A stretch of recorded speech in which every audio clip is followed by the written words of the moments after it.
way to play. But sometimes you just want to have fun, like buns. And we're not good enough to be able to compete anyway. Oh, never mind. It's starting. Ooh. Wow, we've got ourselves Jormus and Muon, if I'm saying that correctly. I might be saying it in a Danish way, versus the Norwegians, Oldes and Length Plank. Yes, these are cool little teams. Jormus and Muon are two people from like northern Sweden who play a lot of online doubles, very much doubles feeds. And it's very cool to see them at events since they live so far away. They live in a very sparse region. So seeing them at events is always kind of a treat. Oldes and Length Plank, I believe, are just like Oslo stalwarts. They go to everything. Oldest one of many Ganon players in Norway. Is that a thing? Do Norwegians love the Ganon? They do like Ganon. There's a lot of people who have Ganon secondaries. There's a lot of ex-Ganon mains. That's right. They are, from what I'm aware, the good ones. The very nice. The ones I've interacted with have been all very kind. So as much as the vibes have soured in recent times, I feel the country of Norway. It's a nice place. Yes, it's a nice place. Absolutely. It's nice to see some Scandinavian rivalries going on in Scandinavia. I think I've seen a lot of people from Sweden and Norway and Finland, and it's always nice that there's a big concentration of that. It makes sense because we're obviously in Copenhagen, right? But yeah, it's nice. I think and Ganon is. I mean, I have one Ganon player that I know, and he's one of the loveliest people I've ever met. So it's exactly. Exactly. You can't judge a person by the Smash Bros. Character that they pick. Exactly. Yeah. As much as we ascribe certain values and qualities to people picking certain characters on the character select screen, you have to remember that they are still human beings, and those human beings can just be nice. They just like sitting there and back airing, and forward airing, and that's fine. That's all. Yeah, that's all you need to like. We're seeing some pretty good melee here. It does look like the Norwegians are currently one stock each behind, but this is doubles, literally anybody's game. Oh, this is going to be a tough one to pull back. Yeah, for sure, especially on Yoshi's. Peach down smash covers like half the stage. It does.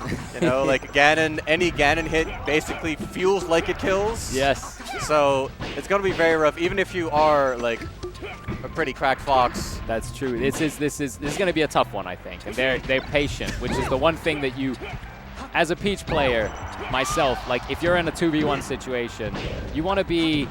The patience is what you don't want. You want them to be rushing at you constantly. But I mean, he's holding his own. He can.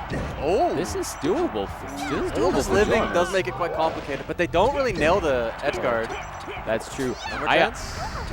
It's actually quite interesting because this could very well be oh, never mind. There it is. Had Jormus picked that up, had Jormus gotten that Ganon and won that game, that would have been a mental victory. It would have really sent a message, I suppose. I feel like my mental would have been absolutely crushed. Yes. If I lose a 1v2 with a 3-stock lead, especially with Ganon Peach, as much as it's not a traditional combination of characters, Peach just never dies, and you playing a Spacey in doubles means your stock can evaporate randomly when you get double hit and I don't know, you get hit out of your uppie and you don't notice it and you fast fall and you're suddenly dead at 0.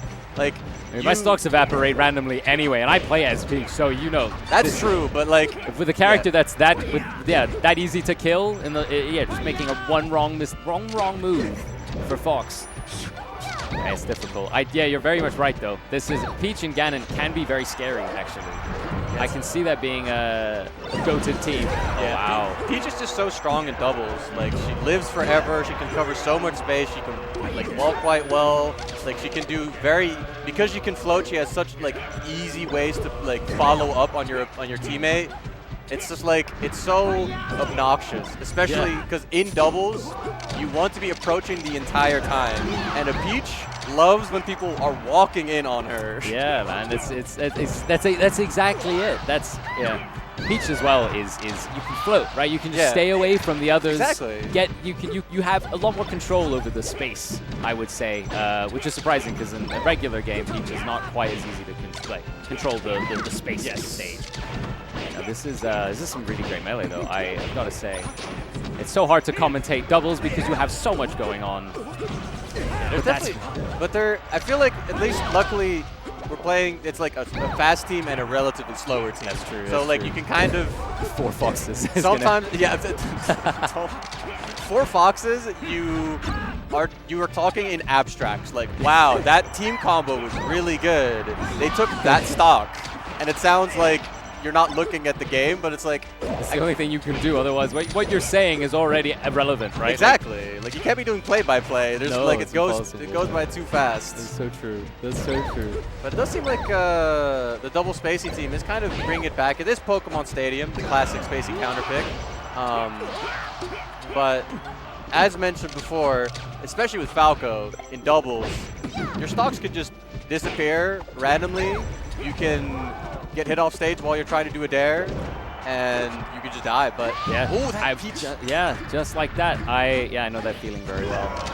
You might think you have a float, and then you actually don't have the float, and then you forward air, and then you just force straight down into the abyss. Yes, I definitely, as somebody who used to main Yoshi, I feel that not having your jump, and then like, or your like extra recovery gimmick, and then it's like, oh no, I am just dead. This is awful. Why does this happen to me? That's true. Oh no. Like trying to close out this Falco stock, might be able to get a bit of a comeback going. That's true. This is kind of scary. Wow, that Ganon was you could tell the Fox was trying so hard to protect the teammate. Yeah, but you're just getting walled out by Ganon. Yeah, Ganon was doing so much. He was really putting in the. Oh, never mind. That was it. He was putting in the work, but it wasn't enough. His T-shirt is absolutely. That's such a good. That's me, right? That's a me. Like, that is a me. Yeah, that is. I don't know what the story is because I think a bunch of the Norwegians went to FET 2 and we're all wearing that me shirts. So I don't know what like the bits is there, but there's some. There's Norwegian an inside joke. The Norwegians have a lot of like things, bits that they're running, and I just have to like kind of watch them run the bit and just be in complete confusion. Like, sure, I'm sure this is funny if I was from Norway. They're having the time. You can tell the guys from Norway that I heard a lot of Norway chants. Yes. You know, like they're here to have a good time. They're here to they're whimsical from what I've seen. I quite like that. That's definitely what I'm here for. Some of the weirdest players in EU Melee are definitely Norwegian players for sure. Nice. Langflag is definitely one of these players who plays like will like go and play singles and play like 5 characters. Wow. So it's definitely like there's definitely some people. There's definitely some characters within that scene. Oh, that's a really good find. That Falco kill? That was clean. And Falco got an amazing kill on the Ganon just before. So it was really one of those things where it was such a quick 1-2. Such a reversal of the situation there. It just pulled ahead and then immediately went the exact opposite direction. Yeah, it looks like the Falco is getting targeted pretty hard by the Peach here. And it makes sense, right? You want to, if you get the Fox on its own, then that's ideal. Sure. I definitely think that that the Spaceys are kind of struggling with just with these bigger stages because I think they're just struggling to like find the right tempo to kind of attack. I feel like they keep getting caught by just the walling like in place aerials.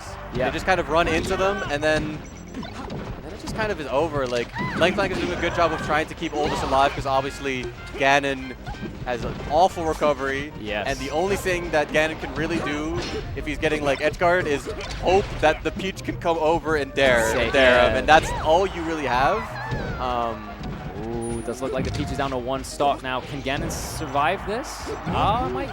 Gets a shot if Langflag can clear the ledge. Ooh, that's an up air, but that does help. It's interesting. I wonder if that was accidental or not. It worked out for a bit, and then the Ganon got killed. But Langflag kind of finding something. An opening potentially. Down smashing again. This is such a close game right now. Oh, he took the stock. This means that we'll probably be seeing. I mean, you never know in doubles, right? But we'll probably be seeing the Falco 1v2. Into down smash. Yormis just took like 60% in like 2 frames. That's actually, I've seen, I had the privilege of playing against Fek in I4 once a few weeks back.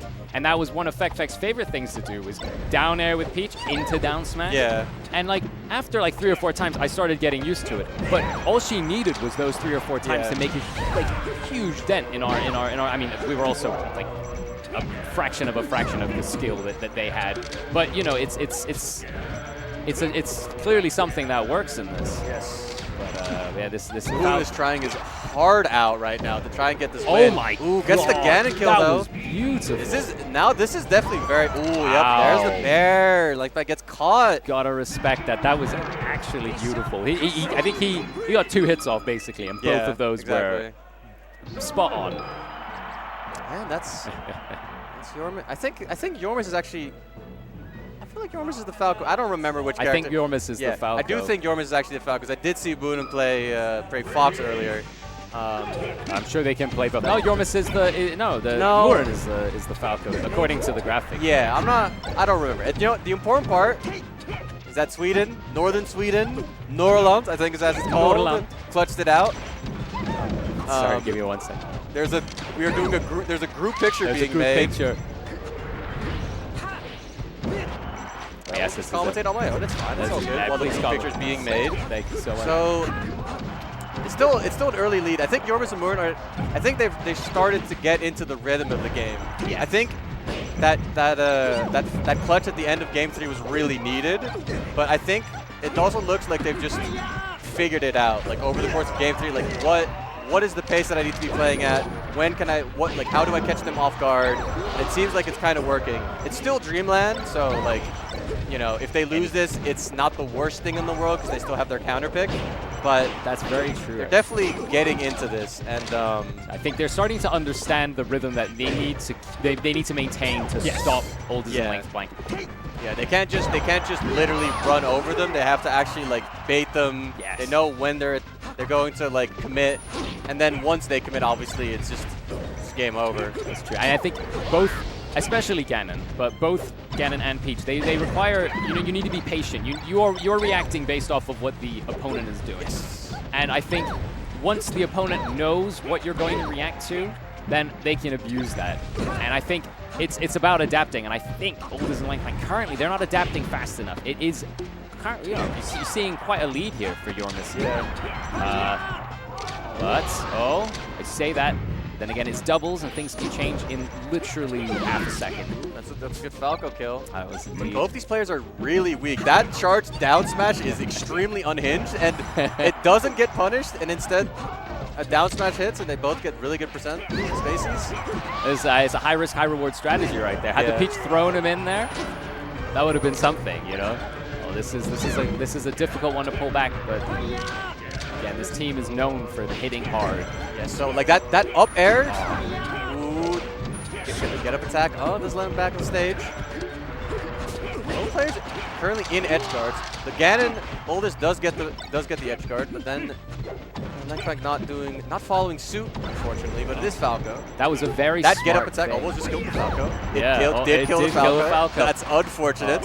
Although we're back down to this is even. This is even now, basically. I would like to commend the Falco there. He knew that Jormus the Fox was dead, and he had to kill some time. And those lasers were so good at keeping them away, just enough time for Fox to come back down. This blows so hard. Ganon is so bad in a 1v1 like this. Every move is a commitment, basically. Yeah, of course. Like the moment you do any strong, and there it is. Baited out the good showing from Yormis and Moon, and 3-1 over Oldest Length Blank. Definitely seemed like Oldest and Length Blank definitely had some juice, but as you can see from Moon's extremely exhausted expression on his face, it definitely was a battle. Yes, but I mean both of them had it could have gone either way. Yes, had it been I guess it was a best of 5? It was a best of 5. It was best of 5. But had this been, best of 7 or something like that, I think it could have gone either way. Or I mean, even if they just close out that 1v2 in game 3, even if that just happens, I feel like something different can happen. Like obviously I said I feel like in game 3 they were already making the adaptations, but still if they get that, they have a 2-1 lead, and they can give themselves some time, maybe spend game 4 trying to figure out what to do to win game 5. But instead, it turned the other way, and they were behind, and they had to win that Dreamland game, and they just played it, and they just lost on it, and they lost a bit harder. Not as much, not super hard, but they definitely the there was not as much of a lead. No, Yeah, they just couldn't adapt in time, unfortunately. Yes. And that's that's the nature of the game in its own That's right. It's Melee. like, can you adapt to what your opponent has adapted to you? And then it's about this cycle. And that's what's I guess so fun about the game, especially in doubles, is that like there's so much to adapt to that you end up having this insane situation of constantly trying to outsmart one another. And that's, I mean, it's already a thing in singles, but in doubles is you have to think about so many other factors. And I think there's a lot of mental strain on.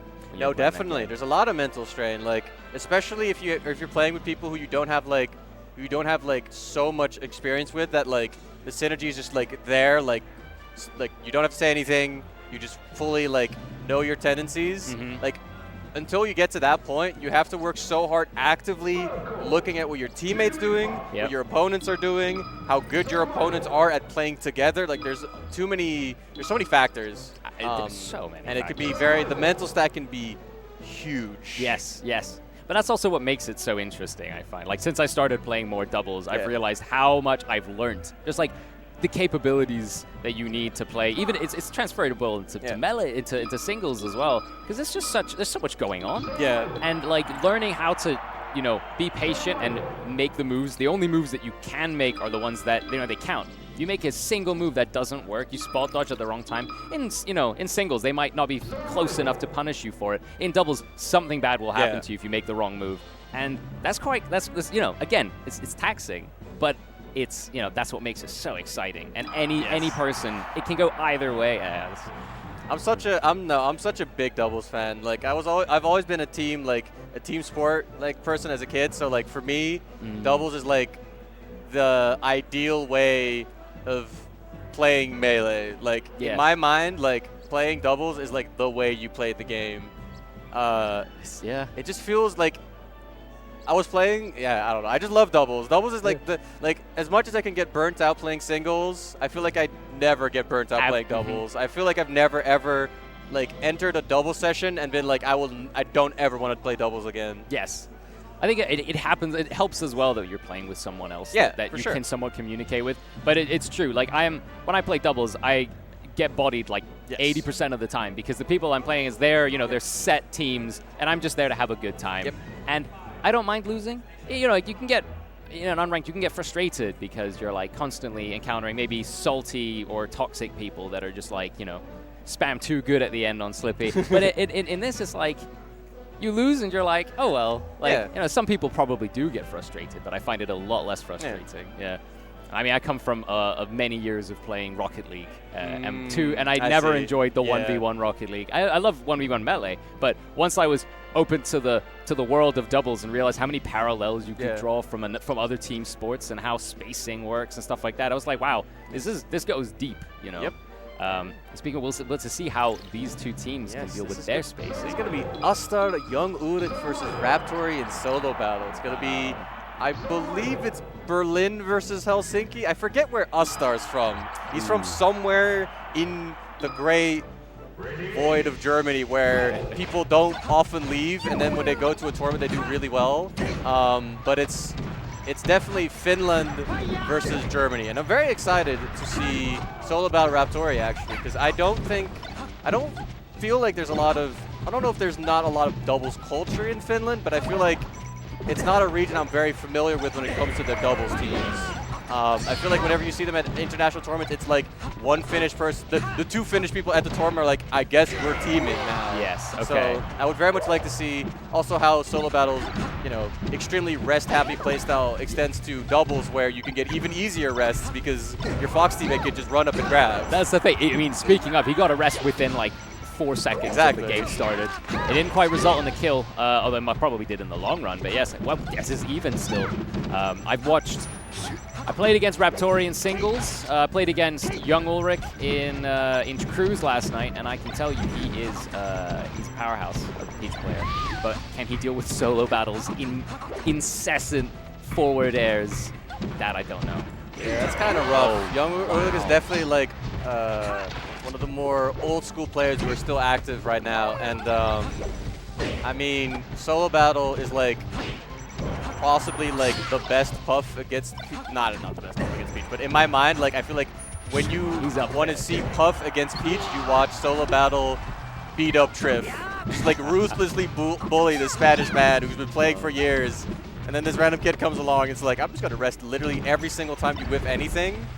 Yeah. Like every bad down smash you do, I'm like, whoop, and you're dead. I love that. I mean, as much as I'd hate being on the receiving end of that, Yeah. conceptually, I love that. I'm like, Jigglypuff, you see a lot of really patient and defensive Jigglypuff players. And as a Peach player myself, it's, you know, it's not the most fun matchup. Like, I prefer to play one that, you know, that rests hard because it feels like they deserve it, and it feels like I'm getting punished for making mistakes instead of just, like, getting punished for not choosing the exact right moment to throw my turn. Yeah. But I mean, Solo Battle is a bit of a I would say legend when it comes to Jigglypuff currently. Sure. It's I don't know about any other rest-heavy playstyle Jigglypuffs. Obviously, HBox does quite a few ones, but I don't know in comparison. I haven't seen enough Solo Battle play. Yeah, there's a couple. There's some NA puffs that kind of do that. Like there's the infamous CPU Zero from Arizona who the idea is basically that he's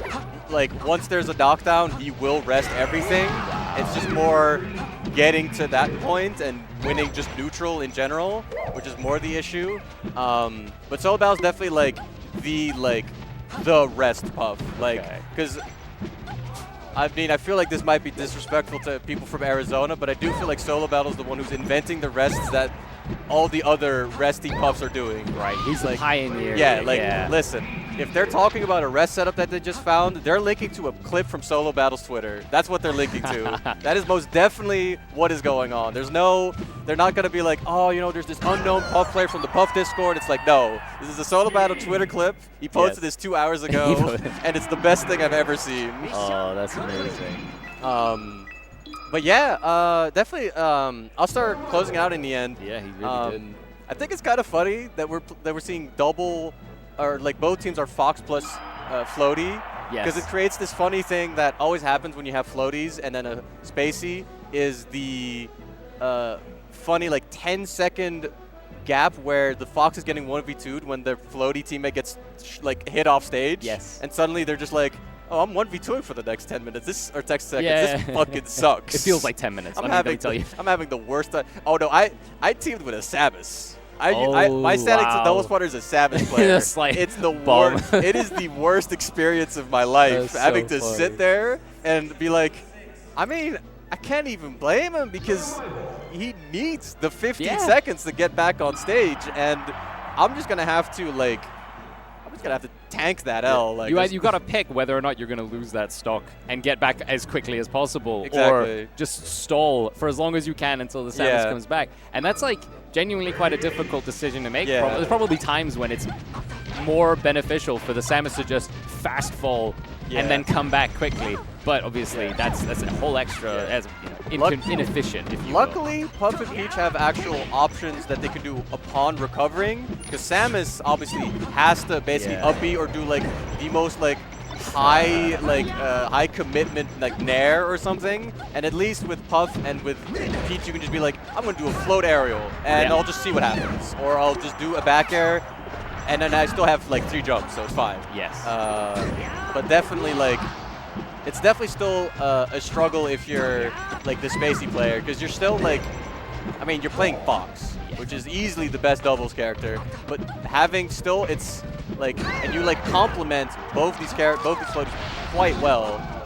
But yeah, it's still like, that 1v2 is not great.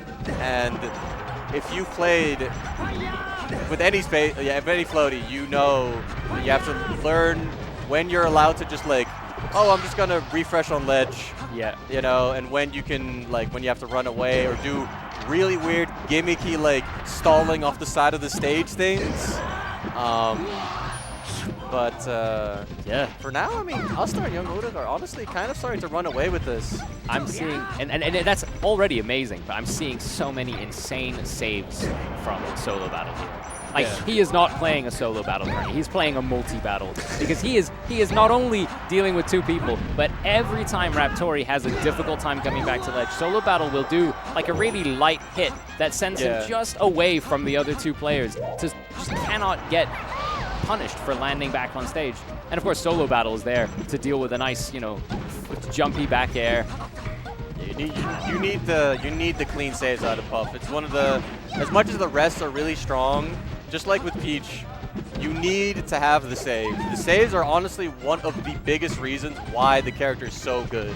Being able to just go off stage and just save and basically do it with impunity is so extremely valuable, especially with a Fox teammate where the game is always, you need to get an early Fox kill. You need, if you get a kill on Fox at 60%, like the longer your Fox stocks last, the better. Especially for the Puff. Yes, the Puff was, if your Fox lives to 160, that's great because you're gonna die to any strong aerial. Like this 100% Puff, he's gonna die soon. Yes. Probably. I mean, if he doesn't, it means that he's just been stalling and staying away. But that was an interesting choice. He deliberately did not want to engage himself because he knew that either Astar or Young Ulrich were just going to turn around and capitalize on the 111% Solo Battle spot, just like baby, just like Astar just did. I want to commentate with their tags. Young baby. Yeah. Well, Young, I assume is like a cult to you know, boy. Yes. Young boy. Yeah. Young baby. Exactly. Sounds like a really bad German rapper. Young baby. Young baby. I feel like it probably exists. Honestly, knowing the depths of SoundCloud, there's definitely something out there. There's definitely some guy somewhere in like Berlin or something who's making like cloud rap. The hardest cloud rap in German you've ever heard in your life. Ooh, that rest was very good. This is definitely didn't even get punished too hard for it. Yeah, this is a very scary position. Like if Ulrich dies, like like right there, like Astar kind of just has to struggle real hard because any grab is just insta death. That's true. And he's got to watch so much out. He's got to watch so much out for either of them actually. Yeah, because if the Jigglypuff, if Solo Battle grabs him, he could Raptori's just gonna down air him until he's at a high percent, right, and then just up smash. All right, Solo Battle has waved off Raptori. It's like, I feel confident enough to win this 1v2. Honestly, fair enough, because I feel like Solo Battle has played this exact situation so much in singles. Having like a high stock lead or like high percent lead on a Fox on Dreamland. I feel like this has definitely happened before. That's true, and it's much higher risk to have Astar to have Raptori take that extra stock, because if Solo Battle does quickly get up there, then it's pretty much a clean slate, right? Fox versus Fox, death can happen within a second. It's a lot harder for Solo Battle to get killed by Astar here. It's also just a really rough position. Because obviously this is like this is also annoying because this is a position you're not really that much in when you're playing Puff Fox, because every single Fox player knows the exact percent when up throw up air kills on Dreamland, and if you're dealing with a Puff who's like 110, it's like, okay, I need to get a strong hit, but my usual kill confirms don't work properly, so I have to like kind of engineer a kill that, I mean, obviously it's still very easy to get a kill, but you have to engineer a kill in a way that you usually don't get, because I haven't really seen a lot of us stuff against Puff, but like most Fox are like, I don't actually know what the exact percent is, but like 50, 60 something, and then they're like, all right, I will never laser again. I'm going to only fish for up throw, up air, and that's all I'm going to do. Is that a true combo? I might, even if it isn't, I feel like Fox feels like a true combo whenever I get up throw. There's something. Fox has the ability to just make things true that aren't actually, like, you have to know exactly where that Fox is going to go, and if you don't, then you might just end up, you know, DIing into where that Fox. It's such a it's always a gamble, I find, playing against the Fox. Yeah, so they clutched it out. They clutched out the lead. They managed to get a little bit of a comeback going because they definitely took a very early deficit into that Dreamland game. So now we're going to go into Game 3 on Pokemon Stadium. This is perhaps, it's a bit of a, just wanted to play for the strength of your Fox player. That's true. It's also a bit awkward for the Puff because, you know, Peach can still try and find like cheeky little like low float up airs and stuff. That's You know, the thing. see. The low ceiling on Pokemon Yeah, Stadium is quite. exactly. That's what I was told. I didn't know this until fairly recently. But yeah, going against Jigglypuff, this is a good counter pick because the low ceiling, it means that it doesn't take quite as high a percent to kill with up air. Yeah, and it's like there's no like annoying top plat where Puff could just be like, I'm gonna fly over to the top left corner and I'm just gonna sit there forever. So it definitely works quite well. Seemingly working decently for Rasta Young Odish, but it's still a bit awkward because there's still a Fox. Raptori still up smash and also kill at like LOL percent. Yes. He did in fact do that to me in Pool's Raptori, and it was quite brutal. Tragic. Yeah, it's just, you know, it's clinical, surgical, if you will. Like, it's just 1, 2, 3, you're in the wrong spot, you're dead. Yes. And that's what doubles feels like sometimes. Sometimes you don't even know why you're dead, but you're dead, and you're like, oh, okay, well, gotta keep going. But yeah, this is it's an interesting one because obviously the Fox hasn't lost a single stock yet on the German team. Yeah, it's been a bit of a struggle for the Finnish team to like land any strong hits. They seem to kind of struggle. Like eventually they got Solo Battle got 2 back airs on Ulrich and took his stock away. But the Fox honestly should have been dead already. I mean, he's 160. Finally a Nair killed, but that Nair would have killed like 40% ago. Yeah. So it feels a bit like I've been giving him all these up smashes, and I just got his first stock, and like, as much as Solo Battle's doing an alright job of keeping his stocks alive, Raptori has not been doing a great job of keeping his stocks alive. He's been getting kind of ran over at times in neutral by All-Star, and it's kind of rough. And there he dies again. They're very far behind, and they're gonna need to find. I don't want to say it, but they need to find early Fox kill. They need to find. Yeah, I think it would. Oh, they're starting to do it now. But I was gonna say, I think it would have been beneficial for them to not play Fox versus Fox, then try to focus on because that was very smart there. But you know, trying to get Jigglypuff versus Peach there is a long. It takes a while, which means that whichever Fox wins that exchange is going to have a field day. Yeah. The thing that's just scary about trying to focus the Peach is that fighting the Peach takes a long time. Like, even for Puff, like, unless you can engineer a rest out of nothing, you are just like, I'm gonna bear, and then new neutral exchange, or like going back to neutral, another bear. So it's like, you can't really avoid fighting the Fox because you're gonna hit the Peach away, and there's not that much you can do. That's the thing. Especially if you get him like off stage, then it's pretty decent. But like if it's just like hitting him, like just on stage, it's like you're just gonna hit him and then you're gonna hit him again, and then it's gonna be 30%, and you're gonna be 15 seconds later, and All-Star may have just shine spiked your teammate already. Exactly, so. That's the thing. Like oh no! Wow, that is so unlucky. No way! Oh, that is the most tragic thing I've ever seen in my life. So rough. It was such a nice shine as well. For a split second, I thought that was the most gamer move I've ever seen up until I realized he was his teammate. I feel so bad. I feel so bad for Solo Battle and Raptori. They both were. They were making the right decisions, and then suddenly Raptori was above Solo Battle, and then it was just all over. And it's never been more over.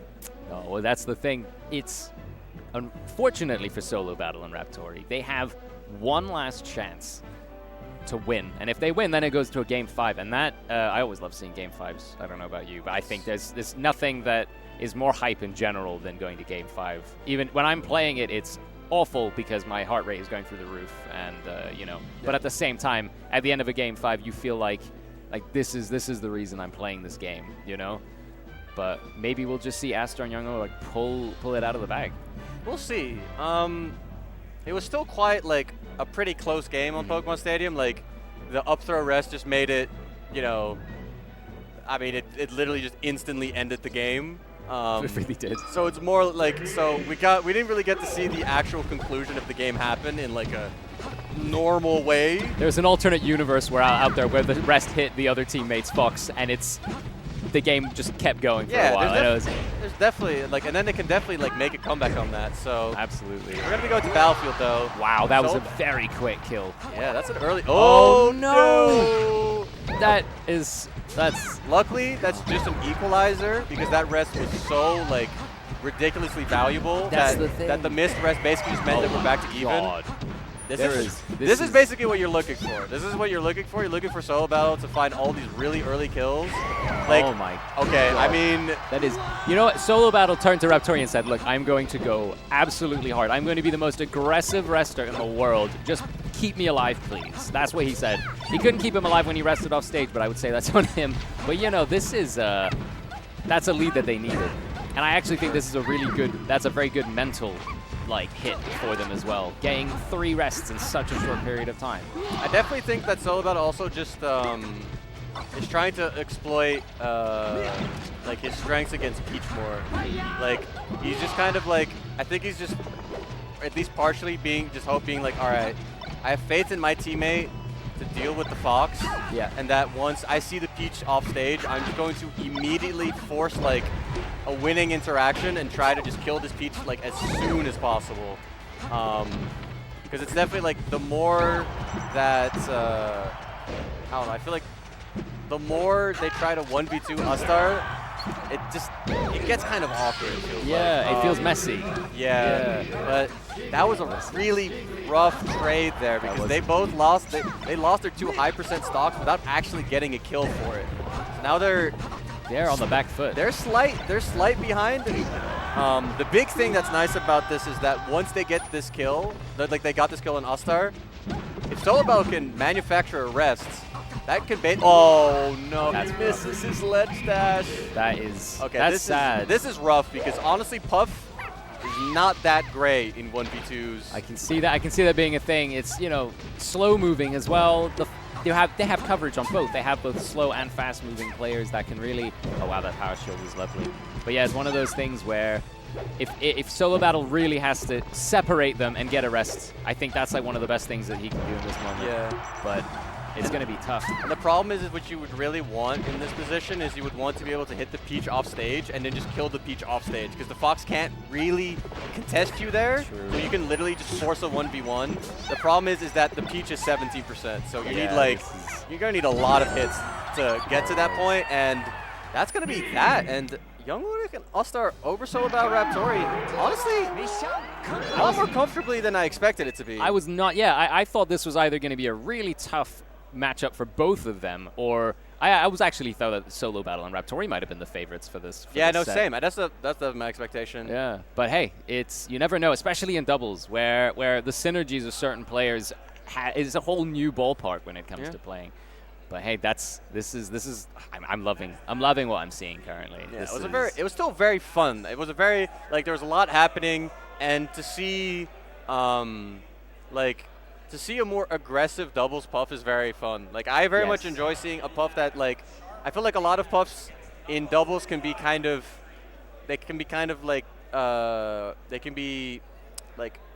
using their playstyle in singles kind of campy, and they can kind of just camp back. Yes. And I feel like there's also a lot of Puff teams that played double floaty, or they play with a really campy Fox, and this was more of a Fox that's going in and a Puff that's also going in. So it's fun to see because you get to see a bunch of rests. And honestly, I mean, I love to see it. Especially in doubles. Yes. Because in singles it's you get a rest and then you have this awkward stage. Yeah, there's those 10 seconds where nothing's happening. Yeah. But in doubles it's rest and then your teammate, hits them out of it and then you're back. That's the thing. You actually have. It's a lot safer to rest in doubles, which is crazy to think about because you'd expect something that has such a high punish or such a long punish to be problematic in doubles. But because you have a teammate and because you can hit your teammates, you can manufacture something crazy. Yeah, I wonder if Solo Battle hadn't rested off the stage there right at the beginning after getting that early lead. I wonder if things would have been different. I definitely think it could have been different. I think it definitely blew their momentum a little bit. They suddenly had to just deal with because they had the lead, and then Raptori got kind of 1v2'd a little bit. They could have played it definitely ruined it a little bit. I think so. And it ended up being quite close anyway. So I definitely think it could have been different, but. You know, that's just what it is. That's a big thing with doubles is that there's a lot of missed opportunities all of the time, and the best thing is to just find new ones. Yeah, keep going, push through, and yeah. adapt to the situation as soon as you can. It just didn't work out. No, That's unfortunate. I'm sure they're kicking themselves about what happened. Yes. Someone selected Kirby a lot, I can hear. Yeah, of I course. see Fat Tino and Fat Max. Tino. And I see Big Max What is he doing? showing something. I'm trying to figure out what is being shown. There's a 50%. It's a 50. Knowing these guys, on, there's a lead 50% chance that it's a meme, and a 50% chance that it's extremely valuable information there. Oh, it does look like they're hyping each other up. I don't know about what I just saw, but oh well. But yeah, we are gonna get Fatino Max, and we get to see Big Earth, and Blaze, I believe. Oh, wow. I don't know much about Big Earth and Blaze. No. What I do know is that Max is from the same Brighton local as I am. He's Nice. he's killing it at the moment, being sponsored to go to Genesis Eggdog, by yes, Eggdog. for That's sure. that's And we got London's big. now best player in London. Now the prof's retired. Oh, Fat exactly. Tino. Tino. And then yeah, here we got Irf and Blaze, who are both quite, as I said before, from the void of Germany. I feel like of really good players. Irf is quite active though. I would like to make it clear that Irf is quite a player who does attend, but Blaze has went through a bit of a period of inactivity and then just kind of reappeared, like I think like a year ago, started attending events again, and is showing himself to be easily a top player in Germany, which I mean means a lot. Yeah, he has a lot of good wins. You can just tell by the way he's moving, actually. Yeah, That is. yes. He's very. Is that some box movement that he's yes, got there? yes. I was gonna say it Yes, looks like yes, box. He played controller Peach pre-pandemic, was pretty good for a very long time, and then the pandemic hit. He kind of disappeared, and he reappeared as a box Peach. Box, yeah, he had a training arc. Yes. He went in the 10 times gravity chamber and had a nice training session. This is very, yes, and Earth Blaze is quite a static team. This is kind of a clash because Earth and Blaze are quite a static team. I think they basically beat all of the good German teams. I believe they have wins over like Rix Kinzo as well, I believe. Okay. While Fatino Max, I don't think team together. I haven't seen them team together before. Max is kind of a person who shows up and kind of teams with whoever is the good player that's left that isn't playing with a static team. And we'll see how this goes. Sounds exciting. Definitely excited to see some Earth Blaze because I've definitely seen the results. And I mean, we haven't seen Blaze at a big tournament in a while. So it's very nice to see that up smash connecting on Tino is wild. I want to say that it was entirely calculated, but it's so hard to tell in doubles. So it makes it so great. For sure, for sure. We'll see what's happening here. This is the whole Falco Ditto versus Sheik and Peach. I mean, Sheik and Peach is, as you mentioned earlier, just a classic combo, right? I don't know much about the Falco. I mean, Falco Peach was the team that I played, and I was told by 2 different people that this was an interesting combination. One that doesn't have as many upsides, but again, it all boils down to how you play, right? Yeah. Unless you pick 2 Bowsers, I don't know how good those are together. They're awesome. Okay. They're absolutely terrible. I can imagine. I feel like there's not much you can do to redeem that character, unfortunately, as much as I'd like to. It's one of the things that's really tragic about maining a mid-tier for all my years that I played low tiers and mid-tiers until I switched to Sheik like a couple months ago, is that it is really rough to play bad characters in doubles. Because in singles, it's like you can just kind of out-neutral people. Like there's so much about just like the mental game. Just literally outplaying your opponent. And in doubles, obviously you're still outplaying your opponent, but pace and just the ability to like quickly play off of your teammate, these really quick decisions. And just so many of the mid-low tiers are just not fast enough to really make those quick things. Like all the slow characters that are good in doubles are the ones that are really good at saving, or that have like really good survivability, or like can have certain movement things that allow them to like team combo really well, like Peach. But like Samus is also like nerfed really hard, even though she is a floaty that never dies, but like she struggles getting like getting off of the ledge in 1v2. She struggles 1v2ing. She has a projectile that's pretty good, but like it's kind of rough because it destroys your teammate. That's the thing. A lot of Samus's kit is projectiles, right? Yeah. And unless you're really careful with them, things can go wrong, you know. I'm hearing a lot of chants. I'm hearing a lot of shouts at the moment. The Brits are always loud. Rowdy people. The Brits are always loud. They're always yelling.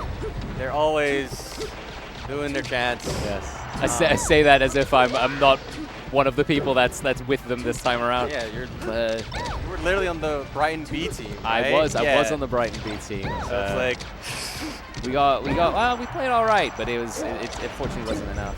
Oh, that's unfortunate. That's okay. That's the nature. We're not there yet. The Brighton A team did a pretty good job.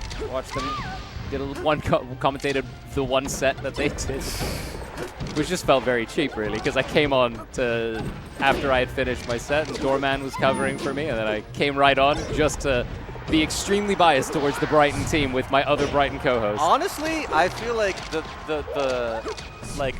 platonic ideal of Crew's commentary is having the most biased commentators alive. Yes. Like, I remember, I think it was King who said, like, what you should do is you should make it so that the moment that your first player is out of Crews, they should be sitting in commentary, like, cheering.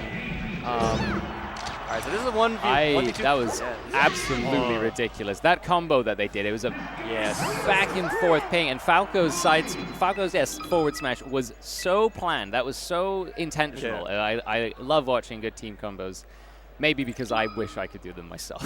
That was a good little comeback from Air from Blaze. They were definitely behind for a decent amount of time there. They managed to claw it back eventually. It's very awkward to play FD in doubles, I feel like. And it's really difficult. They definitely managed to, I guess, overcome the initial awkwardness of this situation. And now they're back. They're up 1-0. They definitely seem like to be the team, obviously, that has the more synergy. It definitely seems like Fatino and Max are trying.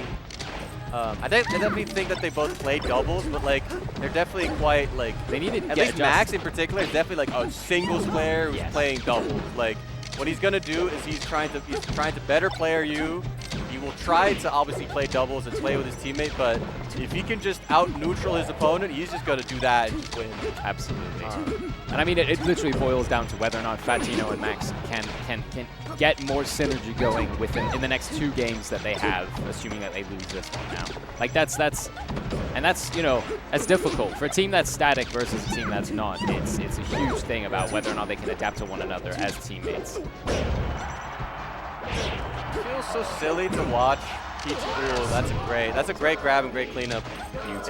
I always love watching Peach in doubles because I feel like sometimes when you're playing Peach in doubles, you just need to be down smashing 3 times in plays, and it looks so dumb until you realize that it's literally the optimal decision to make. And it just looks so. I know. I feel that way often when I do exactly that. Like I'll down smash and then I'll down smash again, and then I'll spot dodge and then down smash again, and it's just like I feel like I'm button mashing. I feel like I'm one of those, you know, like those characters that you just exactly that down smash. I mean, it's objectively it's a great move for very little effort, but at the same time, it's unmatched. It's so useful, especially when it's a 2v1 situation, because they're gonna try to hit you at the same time. They're gonna overextend, and if you can catch them both in that blender, then I mean, it makes such a big difference. Oh, there it was. Does look like the green team currently has a slight lead if Fatino can keep this stock that he's got going. We'll see soon. Yeah, we'll see.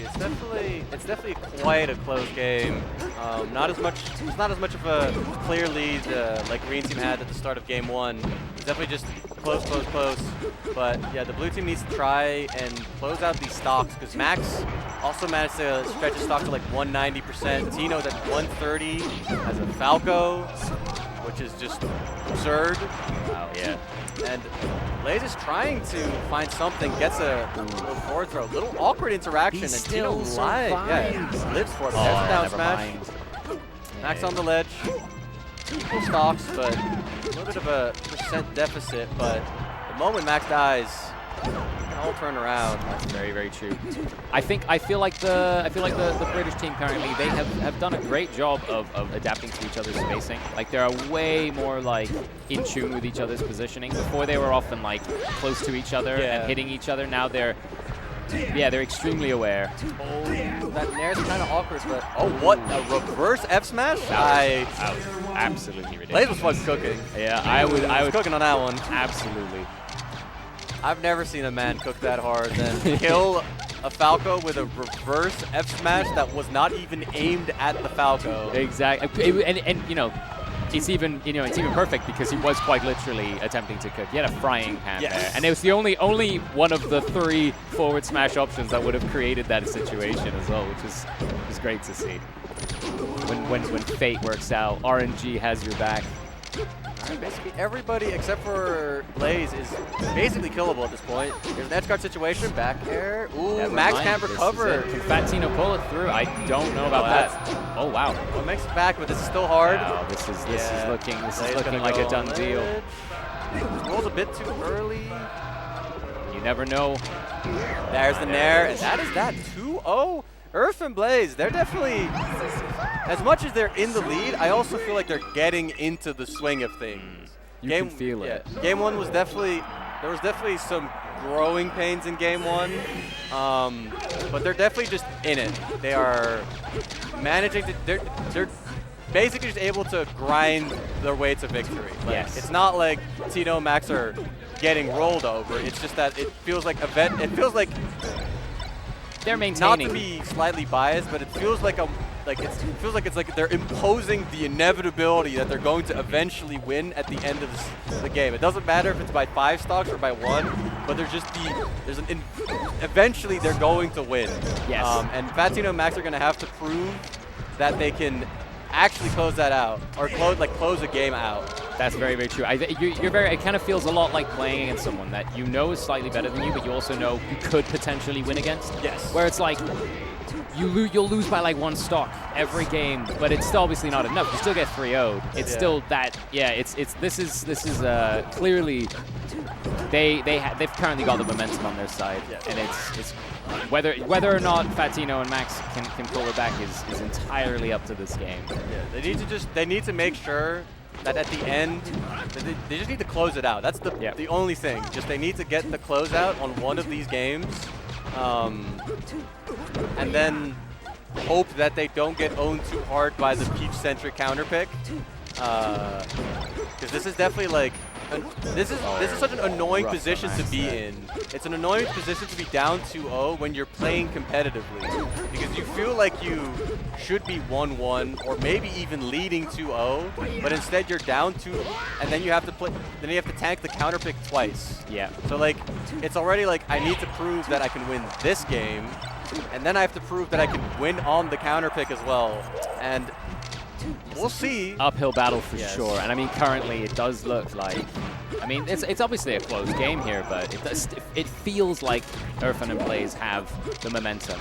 Yeah, it does. Max getting that needle kill on Blaze is very important though. Ooh, Tino off stage. A bit of an awkward interaction there. Max fared his own teammate. Yeah, Max is kind of seemingly kind of losing track of which Falco he was trying to edgeguard. Oh, the nair again. That's not what you want to see. That's very unfortunate. That's rough. They get the farm damage. That's also, you know, one of these like nice little small like double synergy moments where it's like I know that I could just like up to or like double thing like what move doesn't break grab. Yeah. Yeah. It's definitely kind of falling apart a little bit. Yeah, unfortunately for them, it's you can tell, it feels like Irfan and Blaze have control of what's happening, really consistently. The spacing is so much good. Yeah, and it's just Max needs now 1v2.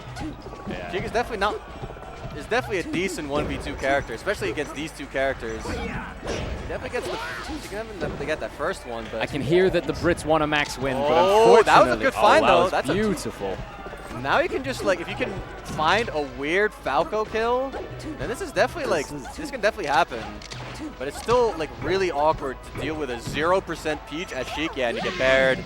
That's going to be that. It's going to be 3-0 for Earth and Blaze. Wow. Good showing from Fatino Max, but yeah, just they just seemingly lost control of every game by the end. Yeah. And it's just very unfortunate because it just feels, one better interaction at the end, if one of those situations changes, it might be 2-1, they might be up 2-0 or something, and then they have a counter pick advantage, and then it changes, but... Exactly. It really boils down to whether or not they can pull it back in losers.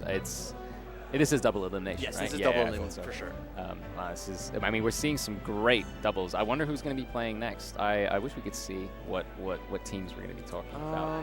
But if I believe, because I did do the stream queue for this, we're doing one of the Nice. other winner semis matches. Okay. Which would probably be Nikki, Pip versus another team. Wow. But okay. I'm going to instead try to lean over. I see a Mayhem, I see a Sharp, and so it's Sharp Mayhem versus another team. I do not know what team that is. Maybe this is another winner's quarter set, actually. Yeah. Because I don't think they're projected to be in winner's semis.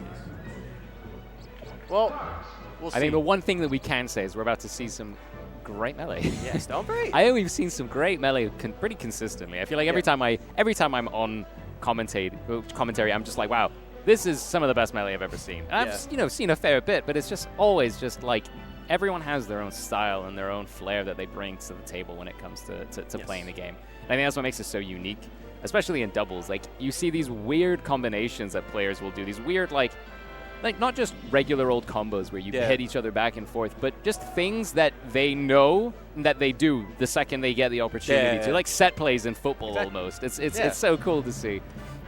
Especially when I don't know all that much about it yet. It's sort of like you're still learning and you're like, oh, that's a thing you can do? Discovering new things. Yes.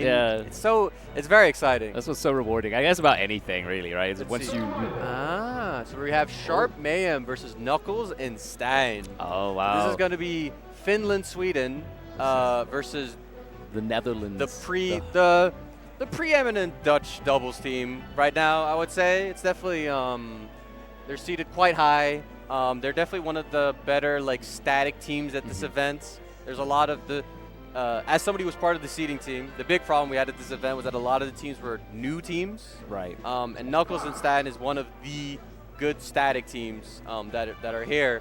And it's going to be interesting. It's going to be Fox Marth versus Peach Fox. So we get to see, before we got to see Fox Floaty versus Fox Floaty, we get to see Fox Marth versus Fox Floaty, which is interesting because Marth is a weird character in doubles. He can be either extremely powerful or be quite weak in doubles, and it's really interesting to see. Yeah, there's some times where you're playing against a Marth, and they'll be very, very good, but they might just struggle with a particular character or a particular situation, more so than other characters. I guess Fox is obviously the most all-around just great character, and you have weaknesses and strengths and all, but I feel like while Marth versus Peach is generally quite one-sided for the Marth at high levels, I think in doubles you never know. Yeah. Like in doubles, Marth can very well just get screwed over by the weird spacing or how the pace changes. Yes. That's what's so cool about doubles, I find, is that you have this like really fast-paced gameplay that happens a lot of the time with the fast-falling characters, and then it'll all of a sudden the pace of the game will change really slowly, and it's like you go back and forth between this, and whether or not everyone can adapt to that speed is a big factor in whether or not they're going to win. As someone who's played against both Knuckles and Stein a few times, they're very good. That's what I know. I haven't played against the other team. I know they're very good, but it's one of those things where it's like, can Stein, the extremely mechanically heavy Fox, and the Knuckles, who's from what I gather, just quite good at having he had the game sense. He's definitely he's very much a Marth player who does the Marth things and just makes the Marthy decisions, the good decisions. Like I don't feel like Knuckles isn't in contrast to another Dutch Marth like Renzo, isn't a lab monster. You're not going to see him do all these hyper specific down smash setups that cover 3 tech options somehow and they kill 10% earlier. Knuckles is going to be no, I know you're going to roll away. I'm going to F smash. I'm going to F smash it. I don't need to complicate the situation. I feel like it's almost the difference between old school and new school players, and that before Uncle Punch was a thing. It's people were, they just it was a lot more based on intuition and reading each other and stuff. Yeah. And I think obviously that the labbing thing is just going to feed into that, right? As players get like once players, I'm sure Knuckles has learned loads from Renzo, for example. But you have like once the old school players start picking up the new things that other people get, then it's like, oh, it's just another thing to add to my tool belt. Yeah, Knuckles is definitely kind of a weird character in that sense because he is not like that like. He's old, but he's like, he's not old. Sorry, he's not actually old. He's like my age. He's an old man. He's not old. He's like my age, but he's old school in the sense, or he plays relatively old school because he was mentored by AMSA. Was he? So like what? So his playstyle is very much shaped by someone who's like very old school. AMSA is very much a fundy Sheik player. So it's not much like. So it's like. He's old school, but like he's not like, you know, he plays relatively like fundies and like the way he does, you know, because of the people he like has learned the game from more than just that he's like a fossil who played in 2007, you know, and has an Armada win when Armada was 12 years old and like couldn't hold the controller properly in his hands or some shit, you know, like that's not what he is. He's more just like somebody started playing in the 2010s and just. But he's learned from one of the people that like learned. He learned from one of the people that had to learn without all this extra information that you could like pour into your brain that you have access to now. You know, and that's quite. I think that's it. It really boils. You can really tell on people's gameplay at times based on how they play. Whether they're going for like this clinical like. If I do this, then I can do this, and then you'll be at that percentage, which means I can do this. Versus, I'm gonna do this because. Classically, this is a really good thing. Like classically, this works in this situation, and then you just kind of end up creating this muscle memory as a result of just knowing what works. Because I guess it's the difference between knowledge and wisdom, right? So knowledge is when you know what works when, and then there's wisdom, which boils down to just playing the game over and over and over again, knowing the situations and knowing how players are going to act in certain situations. And I think both of them are really valuable. And I think the best players are the ones that can take both and really create an amalgamation of the two. Yeah, for sure. Like definitely, like intuition is only as good as the value you can get from the decisions you're making in the game. Like, because once you get to the point, like, if you are making decisions in Punish game, like completely arbitrary decisions in Punish game, that's not what you want. What you want is you want to be free-flowing within the neutral, and then the moment you get that hit, you want to like have your brain like muscle memory completely take over, and you want to just destroy that stock immediately. Flow chart, you want exactly what you're gonna do. And that's the thing. It's actually very cool to see because a lot of people like you can really tell the players are better at neutral than others, and then some players are better at punish than others. And obviously that's like not such a no-brainer, it's a moot thing to say, but it's really interesting to watch people that are like I'll play against someone where I feel like in neutral I'm holding my own, and then the second I make even the slightest mistake, I'm dead, and it's like whoa. Ooh, you're starting. Wow, this is something, all right. Yeah, this is once again we're gonna get an FD start. It's definitely I'm very intrigued by the Sharp Mayhem team because I feel like a lot of the floaties we've seen besides solo battle have been very much like the supportive player and kind of the. I don't want to imply that Mayhem is bad because he's not bad, but like the more accomplished player, and Sharp is definitely like easily the most accomplished player in here, and is the one who's playing Peach. Yes. So I'm very intrigued to see how Sharp can kind of, because you still want to.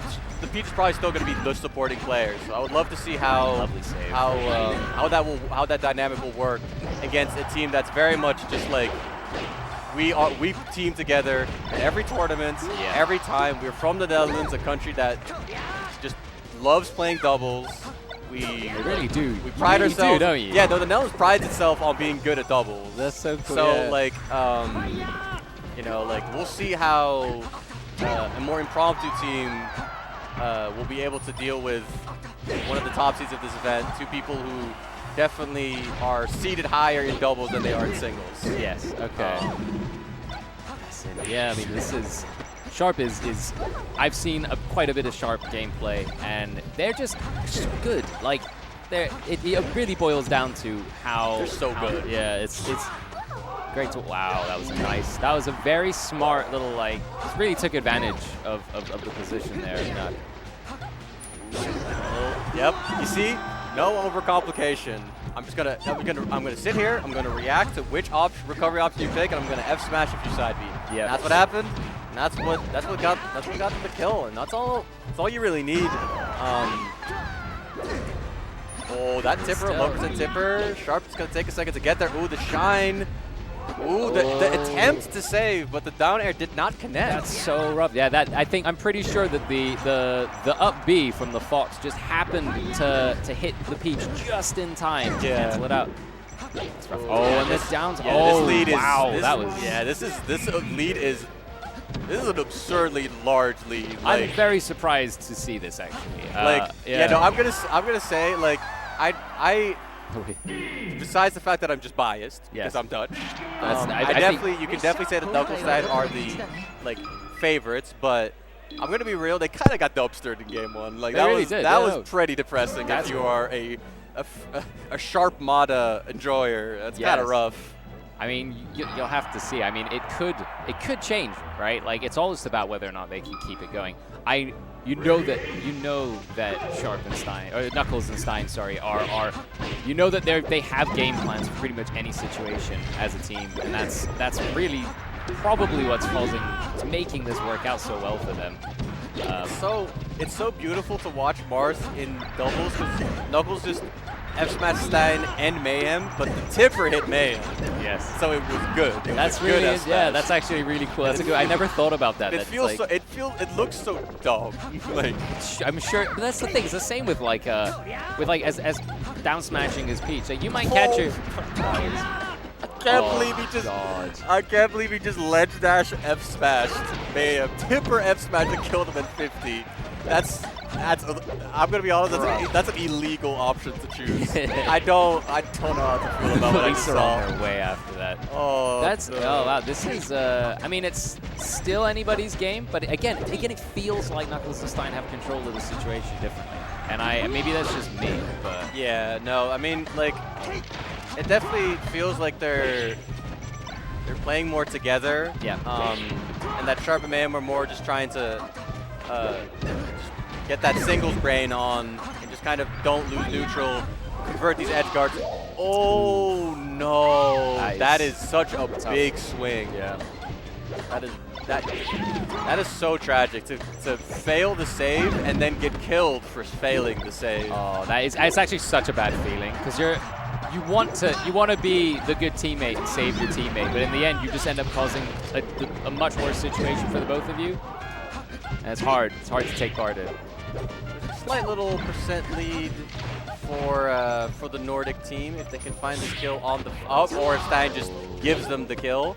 It does give them the lead, but it's still anybody's game. You know how doubles is, but it's definitely a lot more even than the last one was. Last one, it felt like a warm-up where Knuckles and Stein were playing as like the bottom seed, and we're just like, here we go, taking it easy. Like this one is. They're getting run for their money. Not getting Mayhem off stage though. That's true. Let's see if he can get anything. He doesn't. Oh, he gets off stage, but Knuckles in time. Save. No. That was clutch actually. Oh, but Knuckles gets punished. Yep. Clean little pickup. Slight lead for the Nordic team. But yeah, it's very scary. Oh, that was clean. That little pickup. Absolutely. Man, this is just last stock. See if anything can happen. We've seen some early kills this game. For a Dreamland game, we've seen a lot of kills. Yeah, this game is, I'm not even been going for, it hasn't been even going for much more than 2 minutes, It's like, this is fast. Honestly, they look very comfortable. They're kind of, they just broke containment, but they've been keeping them in the corner for so long, and they find the kill on Sharp, and now Mayhem alone. That's Knuckles is really happy about that. That was they definitely clutched that out because it was definitely looking a bit rough, and then they engineered like that Peach kill.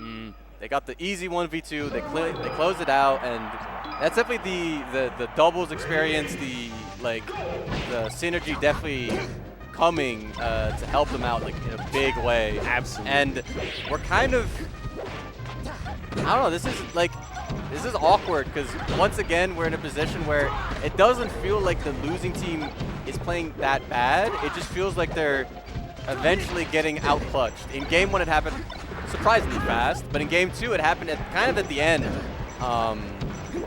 It feels like Stein and Knuckles are currently adapting much faster. Like after Stein SD'd, their entire game plan felt different. They stopped rushing, they immediately played more patient, and Sharp and Mayhem did not change their gameplay. They immediately just kept going, which meant that Knuckles and Stein were playing with something they'd already seen before, but Sharp and Mayhem, they were playing with new tech, or not new tech, but like new strategies. Yeah. Oh, I thought it could hit each other, but they didn't quite catch it. So it makes it a little bit of a lead for the Dutch team.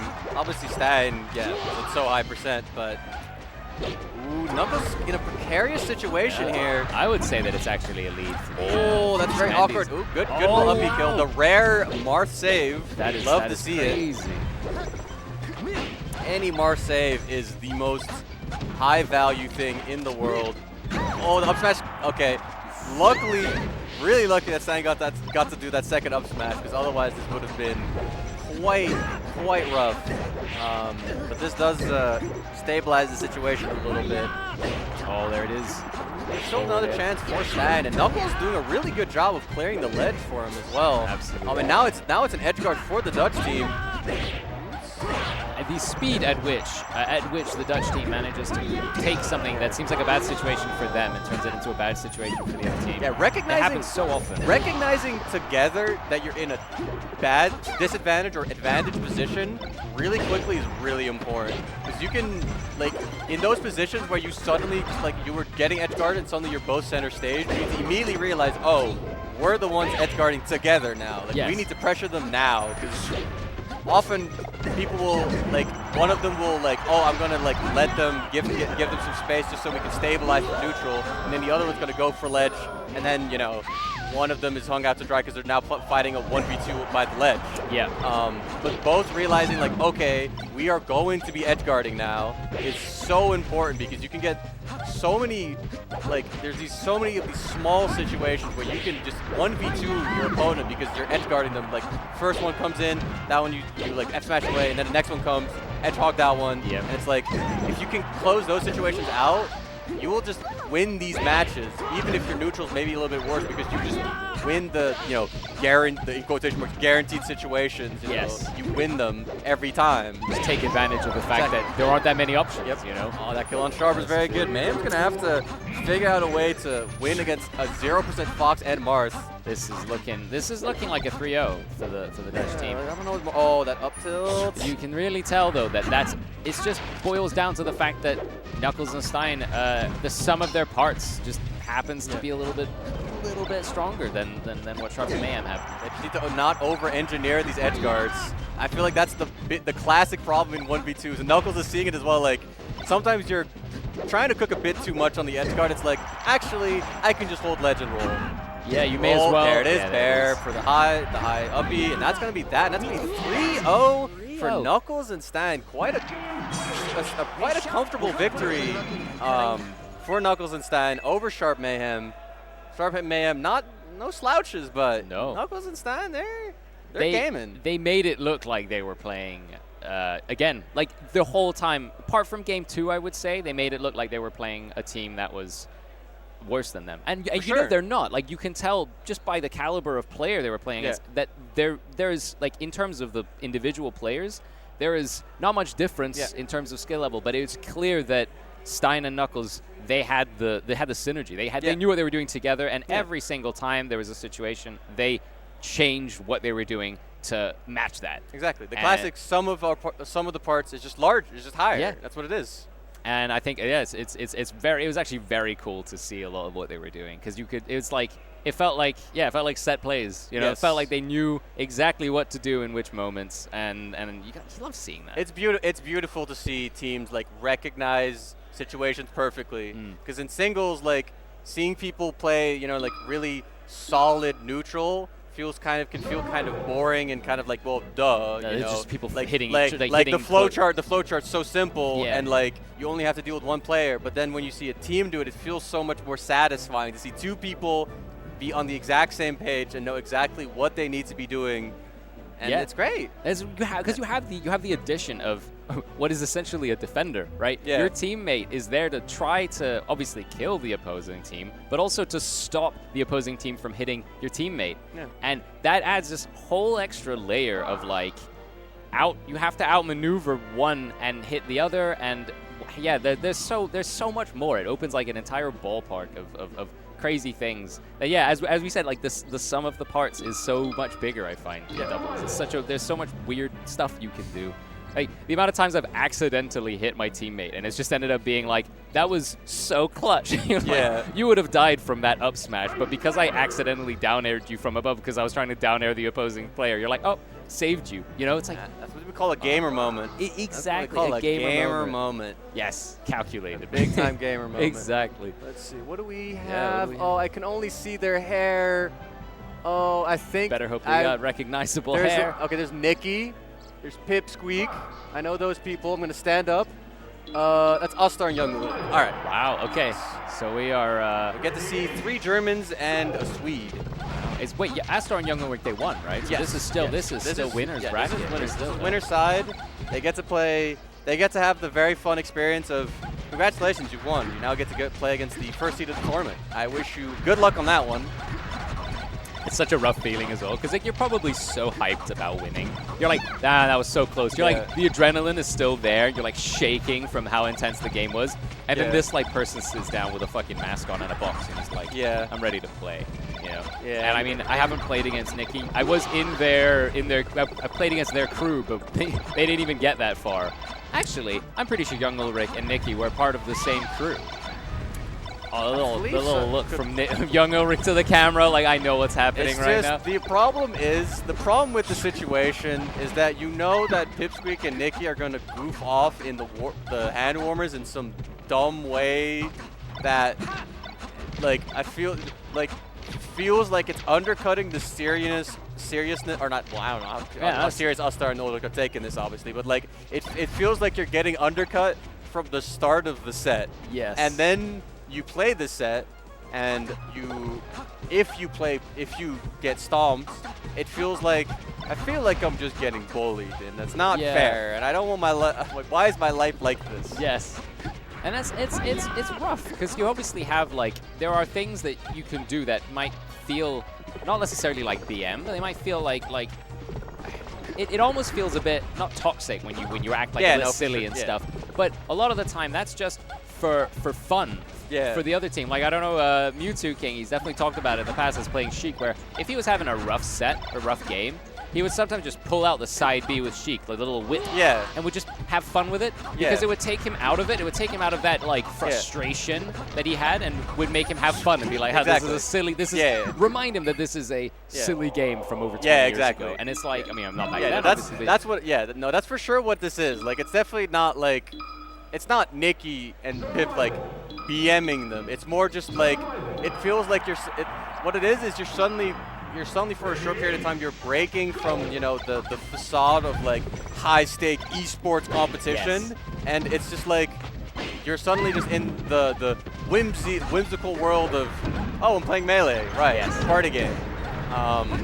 And that can be really good for the people doing it mental-wise. Like, it can be really helpful, but it can also sometimes make the other team feel like, hey, you're not taking us seriously.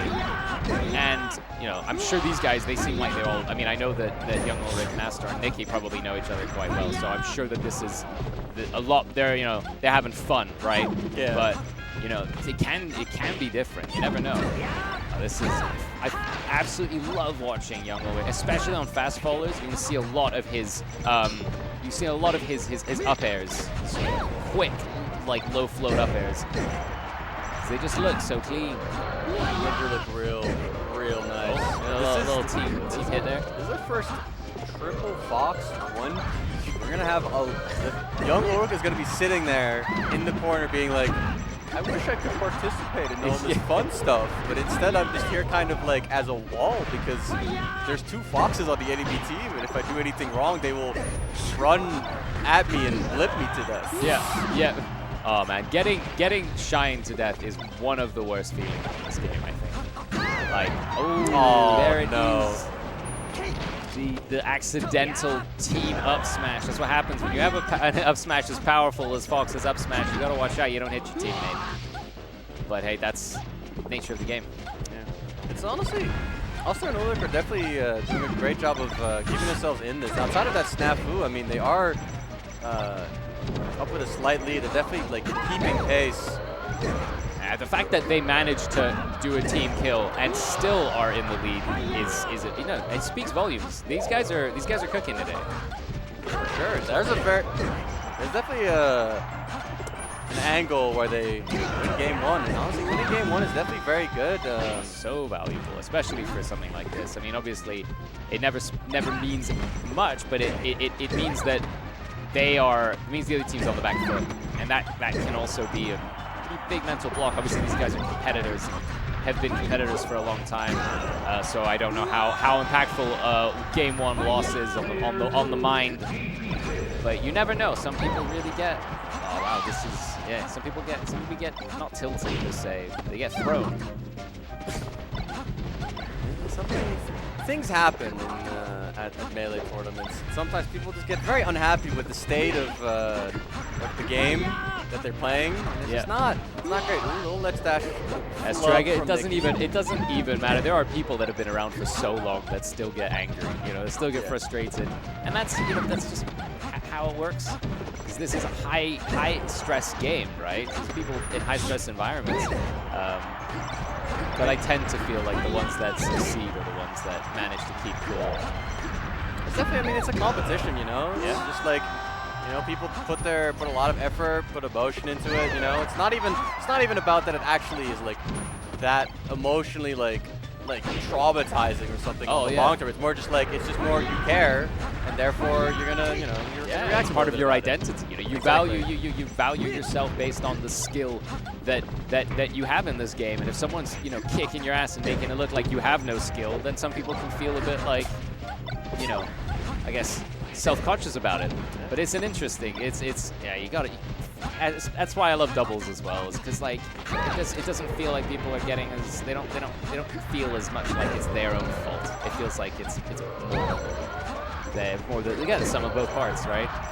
Oh, gonna try to do a little thing. But that doesn't matter. This is rough as well because Ulik is above 100%, so it doesn't really have any real good ways to get off ledge. Just up B's and gets completely uncontested.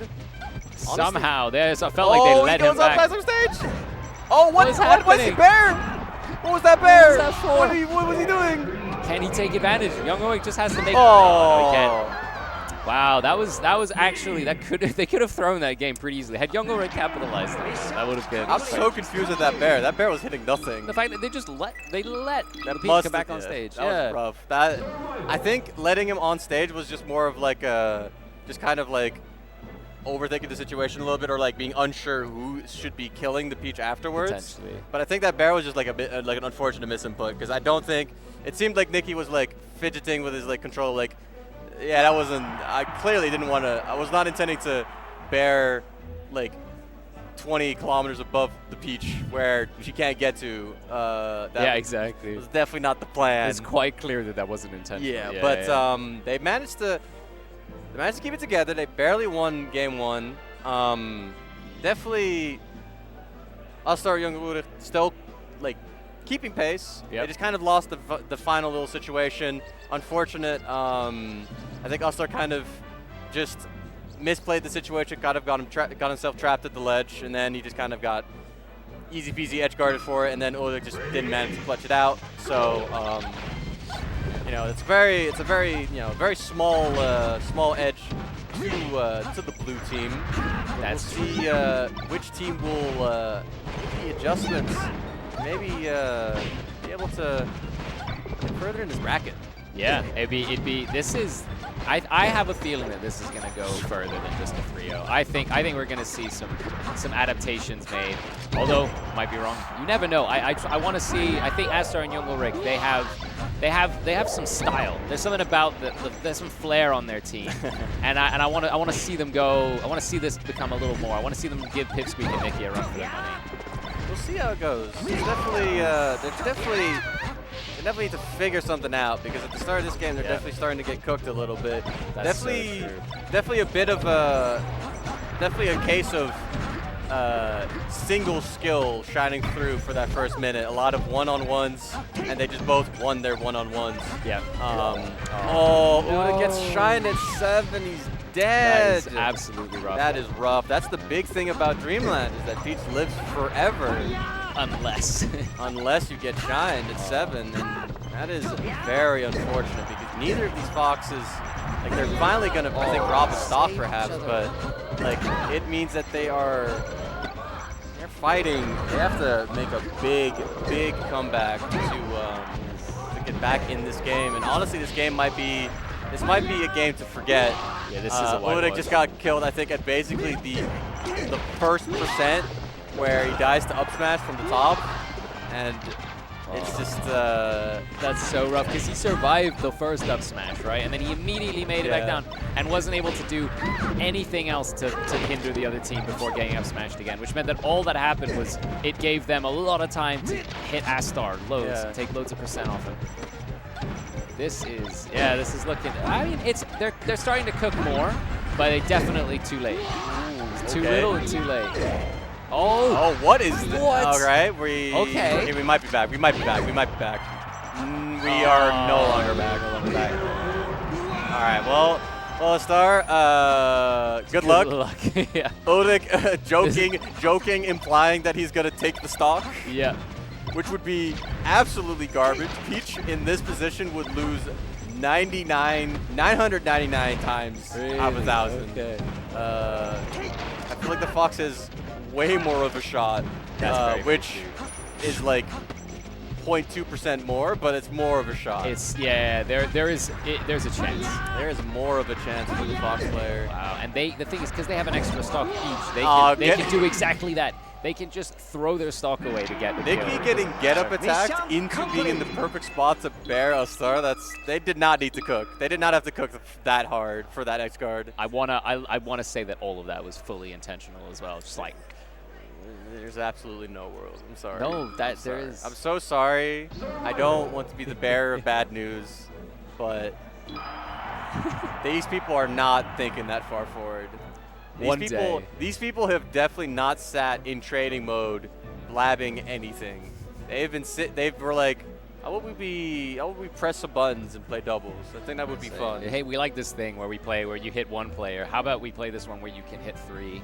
Exactly. Yeah, I mean, I get it. I do. But that's what I love as well, is that like the game is so fast-paced and there's such a small stage generally in comparison to like a lot of other games. It's like you could accidentally do something that's absolutely awesome and you still feel cool about it. It doesn't take away from how dope it was. Well, maybe a little, right? If you intend for something cool to happen and it happens, then that's the best feeling you can have, right? But yeah, love it.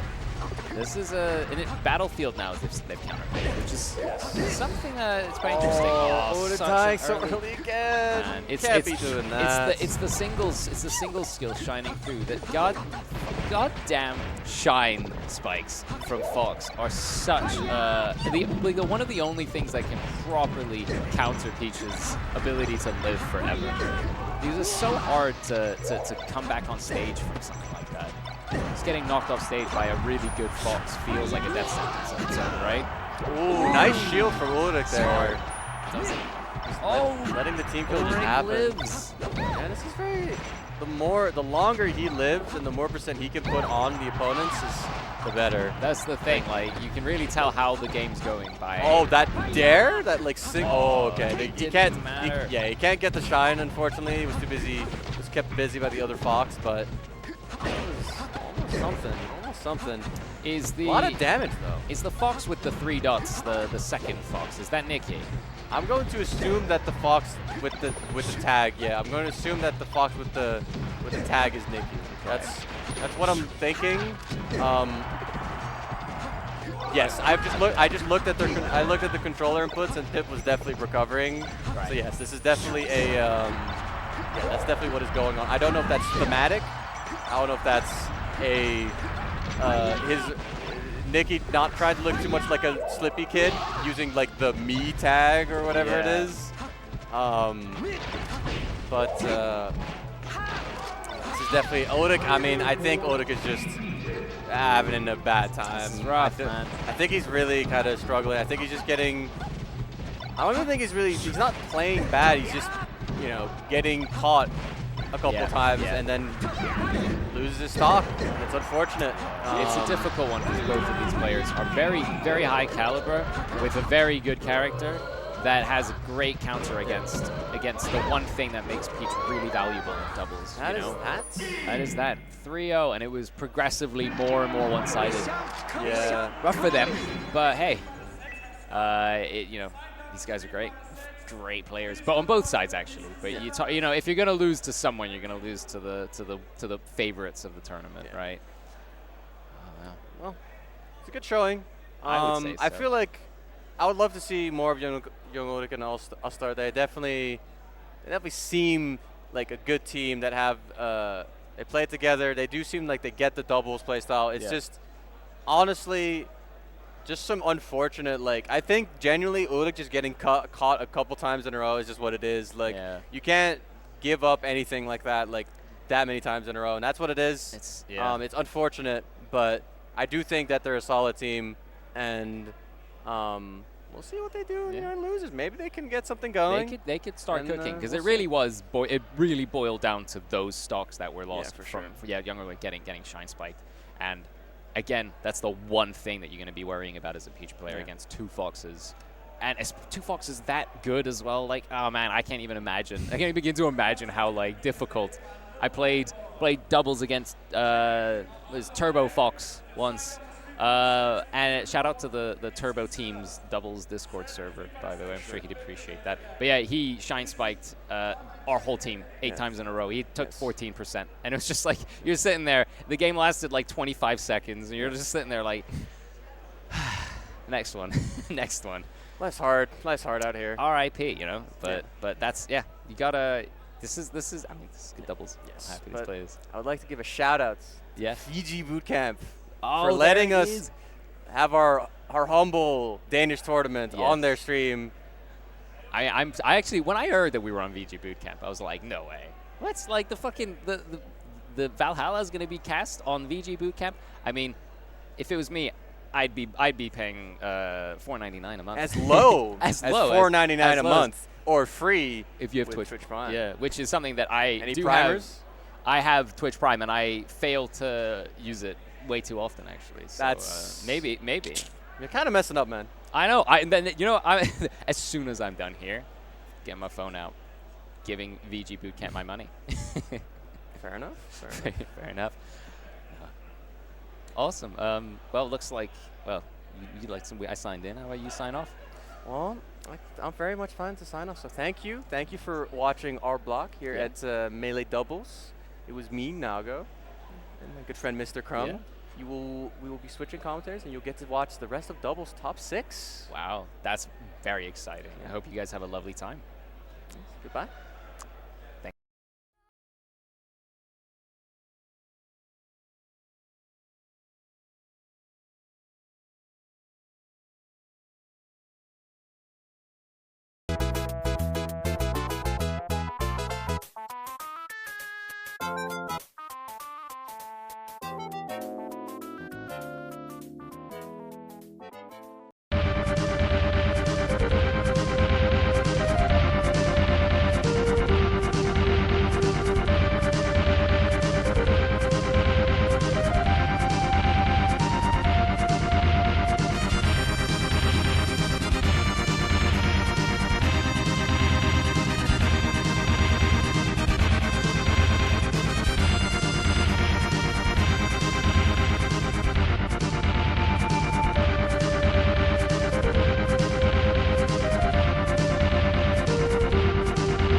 to Valhalla 4. This is day 2 already. Yesterday was Cruise, of course, where I think I played, so we couldn't be here on the mic. So that's my first time with you guys. I'm with Ethos. My name is Young Ulrich, coming all the way from Berlin, Germany, and you come from Minnesota. Minnesota. We've been chanting the entire time, and you're going to hear that if they've got mics in the crowd from this next set, because the Combo Man has been screaming the entire time. Yeah. You could probably hear it from your set. Yeah, for sure. When you were playing. Yeah, while playing against the other Minnesotans, right? Yeah, like, they were right cheering this each second. other. Yeah. Oh my God. No, Minnesota's got 5 players out here, so we're trying to represent strong. And obviously, I believe the Common Man and Freezes have actually never teamed before. They've never met before this event. I texted Freezes and said, "Hey, the Common Man needs a teammate. You need a teammate. Why not play together?" And they're 17th seed. Hey, top 8. That's sick. That's sick. Beat some really good teams. Happy Meals and Noxa. Yo. Mayhem and Sharp, and beat Kongan Pahavet and Martin. So Oh shit, that's a good run. Really good run. That's really a solid good run for sure, yeah. And there they are. There the boys are. Versus Fatino and Max from the UK, of course. Who were supposed to be, I believe, in winter semis, but lost to lost to Irfan and Blaze. Yeah, exactly. And they lost to us. No, not them. No, Sharp and Mayhem. We played them in pools. Some of the Brits. Yeah, the Brits. They all get confusing, you know. Oh no, wait, no, they're both not. Sharp is not. Don't mind me. I'm very excited. I just played doubles up until this moment, so yeah. Anyway, how are you liking your first time here in beautiful Denmark? Copenhagen's a great city. It's a little cold, but I mean I'm used to it from Minnesota, so it's fine. Yeah. And as we're starting right now, you can already hear the comment screaming. I just heard him yell. But this is gonna be an interesting set. There's been a lot of Marston doubles. I feel. That's right. Yeah. It's like I don't feel that many Marston in Europe, but apparently in doubles it's going off. Yeah, for sure. Yeah, Knuckles, one of the main representatives of the European doubles Mars. He loves doubles. He loves his Mars. But also, in this case, we have Nakalaman and Freezes. Freezes is from the US, right? Yes, from the. He has a Finland Jersey. flag, though. Yeah, so he's studying abroad in Finland right now. Oh, I see. That's cool. But he's in like a small town like 5 hours north of Helsinki without internet. So he is not. This is like his first time playing in like a month. Oh, I see. And also, the Finnish scene is like quite small, right? So they don't have too many events. I think even at like the Helsinki locals, they only get like 10 to 11, like 10 to 15 people. Nice. So it's not, even if you wanted to travel, it's not really super worth it for him. All right, fair enough. But it's very interesting team combinations here with Falco and Sheik versus Marth and Fox. Yeah, I feel like Falco Sheik is very rare to see. I think Fox Marth, of course, we have PewFat, of course, you know, like one of the greatest teams of all time. Some might say the GOAT team. But I think we're in Europe. I don't think we can call them the GOAT team. I think we got to call Team UGS the GOAT That's team. what I'm saying. But oh my God. Oh, that was such God. a beautiful conversion by Max right there. And kills his own teammate, though. I feel like that's the doubles classic. You're like, I did something great, and then I kill my own teammate. Yeah. But, oh my God. I think Freeze is going to be the aggressor, and kind of has been for most of the sets I've seen. Common Man's been stock tanking a bit, just because it's Fox, so you can kind of just go in and hope for the best. And Max and Tino, I don't really know how they operate. Like you said, weird combination. I'm not too sure if Max is living in the UK anymore because he goes to all the Dutch tournaments. He does. So yeah, right? He won Somnio 1, I think. Yeah. And then, I don't think he won the other ones, but it's the UK. Oh my God, what a nice... What is happening? I was thought someone's going to die. Good edge guard attempt. I was about to say nice bear there by Freezes, but didn't convert at all. Both of them lived, and now I think Max is, it's going to be good for Max's stock. But, oh my God, at the same time, Tino getting a shine off the top on the Marth. That's great. Freezes hold ledge, he's dead. But green team with a pretty big lead here. This is a pretty big lead. I don't know if blue team can come back to it unless they get a Gimp here. Yeah. They need a Gimp. They need a back throw shine, you know, the classic. The classic. I love back throw shine, and we're in the home of, close to the home of Leffen. Back throw shine feels like I do that every time I see him play. Also, shout-outs to Parseco from Berlin. He's the back throw shine master in Germany. Yeah. I've played him before, I think. I played him last time I was in Berlin. Yeah, it might be. Oh my God, and that's going to be an up smash on Max there, and now it's looking... I don't know how Nakalaman died, actually. I didn't pay attention to it, but yeah. Okay. Freezes on 150, yeah, that's not going to be I thought for a second they had a chance, because Freezes, I mean, look, they're both all great players, but you've got a Fox with 1 stock left, and if it came down to 1v1, it could have happened. I don't know. Oh, there it is. There's what I expected from the crowd. Yeah. Tino. UK always representing for their boy. I think this is Tino's first time traveling since Arkham Melee. He doesn't travel in general, though, a lot. Yeah, he didn't travel a lot, but maybe, we are in the Tino abroad arc now. I don't know. I would love to see him travel more. I think he's pretty clearly like top 100 level, but Yeah, for sure, yeah. He just doesn't enter name out of the UK, really. I think he's number 3 or 4 in UK. Yeah, and he had some frenzy wins last year. Really Yeah, impressive. exactly. But do you know if they're static and Max and Tino are static teamers or no? I'm not too sure. I know Frenzy hates doubles, so I Yeah, know that yeah. they don't team. So It kind of sucks because Prof love doubles and Fuzzy love doubles as well. So like, Fuzzy does wow. Frenzy's now the number 1 in UK and he doesn't like doubles. So maybe that's going to be bad for the entire country for doubles. Yeah, I mean EU, you guys really love your doubles. Oh, fuck. It's so funny seeing how many teams are just static, where it's like, obviously in the comment man it said he doesn't know if Freeze is before this event. I feel like we're gonna drop that kill. They did get it. But the green team's still ahead. Bro, and Tino at 125, at 128, going in like a madman. Do you remember the team of Loser and PPMD? Yes, of course. Well, like Loser at like 150, he would always go in like a madman. It's like, okay, they expect you to be defensive, and now you are not. Oh my god, nice shine spike there by Freezes, though, getting rid of Max's stock quickly as possible. And that's huge because green team was like a 2-stock lead, and now we're close to even. Just run up forward smash. That's the Marth classic. Yeah. I love doing that, and sometimes it just works. Yeah, exactly. I love Marth. He's so funny. I've been dabbling in Marth myself. It's so funny. I mean, you're a Peach player, so it's a little bit different than Marth, I think. But sometimes, spam the C6 down instead of the C6 forward. But basically running in for me means means dash attack, It's, Yeah. It's a different thing. Mars dash attack, not too good. It's nice to pop an opponent up, which is good for doubles, can be good for doubles, What a conversion, yeah. Oh, is that gonna kill too? No, it doesn't. Oh, and then dies for it. Just DI, not the greatest DI. I thought for sure they'd have that. Falco just a little bit too heavy on the boots, but Freeze is being ready with that up smash, saying no to the team conversion, to the what's called the grab conversion here. Just up smashing, getting rid of Tino's stock finally. Great from Max. Max just held light shield until it almost burst, but it didn't go fully, and it saved him from getting 2v1. Ooh, the read from Max. Oh my god, and combo still No going. way. Oh my god. I would have lost it if Tino hit that back air. Yeah. Tino double jumping prematurely there, not getting the back air, but still looking really good for green team, just like in the first game. And like we said, they've seemed like they've teamed before. I mean, the synergy already you can tell is better than the blue team synergy for sure. Definitely, yeah. Back there in the comment, he knows he needs to gamble, he knows they're down.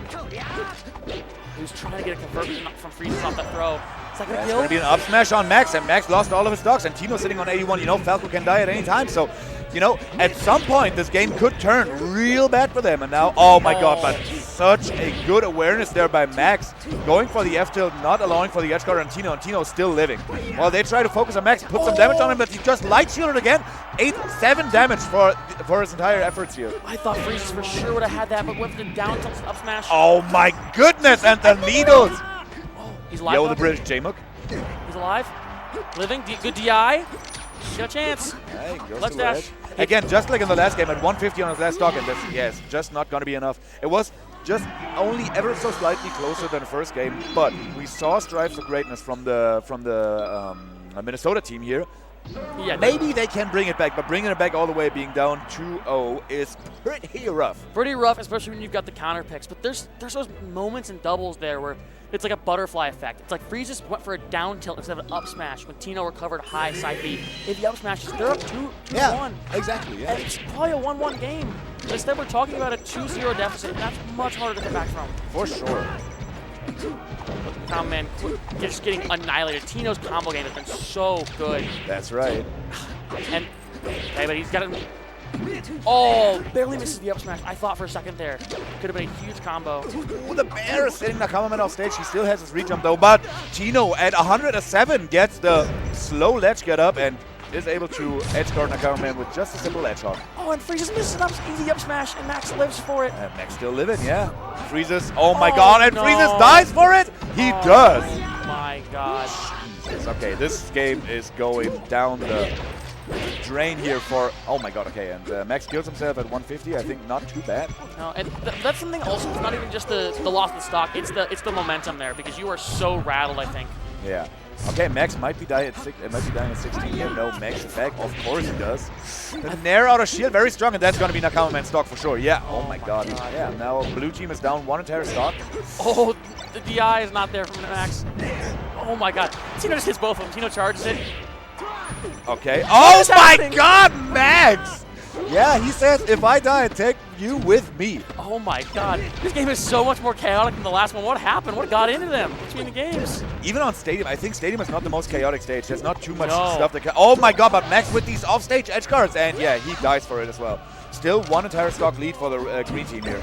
I wouldn't say, I feel like it's been way more in green team's favor than the stock show, I feel like. Yeah, kind of, you're right. But Max also like died for his efforts at like, I don't know, like 30 or something. 30. He died very early. There's been so many just weird gimps and weird kills, whether it's low percent or high percent. It's just been such a strange game. And if they're fighting 1v1s right now a lot, like the first 2 games we saw a lot more synergy, I feel like, in green team. And it's a lot of 1v1s saying, we're just going to try to better player you. And now if green team is in a position of A, BBA, Tino starts spamming lasers because there's 2 opponents in his way and they want to move either to the left or to the right because they want to engage with their opponents, right? Because they're standing in center, but still they have to gain like some sort of lead if they want to win this game. So having this position and Tino being able to laser through both of them opens them up for Max, you know, just picking up a dash attack and then getting like some sort of conversion. And then Tino is ready there to hit them with another backer and then they go get these ping pong combos going. God. Oh my God! And Max is going completely ham off stage for the entirety of the game. It looks like he saved this offstage play for the last game because he was like, no way they're going to take us like to game 4 even. No, and right now, I mean, it's looking pretty over. I mean, it's. I've seen it, but I'm not. No, I don't know if I can see it here. Frieza's got a pretty nice opening on Tino here, but I think he should have to finish Tino off first here if he wants to maintain any chance of winning this game. And yeah, Tino's just not going to make that happen. I'll let that happen. This could be it, and that's going to be a 3-0 for the UK. That was a quick one. That was a real quick one, yeah. And we thought we were only doing top 6, so Exactly. that one's pretty fast. We'll take it. Oh man, I just wanted to open up the Twitch app for The chat. For the chat, and Twitch app has an update right now, so. But I don't have to update it. Just Twitch chat only. Oh, I heard ourselves. Okay, there we go. Chat, we are with you right now. Yeah, we are in doubles, so we're gonna try to fill the time in the middle if we can. What match do we have next? I think it's the Minnesota team. The Minnesota team. Joey Donuts and 100 Grand versus Sharp and Mayhem, I suppose. No, because Restless Whale and Zin. Oh shit! Oh, they beat Turtles and Lyax. Oh, okay. Restless Whale and Zin, I think they are roommates, both from the Netherlands. I think Restless Whale is an American boy originally. Yes, half American. I think half American, half not Dutch, but lives in Belgium, born in Japan, I was told. Yeah, Zin. Mr. Worldwide? Yeah, for real. Zin was Bro. telling me that they do everything together. They're like best friends. They do everything together. So it's a Pika Falco team, right? I think. Yeah, Pika Falco. Weird. So we're getting more Falcos on the screen. Falco Marth and Falco Pikachu. And I'll say, 100 Grand and Joy Donuts do not play doubles. They team together, but neither of them are practice doubles. 100 Grand doesn't practice doubles, I don't think, ever with anyone. Yeah. So they're just gonna try to better player them. And they got sent to losers, like we said, by Irfan and Blaze, who are a static team, right? I believe they're static. Yeah, the thing is I think there's about 12 to 14 German players that love to play doubles, and basically we all switch out each other. I used to team with Irfan every once in a while. If Blaze isn't there, maybe then I'm teaming with Astar. Sometimes, I never teamed with Blaze because that would be weird, double peach, Yeah. But from what I heard, the set was played off stream, Joey Donuts and 100 Grand versus Blaze and Irfan, and from what I heard, it was insanity because basically in game 5, Blaze pulled a Stitch phase and took 2.5 stocks with it. What? Yeah. So I'm not gonna lie to you. I was sitting behind that set. I was tired. I was kind of falling asleep during it. Well, apparently I missed an incredible set. I should have been staying awake. I should have popped a Red Bull before that. I got one now, but maybe I should have got one before that. Well, who we got in chat? Okay, we got... At the tournament, super fun, but why is Pipsqueak eating so many hot dogs? I've seen him guzzle at least 10. The Glizzy Guzzler is back. He's just doing his best Hungry Box at Genesis impression. That's what it is. All right, there we go. We go straight into game 1. So yeah, Pikachu Falco versus Marth Falco. Really weird team combination. I don't think we see either of those very often. No. So from your perspective, what does Pikachu's whole goal in this doubles team? I guess getting Gims or setting them up because I don't think Pikachu is too good at ping pong comboing them. No. feel like Nair is the only move that really does that Exactly, well. and it gets so weak so quickly, so I don't know. Maybe at like 150 you could do like super weak nairs. Yeah, I mean, gotta be Gimps. Probably the back throw is really good in this. Just a huge forward smash. Hits literally everyone on the screen. Yeah, that's the Marth Classic. That's the Marth Classic. 100 Grand was not afraid to let it rip. I wonder if he'll use side B. That's his patented move. And I don't know if it's really as good in doubles as it is in singles. So, Well, you know, he did it against us a bunch because Astar and I played before this round against them, and yeah, he definitely like let the side B rip all the time, like in center stage, because we were trying to hold center stage because we got our most advantages of that. I think we won the game on Dreamland because of that, and he was like, you know, side B covers pretty much everything in center stage because Peach can't jump too fast. Fox doesn't really want to get into this, you know, mess. God, it's only 100 Grand. He thinks about the game really hard, but we're not thinking about this game enough because, oh my God, I looked away and it's a huge lead for the Dutchies. Yeah, for sure. Zin recently had like, I think the most amazing run of his Melee career so far. At Somnio, I think he made Grand Finals even. Yes, I think he beat like Skullbro and Stein and King. And King. Everyone recently. So Zin on the come up. I commentated with him last night. I hadn't really met him before this tournament. Really nice guy. A good commentator too. Oh, just like him. And that's gonna be Zin's game. You know, at 182, you go for that trade. Don't you dare, like, you know, leaving him off stage like that and not being able to kill him. That's what Pikachu does. Somebody's off stage, you kill him. Yeah, and I will say I don't think either of these players have experience playing Pikachu in the slightest. Oh yeah. We don't have a single Pikachu in Minnesota. There is not a single one. So, Dude, most regions are like that. hey, I don't know. Have you seen Chile? Chile has like only mid tiers. They don't have high tiers. Really? Their PR is like 7 mid tiers. They used to be only Foxes and Falcons, dude. Like, what happened to the Arik noobs? Yeah, I don't know, but they currently, like, I remember seeing a top 8 graphic, you know, the most cursed top 8 graphics of all the PNW one with like all the puffs and all the peaches and whatever. I saw one in Chile where it was like 3 Yoshis, 2 Docs. Okay. I was like, okay, man, yeah, you guys. But speaking of, you know, character rarity, well, That's going to be Joey Donuts, and 100 Grand left. There's one stock that's pretty high off Restless Whale, and I think, like, singles-wise, if you get the 1v1 situation here, that's pretty good for 100 Grand, but yeah, they just don't let it come to that. no, really dominating performance, and I will say, I mean, I assume this is. Well, I guess he's used to DeFalco. I was saying Zin has used to DeFalco since he plays Restless Whale all the time. And he has probably plenty of experience playing against Marth in doubles with, I mean, Knuckles being one of the most active doubles players in Europe. So it's looking tough right now. I mean, like we said, it was pretty dominating. I'm a little surprised. Well, I'm not. I mean, You know, I'm biased. Okay, look, I'll admit it. I am biased towards Minnesota. We were talking about Zin and him like being really hard on the come up right now, like as of late. But Restless Whale himself, he has been on the grind. Like, this man has been getting such a good player in the last, like, I think year or two.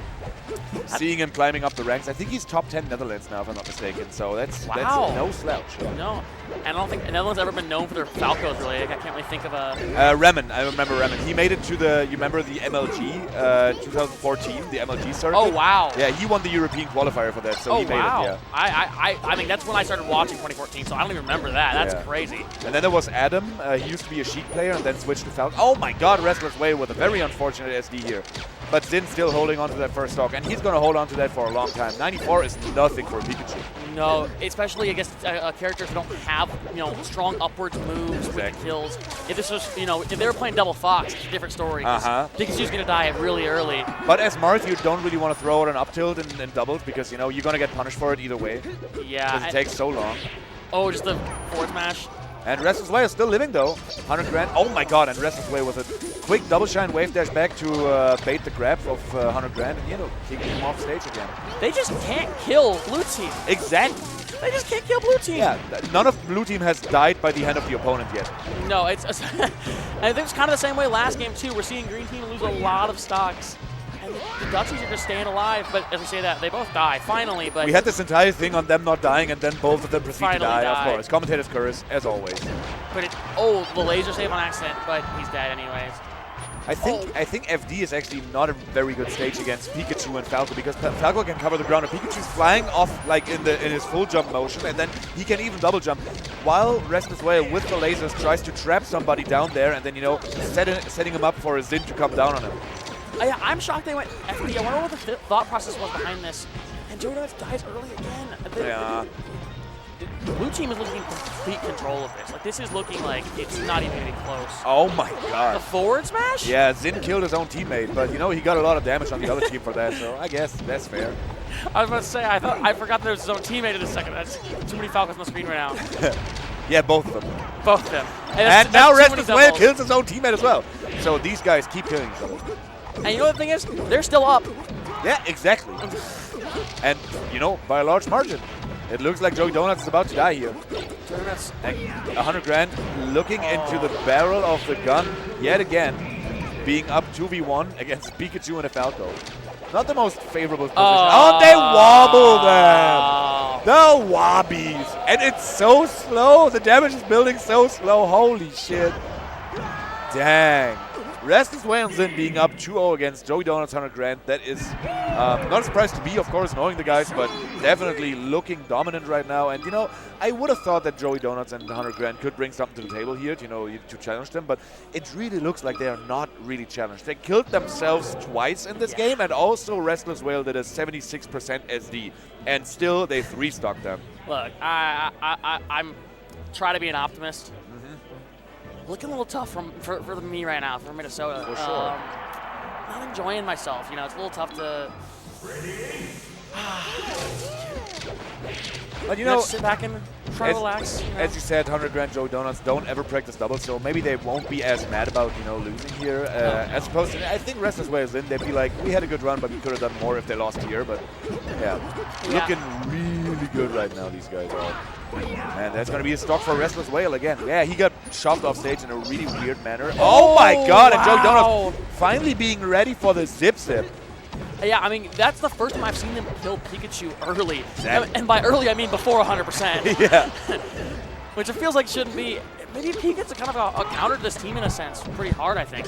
Because, like we were saying, against two Foxes, Pikachu seems pretty bad against two Foxes at doubles. But Yeah. against Martha Falco, maybe pretty good. I think everybody except two Foxes looks pretty good against three Foxes. Yeah, that's probably true. I think double Fox is like by a large margin the best double. Do you think it's by a large margin? Yeah, I think so. Okay. I know some people think Sheik Peach is like up there. Sheik Peach is really good, but against double Fox, are you kidding me?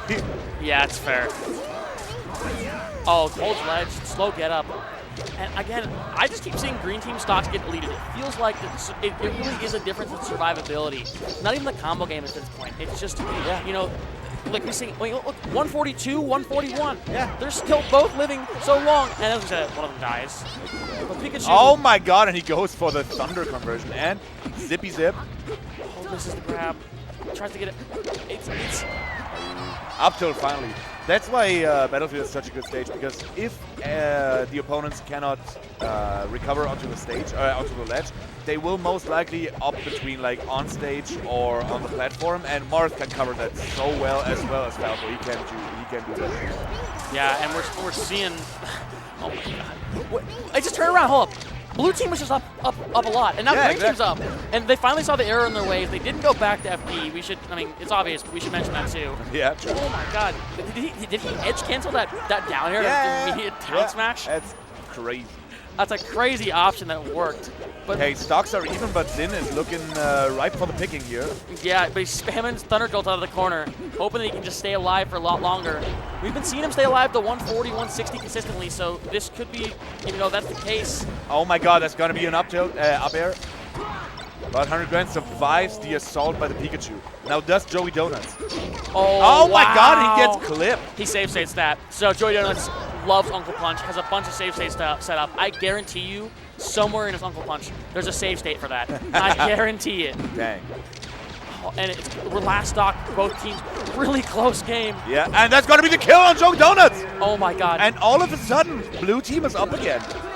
But you know, the thing is, Restless Whale is ripe for the picking, right? But what does 100 grand do? Oh! And the pop off. And the pop off, of course. 3-0. Are they? Did they purposely pick to wear the same clothes? Is that Maybe- intentional? I know they're maybe, teammates, yeah. but is that intentional? Like, Maybe they're they did. You never know. honestly, I respect it. So Netherlands in the top 6. We have 2 Netherlands teams in the top 6 right now, if I'm not mistaken. It also means there's no Americans left.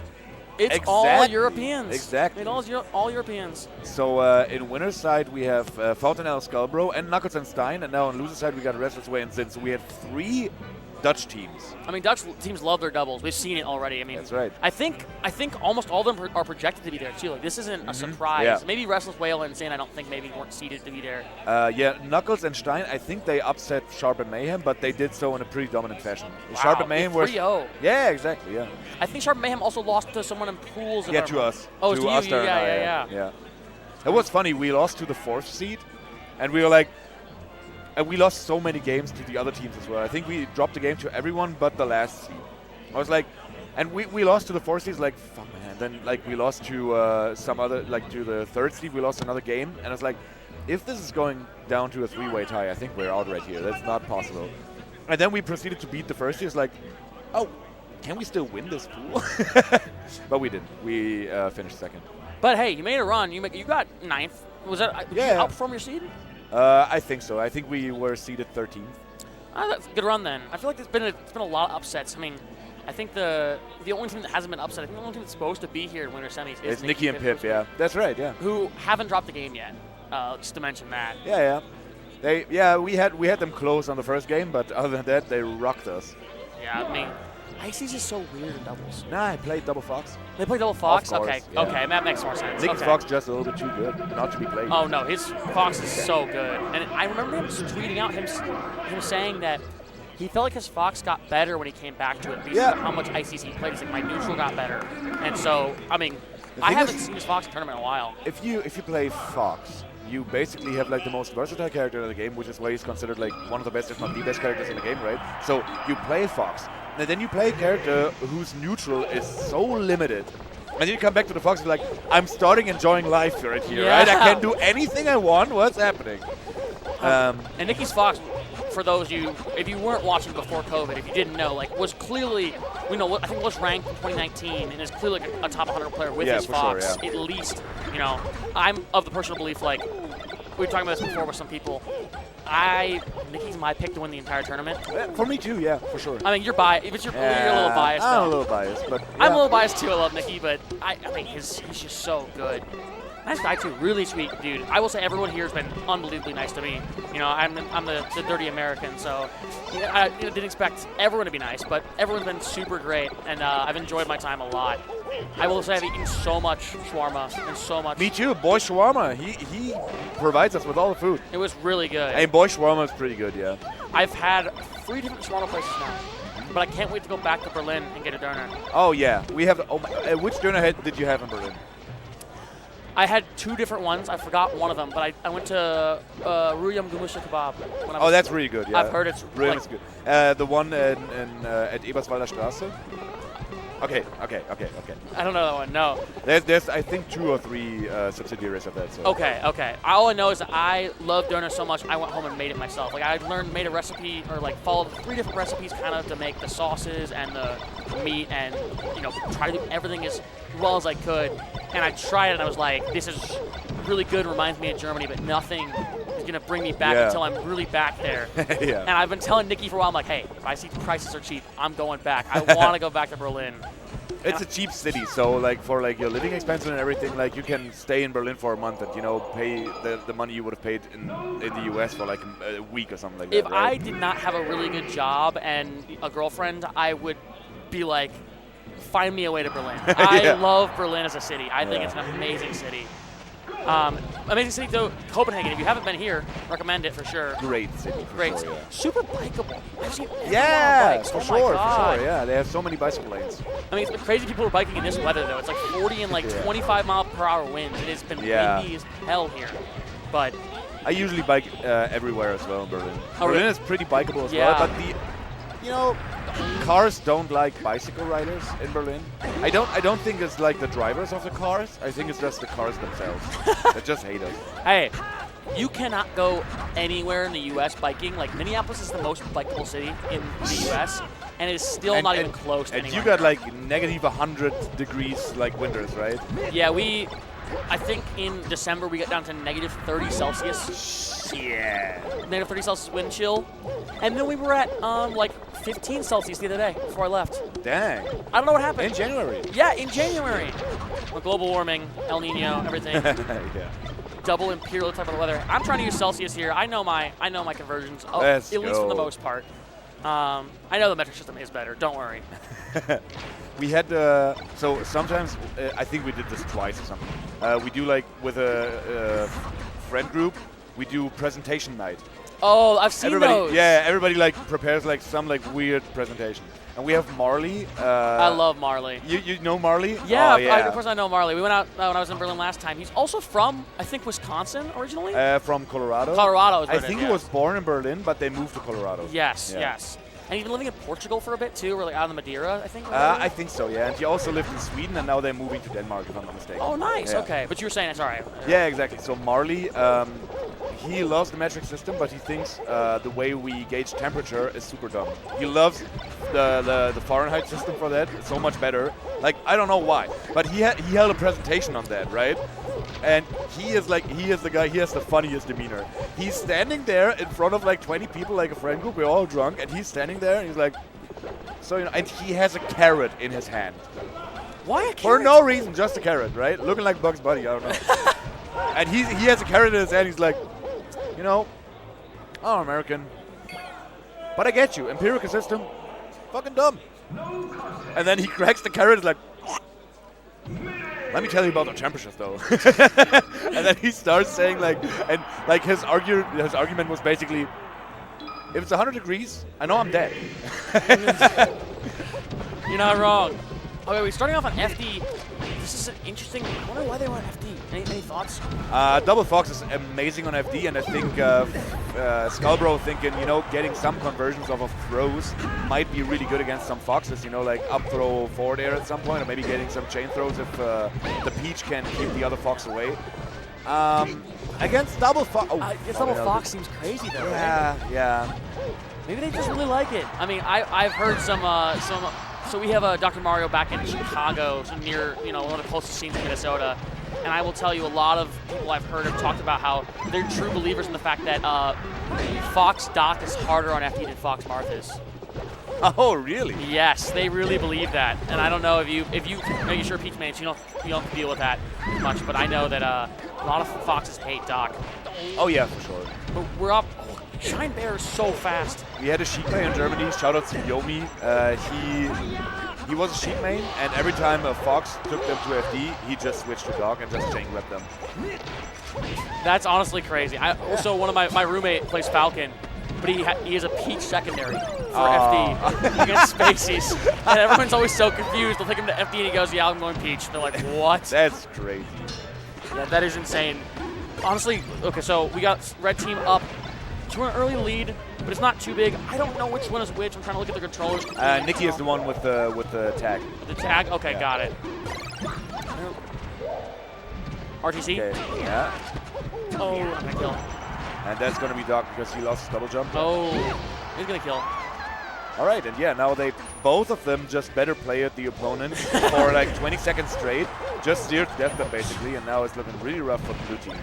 Yeah, I mean, and these are the two, I mean, probably the number 2 and 3 best Foxes in Europe behind Leffen, yeah, for sure. Obviously, Leffen's a little different, but Yeah, ever since Prof stopped, there's no conversation anymore. It's just these three. It's like Leffen and then Pip and then Nikki. Maybe Nikki and then Pip. I don't know. Well, maybe that's what they were trying to see with FD there with the off the top conversion. Exactly, yeah.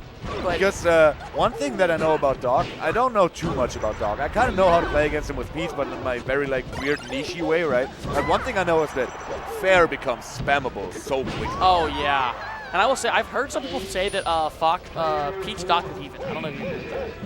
Nah, I don't know. I mean, the thing is that Doc is like still faster than Peach, which, you know, makes it every character that is faster than Peach makes it a little bit weird. Yeah, that's true. Because then they can camp you, and Fox has a projectile that covers a lot of ground in the air and on the floor, so it's kind of weird. Yeah, and this must be weird to the Americans seeing We've had two people play.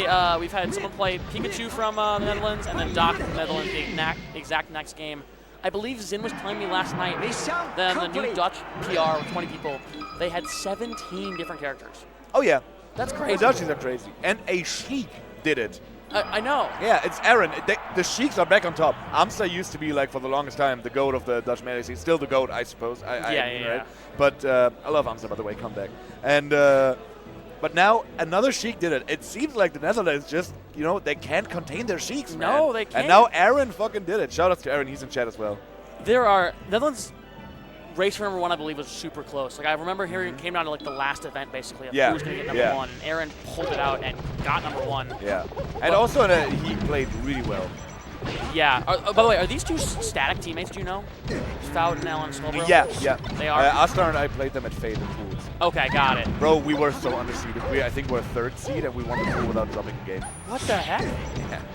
All And right. this event again, I think we're a little bit. Oh, underseeded. the Cape Camp! The Cape Camp! Oh my God. And they did it in the last game too, right? That's the way they, the dog gets his like early kills against Foxes. He just has to have the read with the Cape, but the Cape has such a long range like below him. Oh yeah. You wouldn't believe it if you saw the hitbox. It's crazy. And this should be, yeah. Good tech. Great tech from Nicky there. Exactly. Oh my God! But the down air to back air conversion here, Nicky not being Oh, ready to the forward down air. smash! Yo.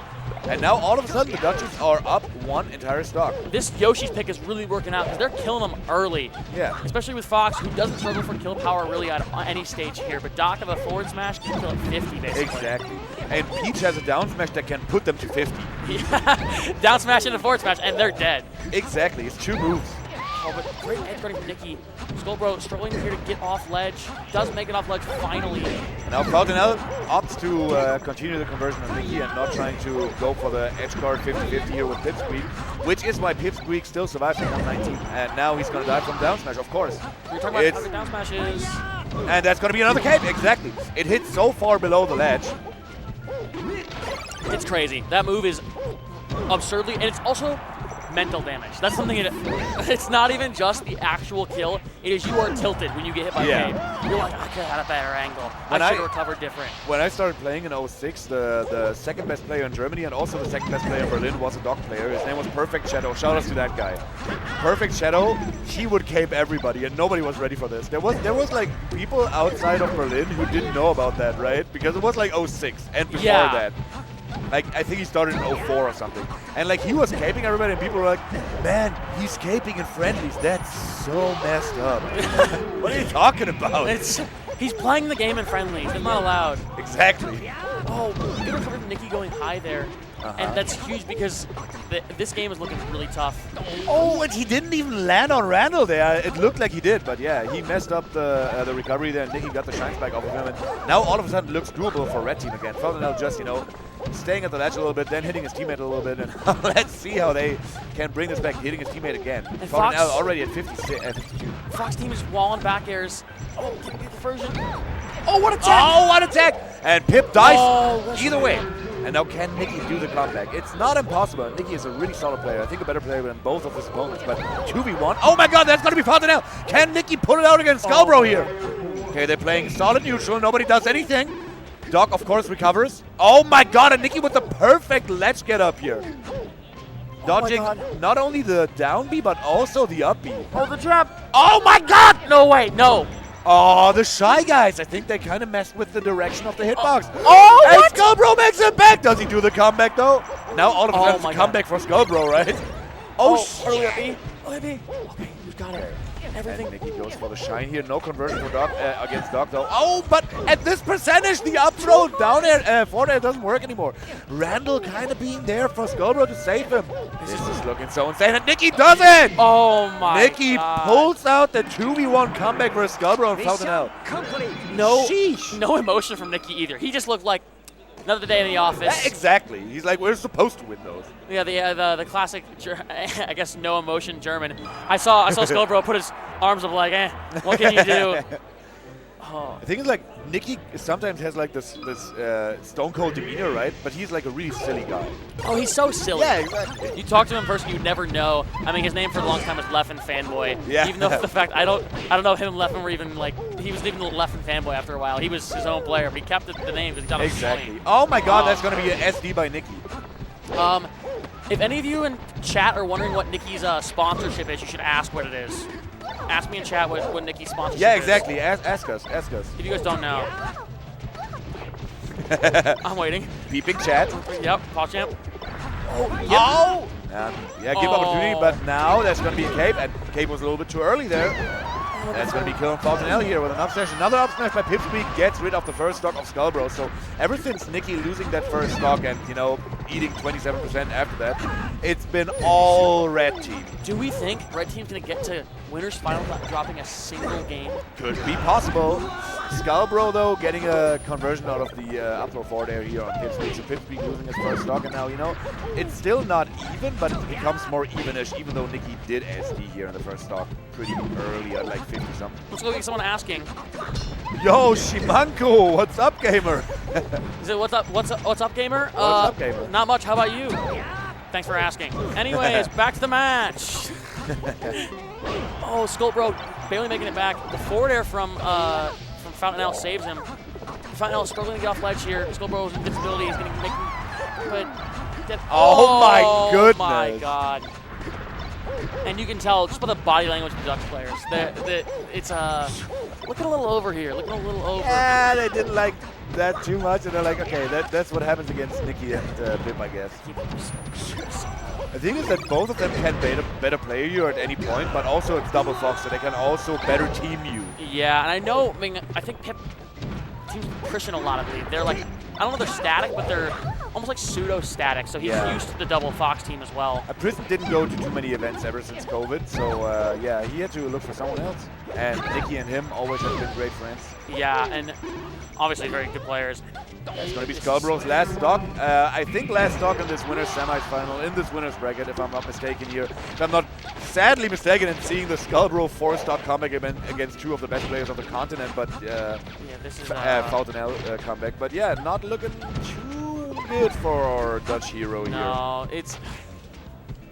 Oh, what are they Now doing? they're trying to fool around. Yeah, they don't want to go for the fully charged up smash conversion. Okay. Fountainelle does, though. He wants to go for the fully charged up smash conversion. There's going to be two stocks or what? Fountainelle still got this.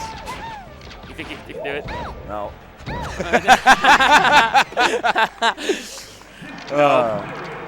Well, Nicky Pipsqueak taking it down 3-0. You have to lose a game. That was so funny. Yeah. Sheesh. He did pull those two stocks. That looked funny. That was cool. Good stuff to Fountainelle and Skullbro. Either way, they made it to win a semi, so they are guaranteed top 6 in doubles, and they have to play in losers against. Who are they playing? Fat Tino and Max. Okay, so not Restless Wales in, so no Dutch team kill. Yeah, that's which nice. also means potentially no Dutchies in the top 4. Oh, you're right. But we have Blaze and Irfan versus Knuckles one of the and other Stein. Dutchies, yeah. So if Irfan and Blaze, who I think were underseeded, for sure. I think they were second seed. Yeah, which seems crazy. Bro, actually, nobody in Europe knows how to seed Germans, especially in doubles. It makes no sense. I mean, I wasn't the seeding team. I'm not from EU, don't blame me. I said double seeding is fake. Double seeding is fake. I don't know double seeding. I don't blame me. You know, that's part of the problem. You're not wrong. Every time we travel to a tournament, I was like, how could you be this underseeded? We had the team of King and Cyric. It was Falco, Yoshi, pretty weird. They never teamed before, right? But they had the pool of death. I think there were like 5 teams that could have made it out. Oh my God. It was crazy. I think Freezes and Nakamaman were also in their pool. Oh, that was my pool. That was your pool? Exactly. That was the pool of death. We got annihilated by everyone except for like 2 teams. There was Yeah. like 3 teams who weren't great, and then the other 5 were just like incredible. It was insane. I don't know how that pool happened at all. I'm not Crazy. sure either. Crazy. And so there's 2 people that probably drowned in pools that probably could have gotten like 13 Exactly. That's what I'm saying, yeah. after that. But looks like we're missing Knuckles Missing and the Stein. Dutchies, yeah. And Irfan earlier had a Game 5 last stock game with Safbandarn. Oh, did he win? Yes, Oh, did win. let's go. I know that's huge news for you. Oh yeah, I didn't know because I think Irfan was the first seed and Soft Condor was the second seed. Yeah, and that's one of the tougher second seed draws where you. Such a rough second seed, yeah. I feel like he's better off skill than like results. You know what I mean? Like I don't Yeah. think he has the results yet, but you see him play at like the Stockholm local or the Yeah. locals in Sweden, and you're like, wow, this guy's. I'm always thinking like, where did this guy come from? I saw him at like the Levo League or something like that, like these online tournaments. I'm like, okay, he's getting up there. I think I saw him in like even like some amateur bracket like 2 years ago, and then all of a sudden I saw him playing like sometime this year. I was like, how did he become so good? Box Luigi, man. Yeah. We're waiting on. Looks like Stein is walking up right now, actually. So shouldn't have to wait too much longer. That's definitely our boy, Stein Money. He's tall. I feel like that's the stereotype for Dutch people, right? They're all tall. Yeah, they're tall. I think they're like the tallest people on average on Earth. I mean, you can see Stein. But he in is the back. the only Dutch smasher that is tall. Yeah, I was about to It's say. so crazy. All of them are like small boys. Zin is shorter than me. Like, yeah. Amsa too. Yeah. Adam was kind of tall. Zagetto was not. Raymond was also not tall. Is Aaron tall? No. If I haven't met him in years, but if I recall correctly, he wasn't. Okay. So I guess the whole Smasher thing about Smashers being short just kind of reigns true even in the tallest country in the world. Yeah. But we do have Frenzy here, who is. Oh, Frenzy. He's big. He's red. His feet do stick out of the bed. They do. 6'6". Okay, Aaron's like, how can you say that? Okay, I'm sorry, I didn't know. How tall are you, Aaron? Yeah, Aaron, we gotta know. We gotta know. H-Box is not tall though, right? H-Box is like 5'11".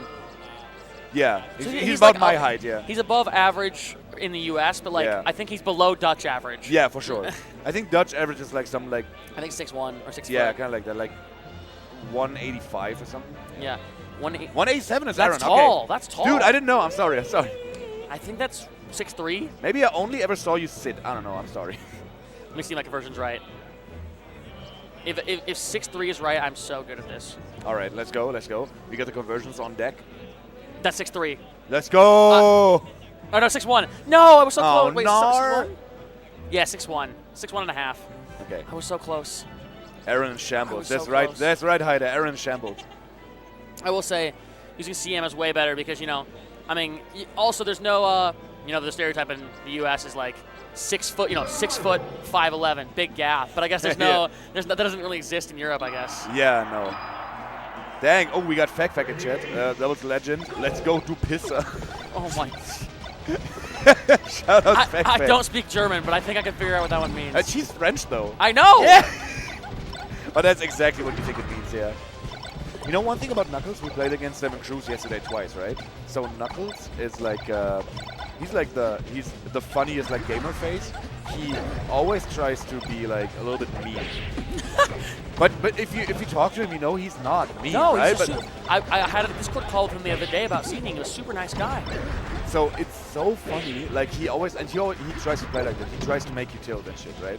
Especially in Cruise. He did that to me in Winners, and Winners it worked, and Losers didn't anymore, right? But I was like, dang, and he's like stone cold, and then he stands there.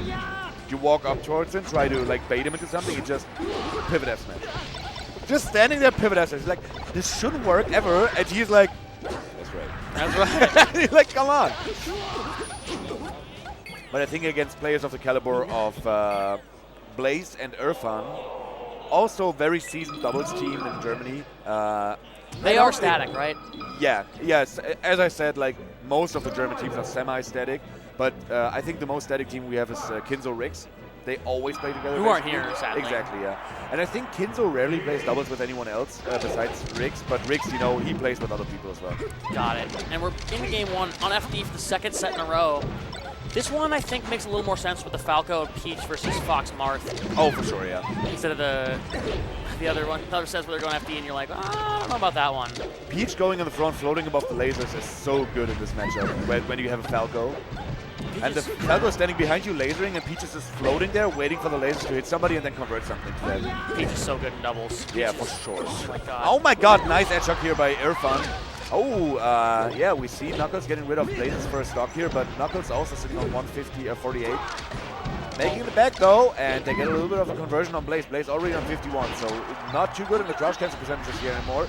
Could still crush cancel Fox Nair, but I think that's about it. Yeah, and I wasn't expecting Irfan to be the stock tank right now, but until recently it was at only 30% so far. Yeah. And the Peach is being the more aggressive player, which you don't see too often. Normally Peach is the support character. True. Not with Blaze though. Apparently not with Blaze. Blaze going in, but does die right as we say that.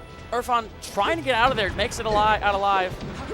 Ooh, Irfan almost getting the conversion there, but you know, he believed in Blaze a little bit too much for his Yeah, own I think sake. he left him in for him and grab.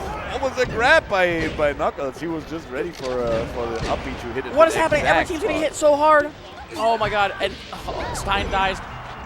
Blaze doesn't die though, but now, oh my god, and Stein kills both of them. Kills Irfan and also gets rid of Knuckles' stock. Irfan still has 3 stocks less than 0%. That's crazy. He's still staying alive. Blue team with a slight lead, but I wouldn't call it too big because, you know, Blaze can die at any moment where he does there. Yeah.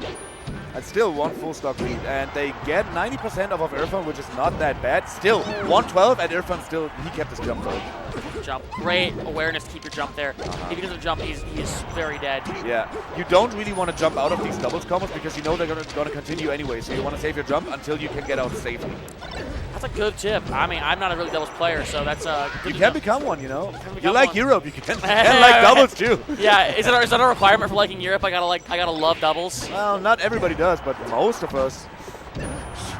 I think we have so much fewer events than you guys on a larger scale that we just take all the melee we can get, and that also includes doubles. That's probably fair. We used to play low-tier tournaments back in the day. Really? Yeah, it was so fun. That sounds really cool. I think especially in Germany and the Netherlands, the low-tier tournaments were a thing. That's where my Kirby developed. Really? Yeah. You have a Kirby? Oh yeah, that was my first main actually. I'm guessing Kirby's terrible in doubles. Yeah, much better than in singles though. Really? Actually? Of course. Bro, he gets cucked by every single character. Okay, that's fair. In singles. Oh, suicide Irfan. dare. Yeah. Good call here, though. Blaze is already almost dead here. So Knuckles needs like one good, I guess, up tilt or like a tip of fair in order to get rid of Blaze's stock. So maybe that wasn't the best trade here for... Oh my god, down smash also would have been good. But those guys are so good at those combos. These combos, I guess. I was shocked, though. Okay, No jump, no nothing. That's Yeah. going to be game 1. Good shit by Busty and Blaze. I think that's the first game Stein and Knuckles dropped all tournaments. Oh, really? Yeah, I believe so. Which is crazy. Sheesh, yeah, it looks about right. Gosh darn it. And they were the ones that were in my pool, the pool of death. Oh, they were also in the pool. Yeah. Oh, no, though. Let's see. I'll look at the pool quickly to confirm that's the first game they dropped. Let's see. The comment free just pools D1. No, the drop one to Ninjago fan and Mart and I forgot. And Dang. Okay, so they did drop one. These guys also, I think they 8-stocked King and Cyric. Ninjago fan and Dank did. 8 stocks? Yeah, I think so. That's a good team. King's a good player. They're good players. Really good player, yeah. That's actually crazy. Go to Pokemon here. Why do you think they chose Pokemon as a doubles player here? You give me the insight. What you think? So basically, recoveries become a little more streamlined because both of these characters, Fox and Marth, can cover the platforms really good. So you basically like on FD, they don't want to go back to FD, right? Because they got rocked there. So this is like the next best thing where you can cover the recoveries of the opponents really well, and you can kill the Falco rather quickly. I feel like, especially of him being off stage, because he can recover to the platform or to the stage, and both of them can cover both that very well. On other stages, that doesn't work too well. Okay, that makes a lot of sense. Yeah, I mean, and they've seen how much they need to kill Irfan early because they weren't able to do it last game. Exactly. We saw Oh my gosh! Knuckles with the clutch! Nice back air. Should be. You said it. I said the line. I said the Finally, line. somebody said the line. It took us 4 sets, but I finally said the line. Sometimes it is a nice back air, you just gotta say it. Exactly, that's what I was saying. Oh, good high recovery getting around that. And like I said, again, Irfan's stock tanking so hard, still alive at 151% as Falco. Irfan is very much a doubles enthusiast all the way, and he also grinds doubles. He has like all the strategies on deck. He always knows what to do. Like against every matchup, he has like some sort of like, you know, some secret sauce. So I'm not like super surprised that they're playing this well here against the Dutchies. Whereas the Dutchies also very experienced doubles players, but you know, Irfan, he's doubles labber. Yeah, I mean, and like I said, second seed in the pool, looking to come out to a 2-0 lead here, actually, and they're going crazy. Who did they lose to? Oh, they didn't lose anyone. They didn't lose to anyone. Oh my God, they're running nuts right now. I remember Blaze standing up after their set and saying, like, second seed my ass. I mean, right now, he's got a reason to say that. Yeah. I think they're number 6 and 10 in Germany. I don't know how, even on like single skill alone, I don't know how they ended up being second seed in this tournament in any capacity. I mean, this tournament is really stacked, to be fair. Yeah. It is a deep tournament. But and Blaze was also second seed in his pool and 3-0'd everybody. Well, hey, do you know who's seeded? You know who the head seeder is? It's Knuckles. So Irfan and Blaze right now are saying, hey, you should have seeded us higher. Exactly. We're taking it out on you. Yeah, tell him, boys. I was about to say tell him, girls. It sounded so right. Right now, blue team just needs to close the Fox stock out, and they're going to be up at a huge advantage. I mean, it's 5 stocks to 2. It's looking. That's not going to be the Fox stock, but it almost looked like Knuckles wanted to get rid of the Fox stock, but instead they got a really solid conversion on Irfan taking his second stock out. Yes, I said that. His second stock, while both of the red team members almost died. Irfan, I don't know how he's staying alive. I mean, I'm watching it, and I still don't get it. His avoidance of these combos has been so good. He just hold shield, not afraid to just hold shield as he gets spammed up smash. We had the invisible ceiling glitch here. Mid-set fist bump. Yeah, they did it after the first game too. They're happy. They really want the win. Exactly. And you know what? If they win, we get 3 Germans in winners finals. Yeah, that's right. You Germans and your doubles apparently. Told you. So who did they play in pools? Who did Irfan and Blaze play in pools? Because they beat Joy Donuts. Joy Donuts and 100 Grand were the 3rd seed overall. Oh yeah, that's right. Who did they play? I don't even know. I don't know either. Trying to pull it up. But as we're pulling it up, they were the 1st seed actually. Oh, they were? But they lost to Happy Meals. Oh, that's what happened. Okay, they lost to Happy Meals. Oh, I see. So they were the 1st seed. Okay, that makes more sense. I was yeah. Okay, yeah, I remember it wrong. So they already have 1 loss, but hey, in Europe we play pools here, so. We play round robin. Play round robin, so even though they lost in pools, they're still in winners and 1 game away from being in winners finals. Oh, shit. Dude, ever since Blaze switched to that box, it's becoming so fast. When did they switch? I think in like 2019. Okay. I think before COVID, like slightly before COVID. Oh my god, in the Stitch phase. Doesn't go out there to get it again and, you know, gets an up smash for his efforts. And now all of a sudden it's looking pretty good for the red team. Oh, I thought he was going to SD there for red team. But Irfan still not dying, refusing. Oh my god. If Blaze, Irfan and I teamed before as well, like a couple of times, and Irfan told me that as well. If Peach gets a down smash and Falco shoots a laser, just down smash again, it's going to be like 80 damage. That's a crazy thing to... Yeah, they can land it again. Peach down smash is so broken. They Yeah. finally kill Irfan relatively early, and because of that, they've got a lead now. Yeah, it's such an interesting strategy having the Peach be the more aggressive player. But it's working out so far, except for this game apparently. Big forward smash. Knuckles being the aggressor right now, trying to mix him up. Yeah, smash on Stein though. He didn't know what happened. He didn't know what hit him. Just lets it rip. Big combo. I Blaze thought not going for the up air, yeah. I thought for sure up But air. he was already in his double jump, so he couldn't reach it, so he just, you know, refused to engage because could eat damage for that, and at 106 and his last stock, don't want to really take too much damage here. Oh my god. That's going to be Blaze's stock, but you know, Irfan kept 3 of them. The fact that he's still at 3 with only 47% taken, I guess. As the Falco in doubles with Peach. It's actually crazy. But now he loses the stock. Oh, no, he lives! What a save! Off. Damn. Oh my god, almost killing Stein there off the top with a pretty rando up air. Blaze gets rid of Stein's stock and goes for the read on Knuckles, and Knuckles is forced to up B a little bit too high for his own good.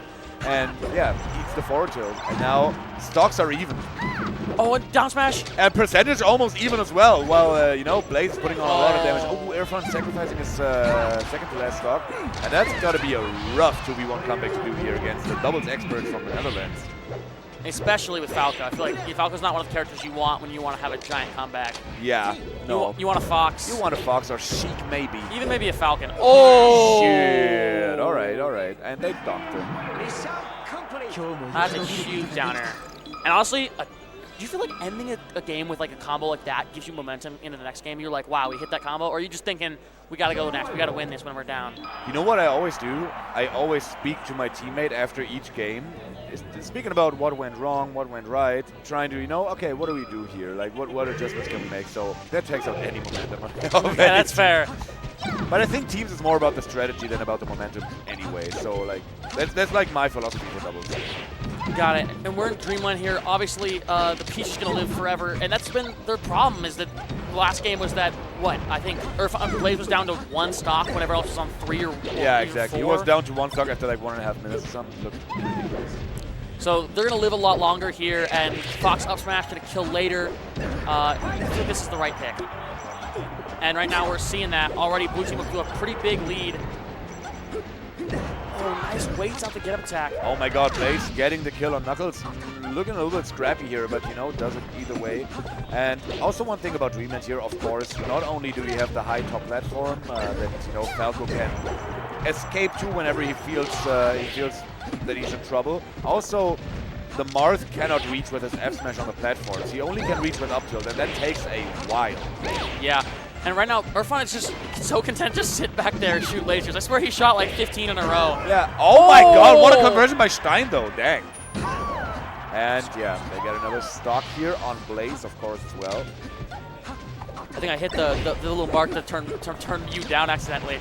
Oh, my thing. Our pedals are by our feet. Maybe I have to scream now. I don't know. No, I don't think we didn't do that. Looking good. Can you do your best Fauster impression? Oh la la! Oh la la! Oh my god, yeah, it happened right away. I clipped the mic. Oh, what an up air here by Blaze, sending him off stage. And yeah, Irfan there to pick up the conversion. But one down smash is not going to be enough against Marth and Fox. They, of course, can hit each other all the time off stage, helping each other out. Oh, this is going to be so tough. Knuckles to come back from. Oh, really good interruption. Yeah, was one too many lasers there by Irfan. I think one less laser and Blaze would have had an imperfect back air percentage, back air position. Knuckles still living at 168%, really making this close to doable. And Knuckles was died a little earlier, it's not doable. It's still 179. I'm talking about Marth not being able to kill, not Marth being able to survive. Yeah, that's a new one. I don't see this very often. Oh, really? I was about to say it should be it, but yeah, what really can you hit from this position? Oh, the counter from ledge? Oh Nickstart. my god. The Nickstart? Is that the Nickstart? In German, it's we say Nixta, which means it's very difficult to translate, actually. Let me think about it. I will tell you later. I feel like that's half the German things. You're like, that's not a word in English. You can't really translate that. Okay. Nixta is like, no way. No way. Okay. But like in a mean way, Okay. Negative connotation. Exactly. Got it. Okay. Well, Irfan's still stock tanking. No punish the knockdown. And the team. Oh, good follow up. Oh, it doesn't get only there. Yeah, Blaze a little bit too late on a focus switch here and realized that he cannot edge guard Knuckles and then went over to, get a conversion on Stein. But Stein's staying on 70%, not, being hit as hard as he should have by the blue team. But still, blue team up by quite a bit. Oh. They had a chance for a 2v1 there and dropped it. Yeah, that would have been huge. Okay, looks like Irfan's gonna make it back. Oh, the laser saver! And that's gonna be Knuckles stock for sure. Yeah, Dreamland worked in his favor actually. It's a great pick. It's a good pick for the blue team, but it worked in Knuckles' favor, is what I'm saying. Yeah, true. And Irfan not surviving there. Knuckles being quite ready. Okay, Blaze still on his float, and yeah, Knuckles not even trying to engage with that 170% Peach, because what can you earn and what can you lose here in this situation? You're gonna kill her anyway at any point, so why bother edgeguarding her and then get clipped by some weird shit? And they're really 193. 193. Wait, again, still alive. 201. 201. He got no magnifying glass damage. That was weird. 211. Still surviving. 215. 232. Finally dies. Second to last stock. But, it's looking like Irfan could die at any point as well. And Stein is surviving for so long. Stein's been at 100% for so long on his last stock. And now, you know, Blaze is sitting on 15%, 25 now. But if blue team keeps this going any red team keeps this going any longer, but they don't. Okay, so blue team got rid of Stein here, and this should be the game, shouldn't it? Well, no, okay. That, oh my god! I thought it was a kill. The tipper down smash would have been amazing. Yeah, tipper down smash kill, but too low percent for that. But, you know, not far away. Knuckles needs to lock in here. Gets the kill on Irfan. No, he focus switches to Blaze. Good shit. Oh my god. Okay, if Knuckles does this comeback, it's got to be amazing. Only weak hits so far for the blue team. They can't get him killed.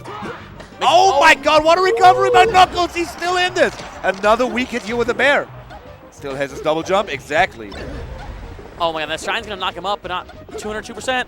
Yeah, Shine's gonna kill at like 250 or something. That's gotta be the set, alright. And Blaze and Irfan advance to winners finals to face Nikki and Pipsqueak with a 3-1 against Knuckles and Stein.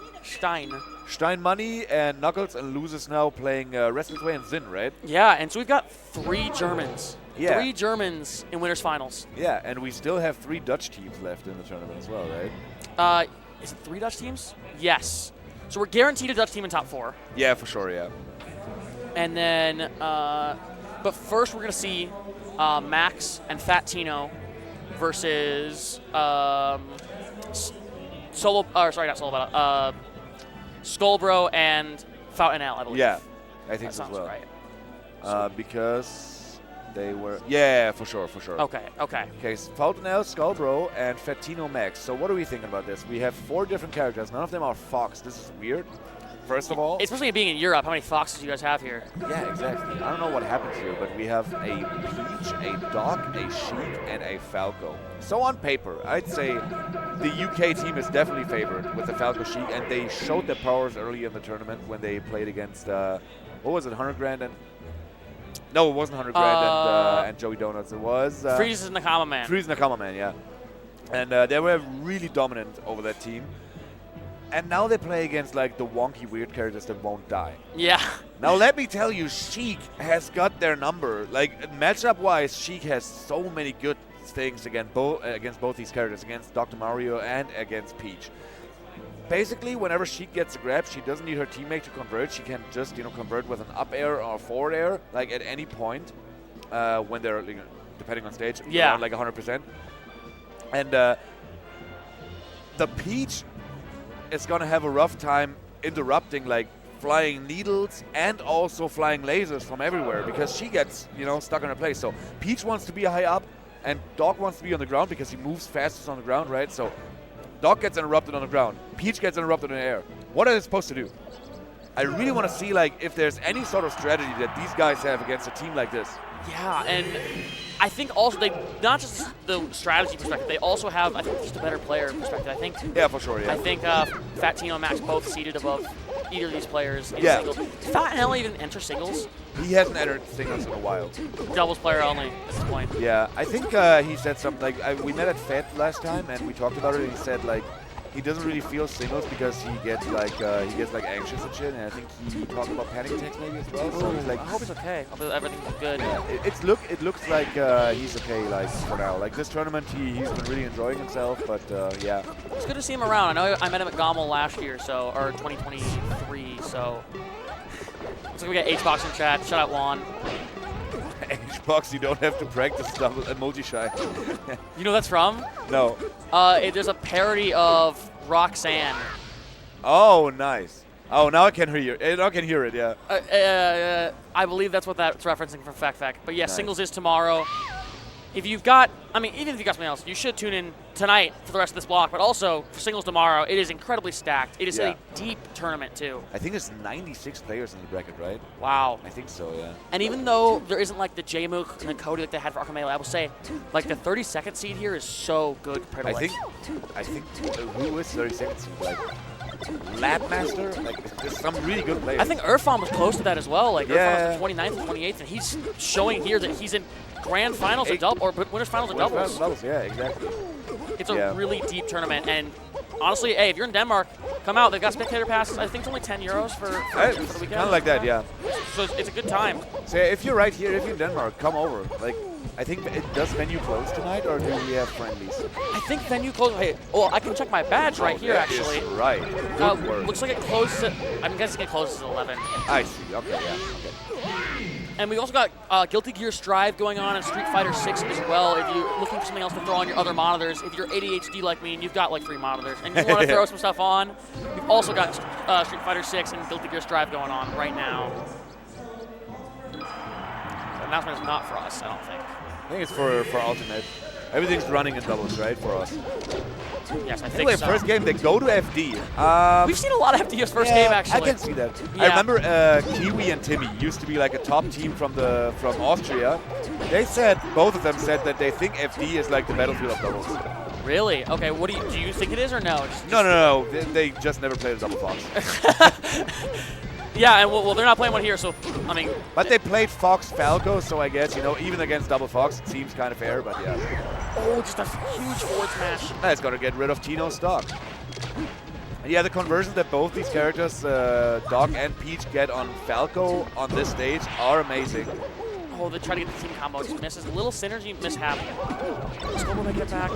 Up air. Ooh, yeah, the up air's not going to be enough. I think down air would have been good.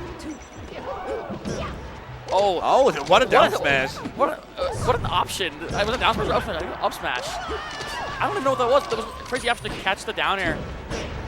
Oh my god, he could still catch Max with a dash attack here? That's crazy.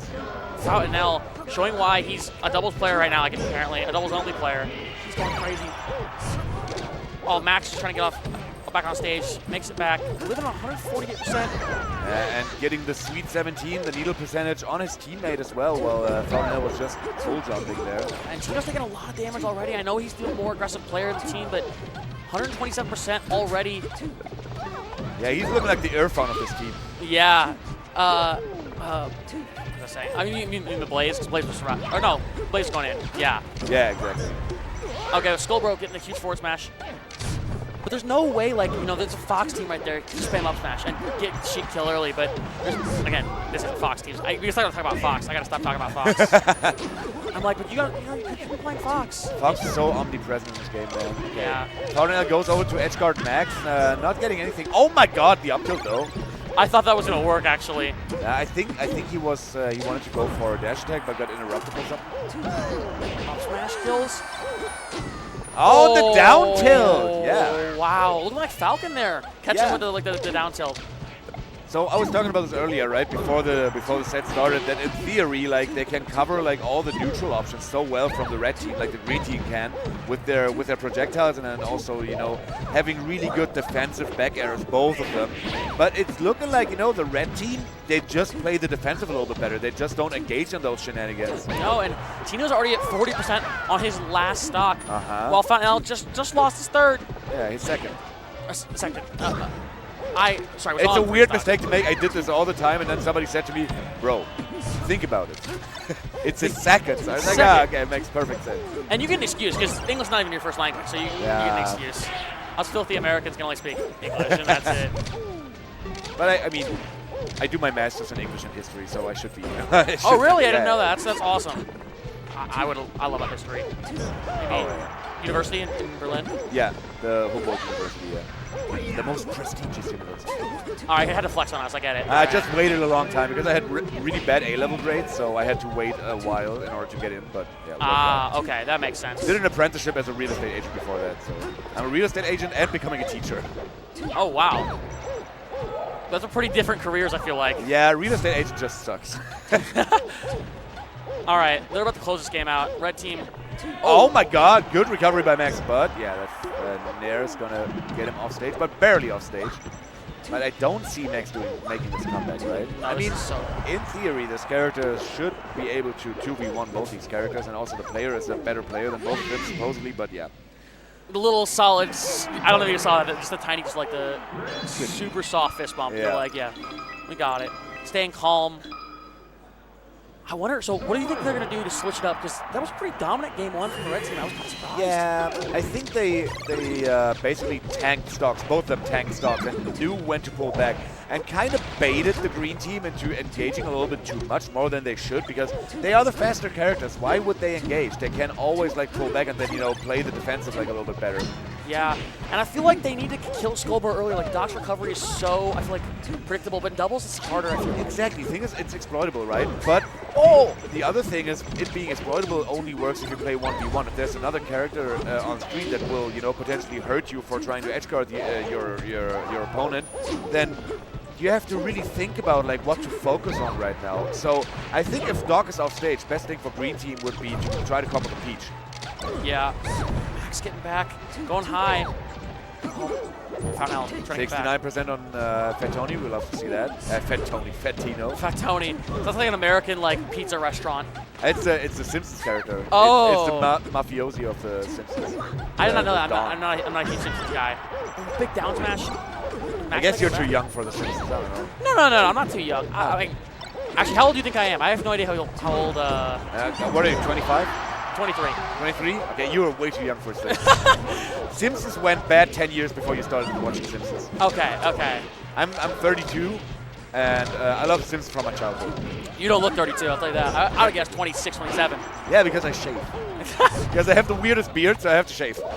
You're German and you have a weird beard? I thought you Yeah, grow beards there. my beard is so weird. It's so wacky. I think if you watch the VODs for Air 4, I commentate there with Armada, and my beard was like fully grown. It looked so bad.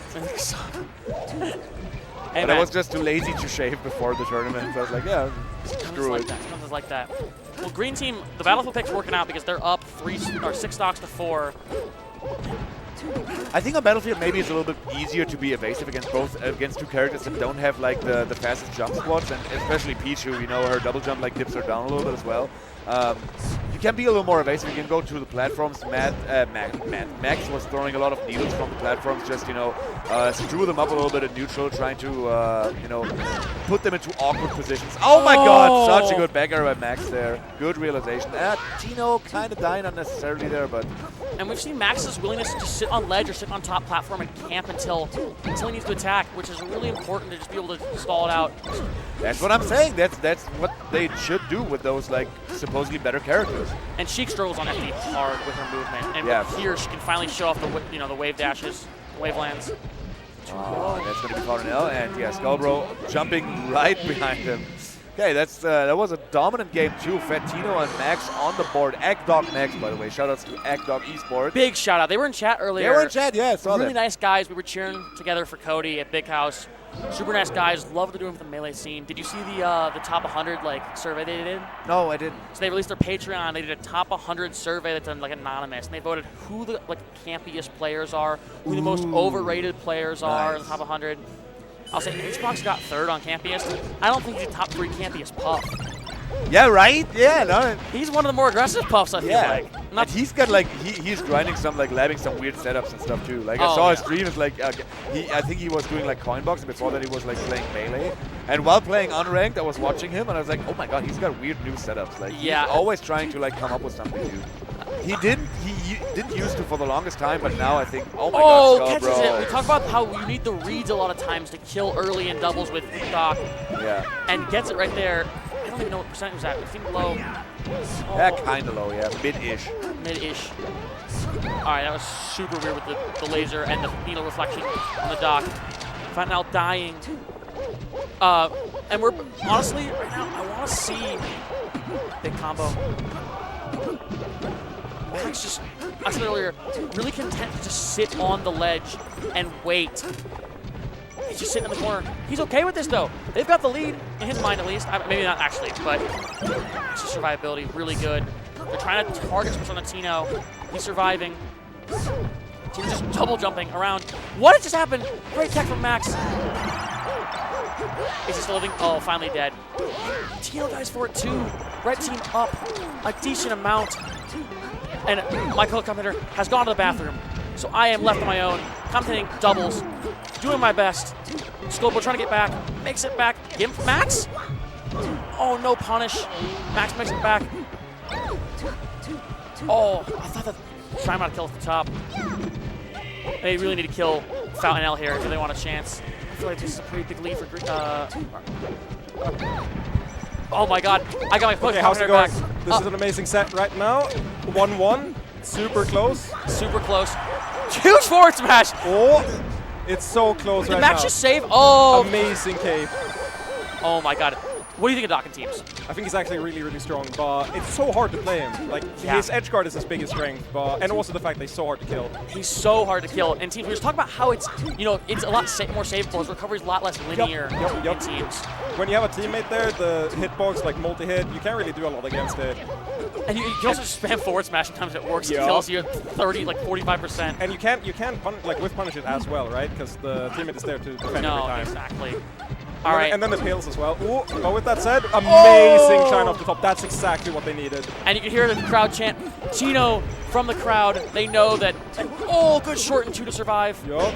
Oh, they're playing so patient, but they are down. They need to get something here real quick. Oh, wow. Max staying alive. Huge. Oh, the ghost force smash we were talking about ripping earlier. Ooh. Back throw. Yeah, that's bad. Living. Max's survivability has been so impressive. Hold on, no, pip stay, pip stay. But never mind. Yeah, hold on, pip's back. Okay, we're back in on the other one right now. Joined here so it's- once again by the doubles expert Pipsqueak. This is almost unwinnable, but I have seen them do it. Not versus this team, but, you know, it's always possible. You never want to hit your teammate there. If you just hit the... What a save with the pill there. It was not intentional, but... Of course, but it worked, and, you know, they didn't need it. I think that's like 30% of doubles. It's like, it wasn't intentional, but it worked. Yeah, you just got to set up situations where, you know, things work out. Exactly. Automatically. The less you force things, the better you are in doubles. Oh. That actually makes perfect sense. Never thought about it this way. Oh, it's so scary to be the Falco here. What do you even do? Yeah. You just have a doctor running around, like you just have to run circles around them and never commit to anything. But even then, it's like, how do you get out of the corner when you I have feel like both even committing to a laser is weird sometimes Yup. with those, yeah. Especially when you have both turnips and the cape to deal with. But you know, Tino's doing it. Like, Yeah, the this pivot is bear, still- sheesh. If Tino wins this, it's absolutely legendary. And I can see a world where they would, because Falco is so hard to punish by Doc that if he can catch Peach from like a shine off the top, never mind. That was the weirdest up tilt. And know- yeah, that's gonna be it. Yeah, the cape. There was a reality I dreamed of. Exactly, yeah. I saw the parallel universe like opening up. Yeah, exactly, like a portal. And, you know, it didn't happen, but we can pretend it did. Exactly. So you remember back when Tino did the 4-stock comeback against against Skullbro and Fountain L? Crazy times back then at Valhalla 4-2. It's actually so insane that he's just the best player in the room at all times. Kind of looks like it, yeah. Also crazy. plays Falco, you know, that places you as a really good player as well. That's true, that's true. Go, but right now, in our reality, we're watching Faut and Skullbro. Being up 2-1. Yeah, they're pretty happy about it, I think. Like, having the counterpick advantage here, I think is pretty important. That's a happy reality they're living in. Yup. Okay, so what I thought, I think Fountain L and Skullbro really benefit from not having a top platform around because Max very much so, you know, loves to throw the needles into the middle of the stage. Well, those two players, Fountain L and Skullbro, if they get separated, it's really bad for them because both these characters are pretty slow. Yes, So Fountain L and Skullbro try to hawk center stage as good as they can. So Max messing with that with like 2 to 3 needles all the time actually makes it work pretty well for them. So another top platform stage here, and not one where you can like scramble like a madman like on Yoshi's. All right, I'm back. We've done an elite switch. Exactly. Pip is filling in for us. So yeah, we got Pip is firing off all cylinders today. He plays doubles, is in winners finals, and also a top tier doubles commentator. Much more doubles knowledge than both of us possess. I mean, obviously. well, more than me for sure. I don't know about you. You've dropped a lot of knowledge and tidbits. I am admittedly not a doubles player. Pip is a great commentator. We've seen him at Smash Summit. People talk about how good his commentary is. He's so insightful. Have you ever watched a stream? Yes. He gets like from silly to very knowledgeable within like frames. Yeah, he'll be raging at something and like really angry and he'll be like, well, you know, I try to do a Swedish accent. The Swedish accent. Well, you know, Dr. Mario's recovery much better in doubles. It's my best Pittsburgh impersonation. It's not a great accent, but you know, you tried. I tried. It's not worse than Vish's Leffen impression. Oh, I never heard that. You haven't heard the Vish Leffen? He sounds Italian. He's literally like, I won Evo. You've never heard that? I won Evo. Dang. I'm surprised you never heard that. That's such an iconic impression because of how bad it is. I don't remember when I last saw Vish commentate Melee. It's been a minute. We need him back. Yeah, for sure. That's a lot of people I need back on commentary. Like, I don't know. Armada? Like, exactly. You know, he was supposed to maybe be here this weekend. Yeah, but where is he? I believe one of his friends just became a father, so he went to go visit him. Kind of cringe if you ask me. Kind of cringe. Children? Children? Bruh. I was really hoping he'd be here, though, because it'd be awesome to have a tri-cast with Armada. Oh, that would have been amazing. We did a tri-cast for doubles before, I think at B7 or something, with, I think it was Imperfect, King Funk and I. It wasn't actually perfect. I didn't know tri-cast was such a good idea, but yeah. I think at Genesis they did, what, a quad cast for doubles last year? They had Pew Pew U, Scar, Toph, and Armada. All right, Max, staying alive here really long. Dreamland, okay, so Dreamland, it has been working out. This is going game 5. Is this going to be our first game 5? Well, assuming it's game 5 right now. Looking like it's pretty wrapped. Looking like it's going to be. Oh, the Toad! We have a saying in German, like in German tournaments with Peach players. It's like, the Toad, you can do it, but it only works once a weekend. So you got to choose wisely. It will only work once. The other times, you will just get punished for it. And it's kind of wrapped. Oh, I'm curious this. No one talks about the Fed 3 quid cast. Did you 5? Quid cast? I don't know. I didn't cast anything at Fed 3, so I wouldn't know. But That was such a fast ledge grab. yeah, for sure. It was the wave dash back and then like real quick fast fall. Yeah, that's. But you have to be real quick about it because otherwise you fall through ledge and then like fast fall off stage. So it looks like both teams are kind of talking strategy over. Here's some Tino chants from the crowd right now. I'm just wondering if Fountainelle and Skullbro will go for the Yoshi's gamble, because Yoshi's is a really difficult stage to, you know, keep a composed game plan going, and I think their game plan is pretty much stay in center stage, stay close to each other as much as possible. They go for the gamble. Go for the gambit. All because right. top platform basically was what won Tino and Max these 2 games that they won, and whenever there was no top platform around, as we saw on FD and on Stadium, a green team was basically struggling to get anything going in neutral, because red team tries to stay in center, right? Because both of them are really slow characters opposed to like Sheik and Falco. So trying to stay in center and then do the most out of the openings that they get is their game plan basically. So if they have a top platform involved, Max has all the time in the world to like wreak chaos through the side platforms for the needles and then escape to the top platform if anyone tries to engage with him. So that's exactly what they've been doing for the 2 games that they won, the green team did. And now we have no stages without top platform left. And this, I guess, is the roughest pick for green team here because it can be so scrappy on the stage. And a lot of chaos inciting, but still think good stage for green team overall. And what an angle, by the way. Tino already 116% on his second stock. Max staying alive really late. Content to hold shield here in the corner. Just light shielding for about 7 seconds. Yeah. No one's saying, I said, come and get me. I'm still alive. And he could be like, he could die to grab, right? Yeah. He can F throw him, but he's willing to go for that gamble because in doubles generally you don't want to grab too often when the other opponent is running around, because you can get punished real quick for it. Yeah, great kill usage from Skullbro though. Getting back. Oh, this should be big. His teammate's dead. Get a kill, and there it is. Green team up a stock. Yeah. Like we said, the top platform stages really working out for green team. Exactly. It's so brutal for red right now. They were like, we don't have a stage to go to left.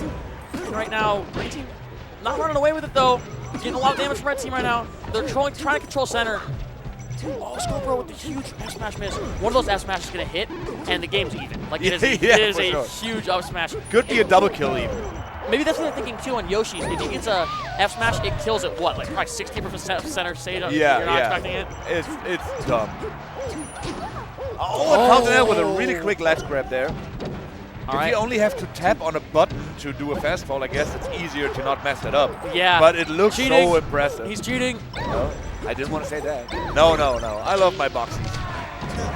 Oh, kills Max. Yeah, team kill, but very high percentage. Though Max lived too higher than that. Valhalla not trying to engage with Tino there. Wise decision. I thought Skullbro was going to go for the VGBootCamp. Yeah, but like it's they not needed too it. good against Sheik. Oh, yeah. Oh, yeah, no, that's Falco I was saying when Tino was recovering. But I feel like they needed it, especially now. It should be over. Oh! Max still converts with the poof. And Max he did like 7 needles. He did 14 needle turnarounds in a row, and yeah. As we said, you know, Max being able to revert to the top platform whenever these guys came close, because they have such like slow jump squats and whatnot, really worked out well for them. But shoutouts to Skullbro and Fountainelle making 5th place here. Still, really good performance. I think it's kind of where they're seated, maybe a little bit lower than that. Played an amazing tournament for themselves, and both of them are in the singles bracket tomorrow as well. So we're gonna see more of them potentially even on stream.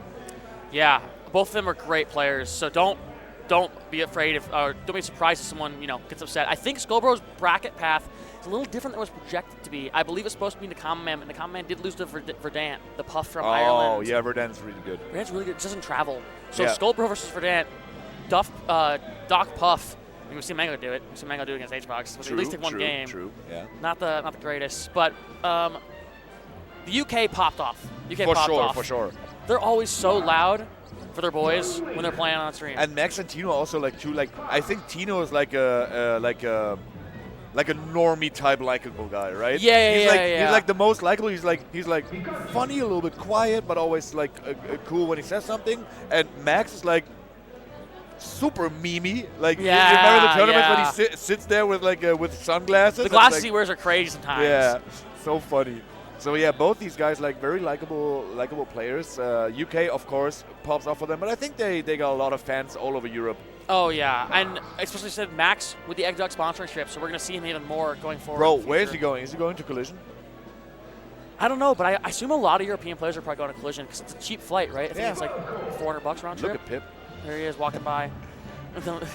Gives us 2 thumbs up. I know that Nicky's going to Collision. I'm so excited. Yeah, and I know he's got some secret sauce.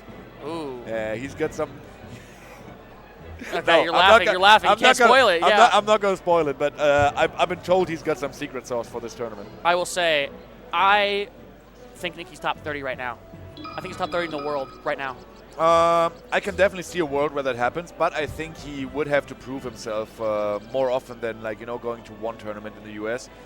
Unfortunately for us Europeans, and especially those ones that don't have esports sponsorships that allow them to travel a lot, it's pretty difficult to get ranked in the US or in the world with all these US tournaments happening, because there's so many more good and solid and top level players in the US than there are in Europe. But Nicky definitely has the skill to be a top 30 player, I think. But he needs the exposure. He needs to happen. He needs to happen on those tournaments. At those tournaments. Well, I will say though, even though there's a more top level players, the mid level in Europe is so good. Oh yeah, it's actually crazy. Sharp was telling me that they went to Shine and they had one hard match in their first 6 matches. Yeah. But they said that when they're here, they feel like they have to fight every single match to even for sure. win it. There's usually I think. When I started playing back in I think 06, and I think my first international tournament outside of Germany was in 2013 or 2014. AMSA also went to that, the Japanese one. Yeah. It was a tournament in Paris called Republic of Fighters 3. So I went there and I had maybe 3 good players in my pool. And nowadays, I played my pool today, I was like, dang, brother, I surely could have not made it out of pools if I was slacking a little bit more. I think I only dropped 1 game to, I was 2nd seed and I got 2nd, and I dropped 1 game to the 3rd seed, and other than that I 3-0'd them, but all of them were really good. I was yeah, could have dropped more. Close 3-0, close 3-0. Exactly, yeah. They need to add that as a feature on StarGG.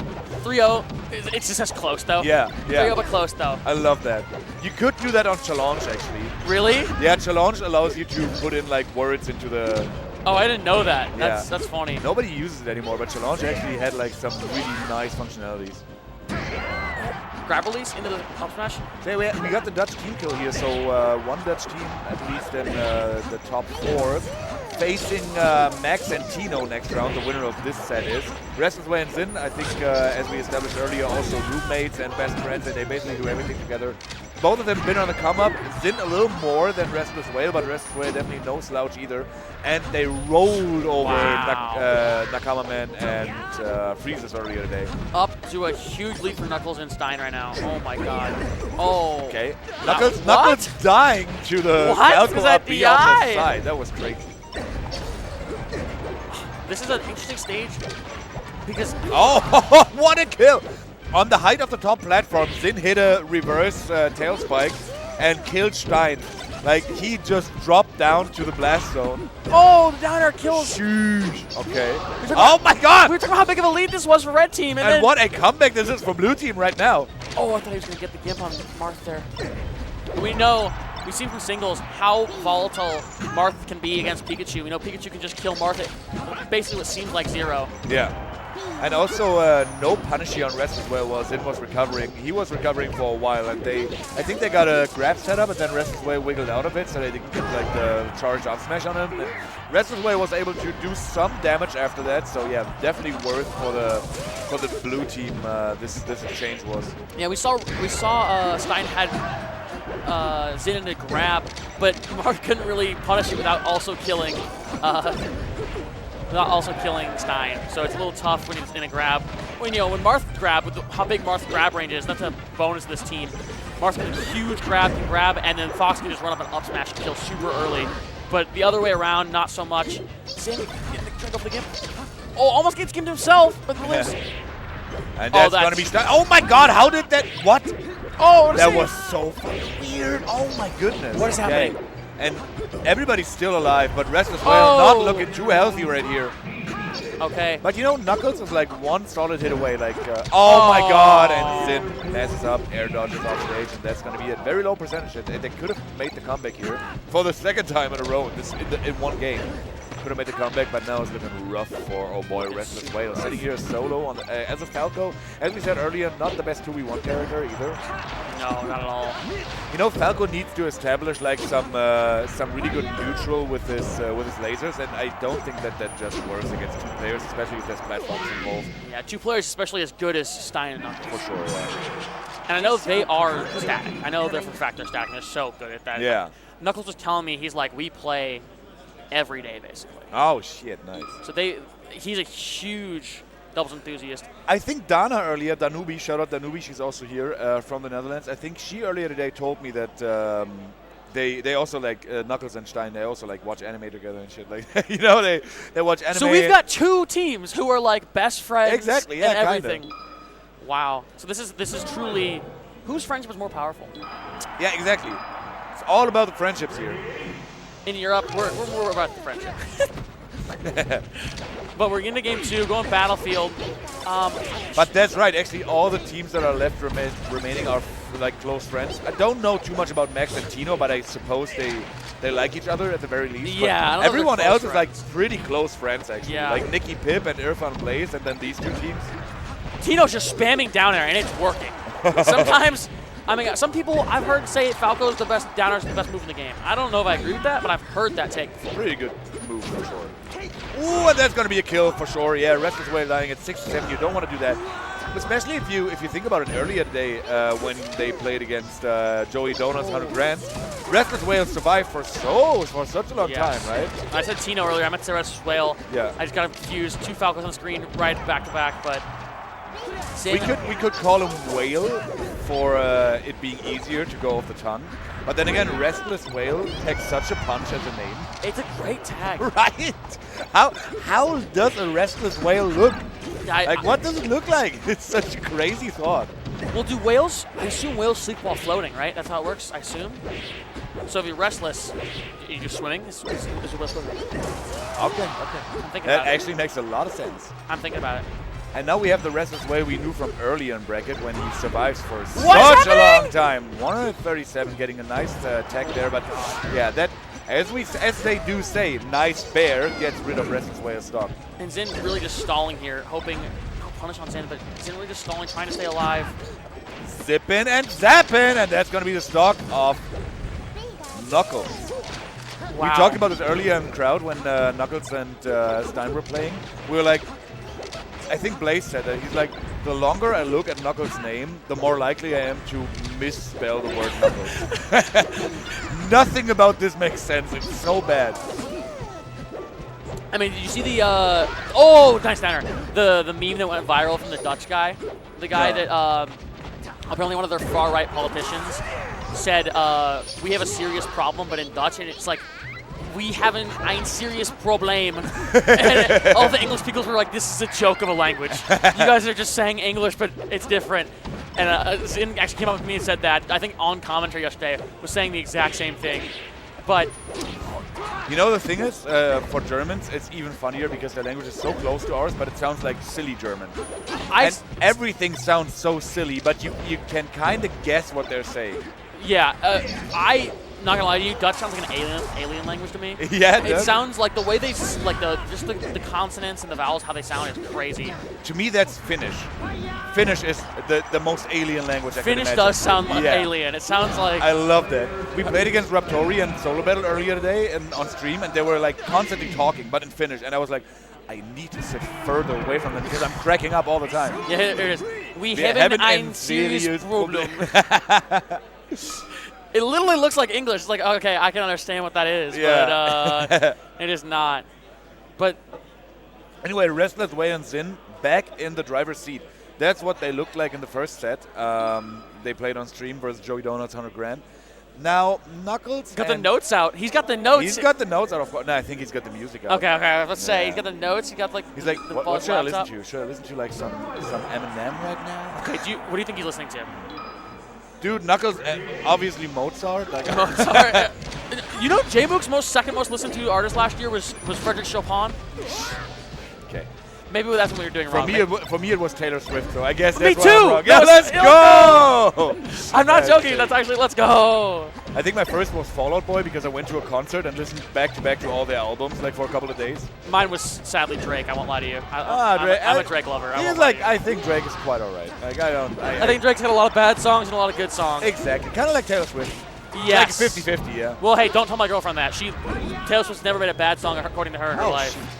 I think it's like the really good songs by Taylor Swift I love to death, but I also recognize that there's a lot of shitty ones. Oh, I agree. I just do not think she's not that delusional, but like there's some Swifties who are just like, you know. We talked about it before. Get Taylor Swift into Melee. If anyone here is watching the stream and is friends with Taylor Swift, please, she got into football too. She can get into Melee. Equally as exciting to watch, I guess, with less breaks. I think more exciting. Yeah. I'm not an American football fan, really. I will watch it as an excuse to get drunk with my friends, but Melee is a much more exciting spectator sport for me. And honestly, it's played everywhere, not just like we're here in Europe. They're not playing American football in Europe too much. Right. Yeah, I've heard Germany's pretty We have big. a German league, yeah.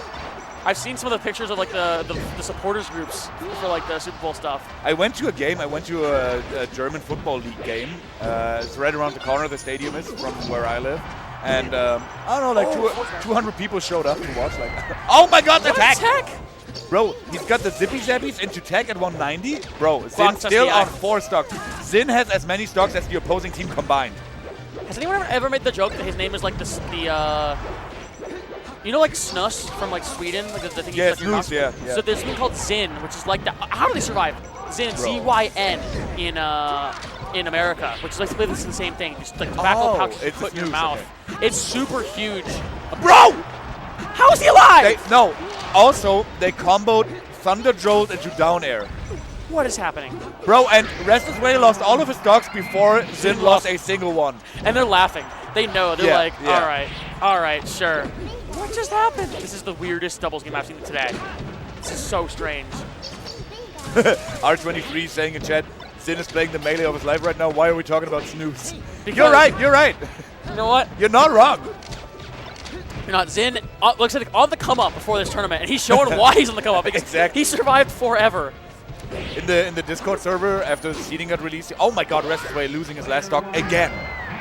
Zin played with 2 stocks this game and made it for 3 minutes. All right, actually amazing. You were saying about Zin in the yeah, he said, bro, why am I seated so high? And somebody said, like, you should stop making upsets if you don't want that. Yeah. Just will. Okay. But yeah, Knuckles and Stein really pulled this one back. I think this was on Restless Whale here, actually. I think he died really early on his last stock. No, on his 6th stock he died really early. 6 stocks. Resuelo lost. Yeah. That's- And the very last one, he lost like at 50 or something. They keep saving him. Yeah, that's right. It's like, I don't know how he's surviving. But you think he's a little mad? Like, do you ever have that happen where you're like carrying hard? And No, your I'm teammate- never. Never yeah, mad? I guess no, they never are mad. like best friends. So even if Yeah. it's mad, they're like come But the on, thing bro. is, like, I'm always thinking, like, there's times when I fuck up too. So I'm like, I never worry about, like, if my teammate like really fumbles the bag, and even if we lose the set, and even if it's in losers, I'm like, you know what? That happens to all of us. Don't you worry. I think we had a good run. We had good synergy. Just didn't work out this time the way we wanted it to. I've never seen a grown man grip a banana like that. I missed it. I gotta go watch it back now. I don't know what happened. They're selling bananas in the venue though. Honestly, the beer here is cheap. Oh yeah, it is. They're selling it at the venue. It's great. It's great. Also selling bananas, right? And bananas and Red Bull. A lot of Red Bull. I've had so many Red Bulls. I've needed to stay awake. Are you like what's it called, like jet lag? I think I beat the jet lag. I just didn't get a lot of sleep. Like my sleep schedule was normal. Like for European, like I slept from like midnight. I slept from like 1 a.m. to like 7 a.m. So I only got 6 hours of sleep. But it's like the normal European for sure, time. yeah. So I think I beat the jet lag. I think I'm just tired. Knuckles dies a little off the bottom. Speaking of normal European time, my man Zin is on some normal European timing right now. Killing the Fox off stage with the Thunder Jolt. Perfect placement, and then, killing himself with the Thunder Jolt. Perfect placement for him to die. Oh, tried to go for the combo in the air. It's combo zone. Oh my god. This really has been down to how much can Zin do, because Zin is playing incredible right now. Throws a forward tilt neutral, it just works? Okay. He's just like, yeah, okay, this is going to work. And he's a box player, so that's not a misinput. Oh. Where does it say misinput? Misinput. Oh, that is unfortunate. You are commentators cursing them so hard. I am. All right. Oh, he wanted to zippy zap and then he got just F-tilted? Was it a Fox F-tilt that killed him? The Daft? The Daft. What is happening? The downward angle forward tilt. And also, wait a minute. Nux and Stein are up 2-1, right? Yes, I think yeah. And the score's incorrect. Okay. Chase! Doesn't hear us. Okay. You know what? We'll live. Just so you know.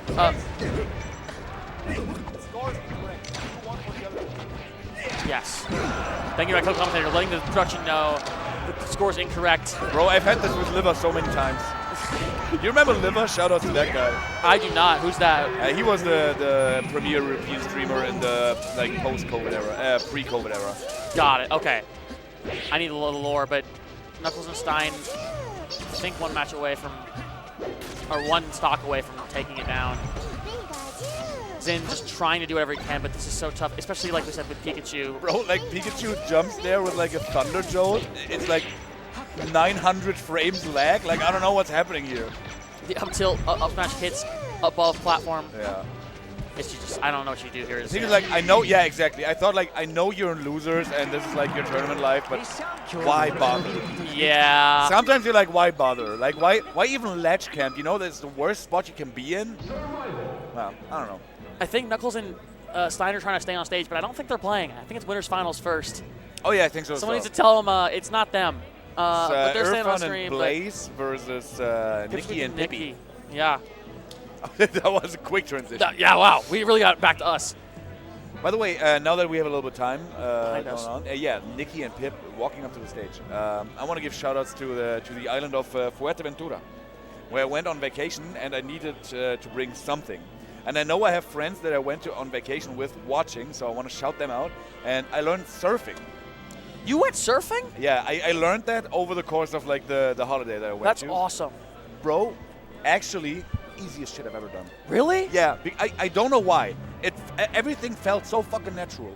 So I brought this sweatshirt because I knew we were commentating here, so I can shout out my people that are watching. And did you ever go surfing? I have not been surfing, but however, so Minnesota is the land of 10,000 lakes. For sure. I've been wake surfing. So there's super expensive boats. I've got a friend whose dad has a really nice boat. Basically what happens is the boat creates a wake only on one side. So it creates like its own little wave. Ooh. That you basically That's so cool. You basically like throw your feet up like this. Or like imagine the board's right here. You throw your feet up on the board. You're laying back in the water. Yeah. And as the boat starts to go, it pulls you up, and then you get on it. And if you can get on the wave and you're good enough, you can throw the rope back to the boat and actually just like wake surf on Bro, it. that's so crazy. Humans invented like geomancing. Yeah, it's you know, super cool. like you're I'm gonna basically find a like, video of this. You're basically a geomancer just to have a little bit fun on the waves. I can find a video of my friend who's good. Sick. I'm not showing the video of me because I am terrible. I am really bad. But you can see this quickly. Okay, okay, okay. See, look, That's so cool. yeah. Okay. We can do it now. Shout outs, by the way, we are running here. Of course, Chase is running the stream, as always. What a great streamer. But we are streaming on Video Game Bootcamp, VGBC. So you make sure to follow, subscribe, and also like whatever VGBC does. Because they bring you not only the best of the American Melee tournament, but we're also out here in Europe. We're also out there in Japan. VGBC streams everywhere. Yeah, Because and they've got some great emotes here that you can use. Make sure to subscribe to their chat. Some great emotes. Also, check if you got a Twitch Prime, because you may not even know if you have a Twitch Prime. True. You may not even know. And these are some great emotes, and it really supports them as much as it supports us, too, you know. And VGBC also streams, I think, Xanadu, the local MDVA, exactly, yeah. which is pretty stacked normally, as well as the MDVA regionals, which I'm a huge MDVA fan. They're super fun region to watch. Junebug's there, Kevin Maples is there. They're super deep, too. Dude, MDVA has always been amazing to watch. Like, ever since I remember, they had amazing players. Like, back in the day, like, when I started watching and, like, started playing in, like, 06, like, this era, they had, like, Chudat, they had Azin, they had Chillin' Dude, they're all, like, top players. Then, like, Chillin', like, stayed for a long time. Then they also had Red. Red was a really good player. Red's still around. Red's still, like... Red's still around, Red's yeah. still around. They had Jerry, the Puff player. Bring Jerry back. He was, you know, he was supposed to attend a local last year and then DQ'd. Ah, come on. Bring Jerry back, Yes. yeah. All right. Anyway, guys, we are throwing you to a quick break while the players are getting ready. So don't go anywhere. Maybe, you know, watch some VGBC VODs, but not for too long. Come back here for Doubles Top 4.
We are back. This is doubles top 4 at Valhalla 4. We have the winners finals going on right now. I got my man Itas with me, minus young Ulrich, as you can see down here. We have Irfan and Blaze all the way from Frankfurt and Nuremberg, no, Fürth in Germany, against Nikki and Pipsqueak, the clear favorite to win the entire tournament. But Irfan and Blaze overcame adversity, played amazingly against everyone. Had a little bit of luck with the Stitch Phase involved in the first rounds of the bracket already. Yeah, missed a banger off stream against Joey Donuts. Exactly. And yeah, Nikki and Pipsqueak, of course, the double Fox team here. Well, Blaze and Irfan playing Peach Falco. Now, what do you got to know about Blaze and Irfan? Because I think you know about Nikki and Pip already. Irfan definitely a doubles grinder, a doubles labber as well. He loves his doubles, and he is, I think, the most excited about doubles of all of the German players. But we love our doubles as well, like, and Nikki does too. Nikki and Pipsqueak, of course, being the double Fox here. Nikki used to be a Fox main, now it's more of an Ices main with a Fox secondary, but uses the Fox whenever he needs it to. He needs to use it. Had an amazing run yesterday in Cruise as well. He carried our ass with his Ices. Minnesota did not want us. Minnesota, I'll tell you this: when the Dutch team beat you guys, they popped off. They said Nikki could have had 4 stocks versus our 12 and would have beaten us. We did not want to play Nikki.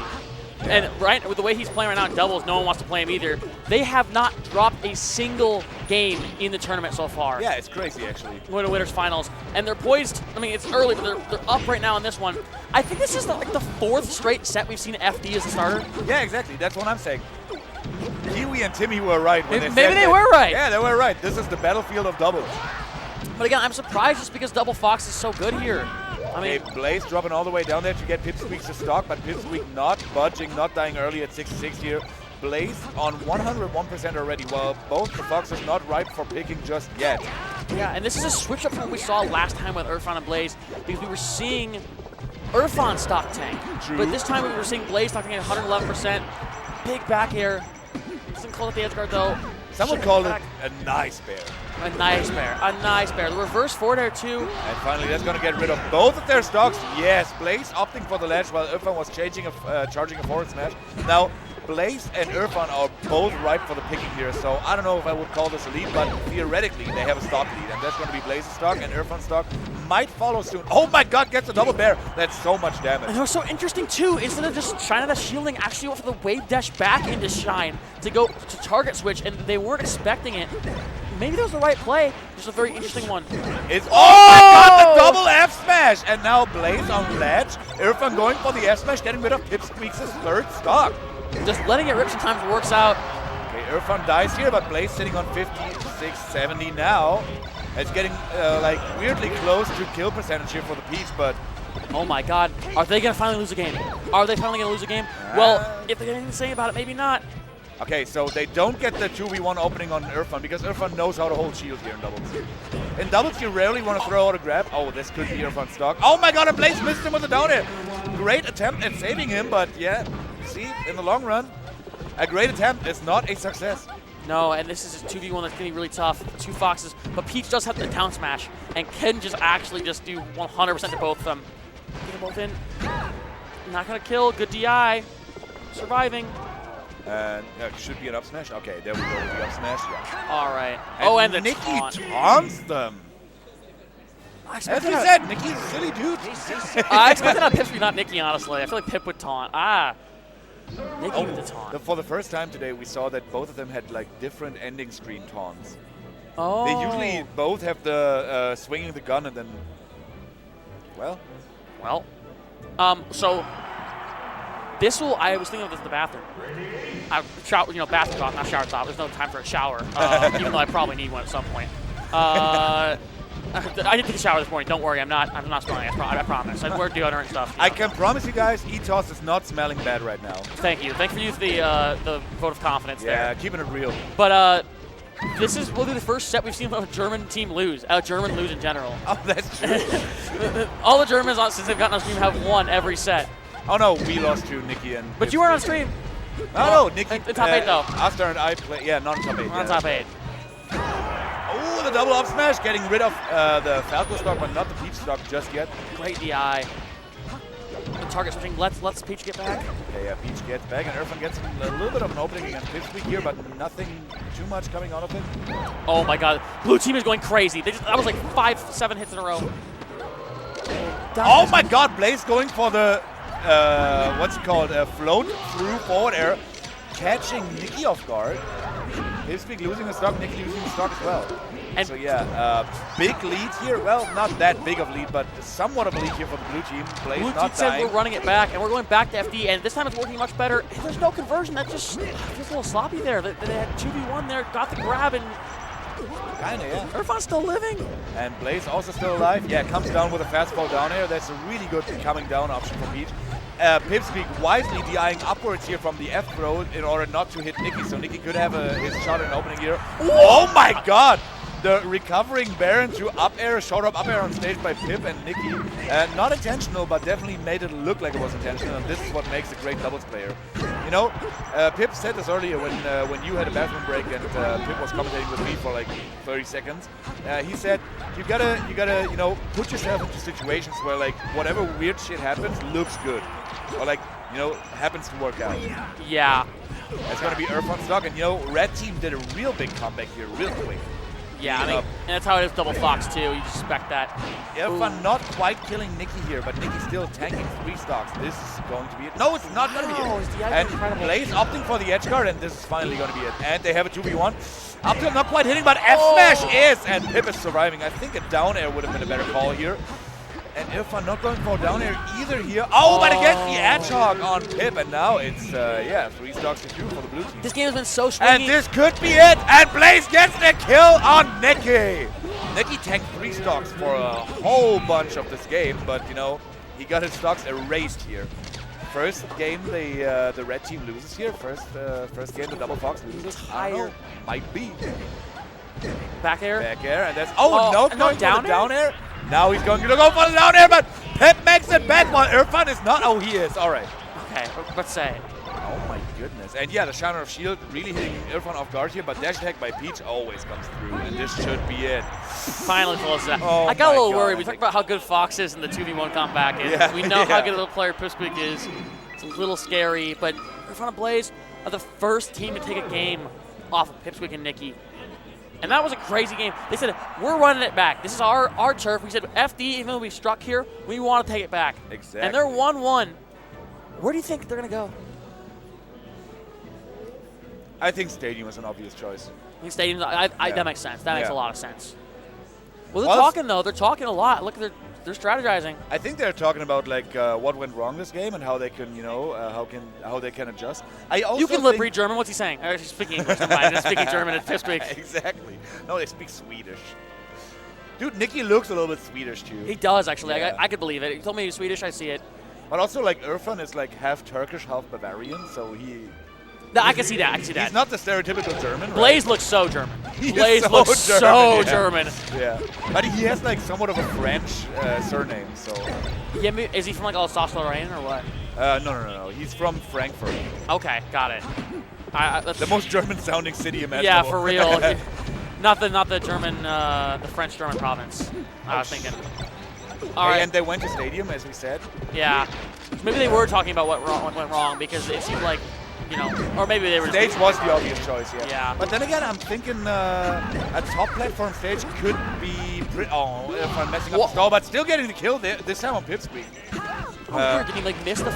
I feel like he got back on stage. Did he like miss like fast fall accidentally or something? Maybe, yeah. I didn't quite realize what exactly happened because there's so much going on. It's doubles after all. It's doubles. It's so hard. Oh, the up throw into the other teammate forward or up smashing. It doesn't kill. Great DI. Back air shield dead. And that's going to be an edge hog here, yeah. And red team being up an entire stock. Pick working out so far.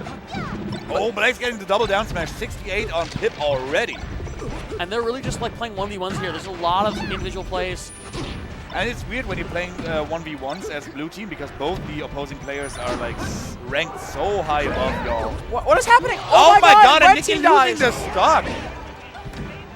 And that's going to be a stock here for Pip as well. Nice weak bear to Nair conversion by Blaze, but Pip's still alive.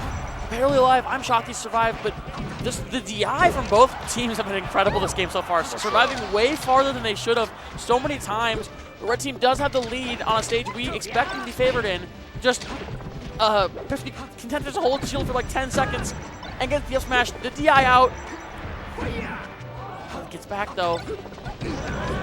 Blaze finally getting rid of Pipsqueak's second stock. He lived long enough for that. I think he could have died a minute ago, but just didn't, and that's going to be Blaze's stock. 91 still surviving. Wow, he needed that DI to survive. They want a chance. And that's going to be an upper up air, and that's going to be the kill. Yeah, Irfan now alone against 4 Fox stocks of the 2 top favorites to win the tournament. So I don't know how well he's going to fare here. I don't know where all this doubles grind leads you if you face a situation like this. Yeah, I don't think it matters really. I don't know if Irfan was even mashing. He looked like he took his hand off the controller. He's like, eh. Well, it's whatever. Yeah.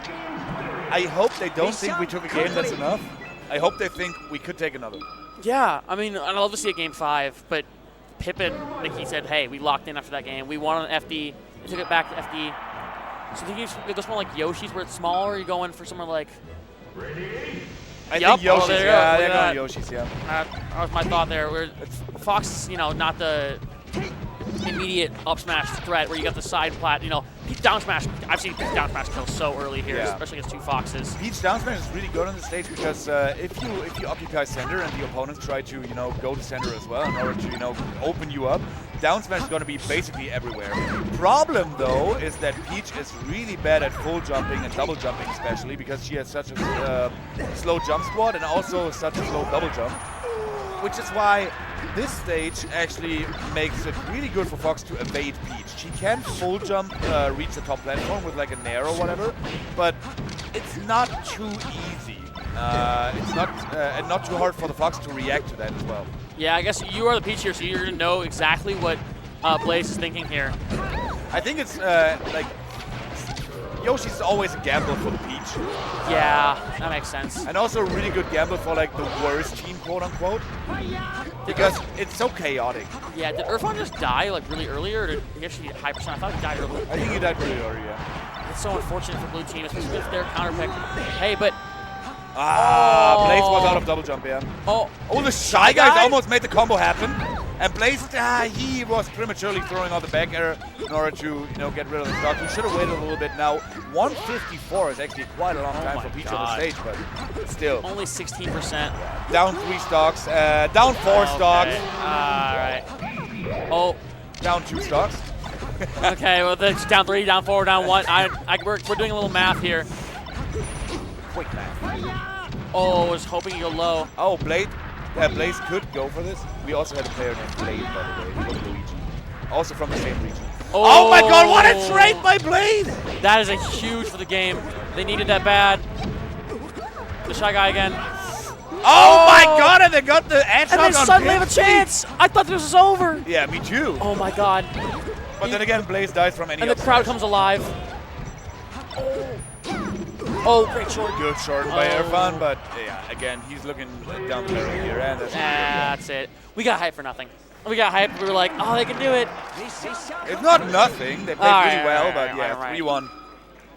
3-1, Pipsqueak and Nikki, and they're poised to take it. I mean, this is so tough for anyone else to come back. So we've got losers semis next. No, losers quarters. No, losers semis. You're right. Yeah. Losers semis to play. Max Tino. And is it Stein? It's Stein and Knuckles. Stein and Knuckles. So we got the UK versus the Netherlands.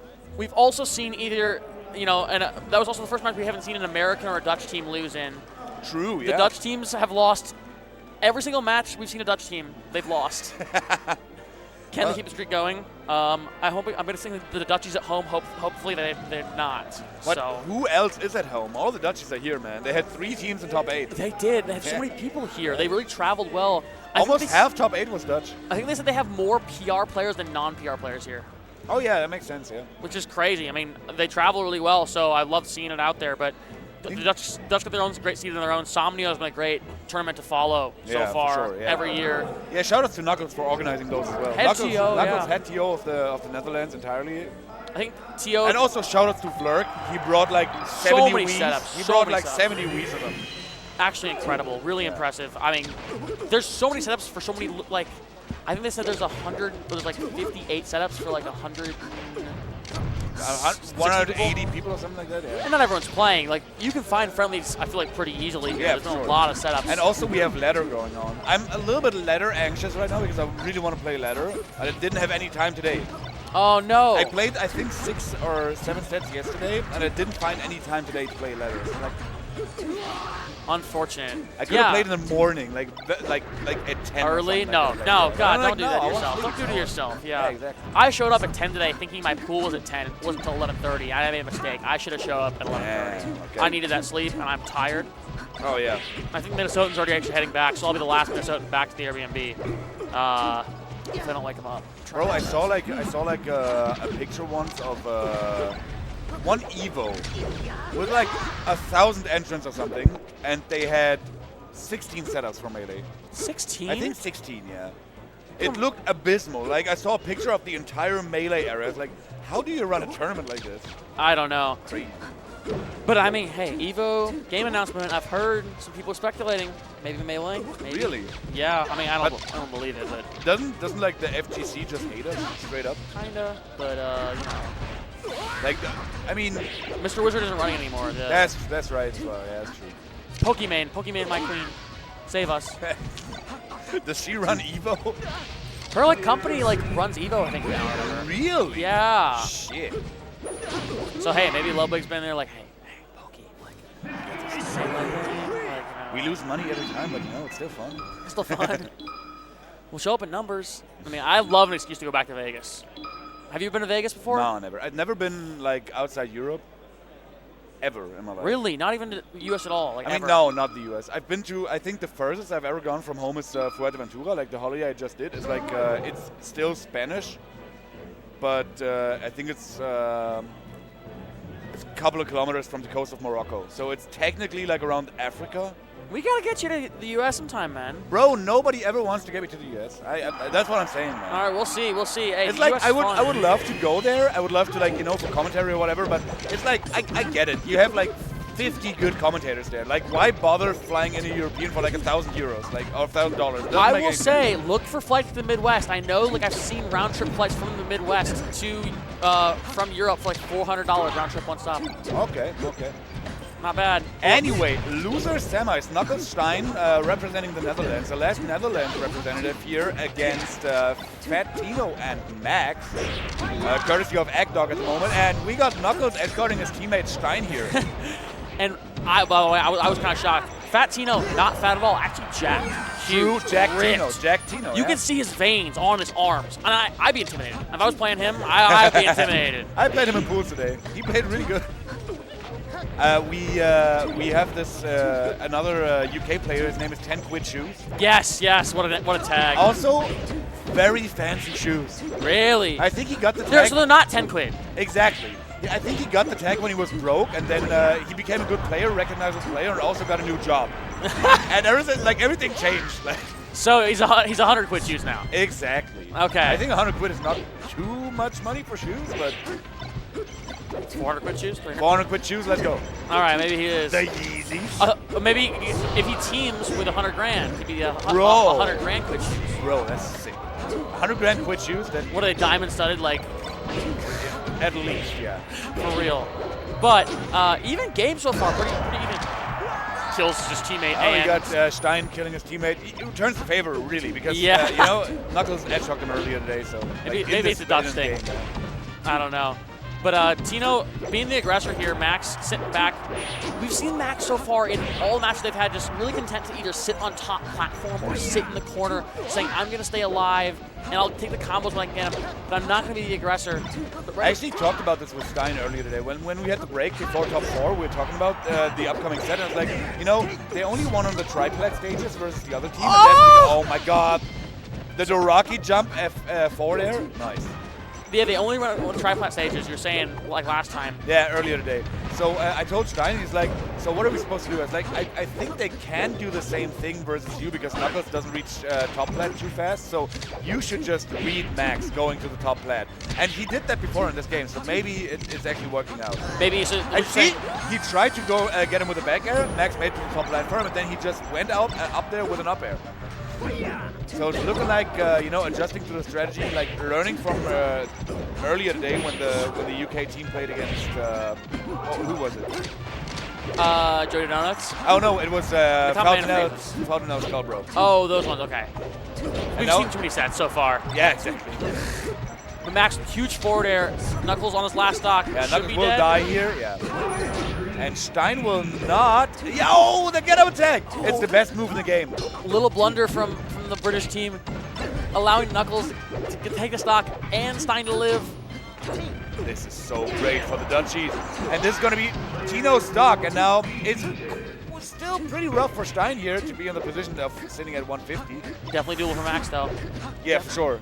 But it's still 2v1. It's still rough for Max. But yeah, exactly. You cannot get your Sheik conversions, and that's going to be game 1 for Stein. Oh, Knuckles pops off! Knuckles gets the And little... we got the camera work too. A little bit blurry, but Stein and Knuckles definitely happy. Oh! And Is that now- me? Woo. Max and Tino though don't They look look too depressed. happy. They look depressed. Yeah. That was such a weird game. And we talked about Butterfly Effect before, but like, again, just dropping that one edge guard or that one kill when it's only Stein left. If they would have killed Stein, Yeah, exactly. Knuckles, and it's 2v1. It's They a didn't kill parallel him. universe where they won that game and they were feeling great about them. Yeah, but now they're down 0-1. That's huge. Knuckles vibing, shaking his head. Again, I gotta know. I want to ask him about this set. I gotta know what he was listening to. Well, actually, I You guess can't ask him after the set Yeah, because you- maybe he has to keep playing he has to further. keep playing if he keeps going. Another Tonight. tri-plat stage though, so now let's look at what Stein is trying to do, right? Because maybe Stein is the answer here to the Max conundrum. Yeah. Again, Max just really just sitting up there, taking it slow, ledge, and ooh.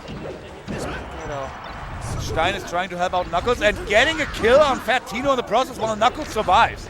Great focus switch. He said, and we also talked about this, was like, don't ever edge guard Sheik, right? Because she falls too slow, she takes too long. And he did that, and they got a kill on Tino for that. 2 stocks up. Spam the forward smash too, looking a man after my own heart. A little low on the recovery though. Oh my god, really solid by Knuckles there. Not opting for the throw, knowing that, he's going to knock his, Max is going to knock his teammate out here. Very even game so far. Just trying to use the invisibility to get something, but not much. Oh, nice power shield. This is such a chaotic game right now. What is happening? I don't know how they're paying attention to anything.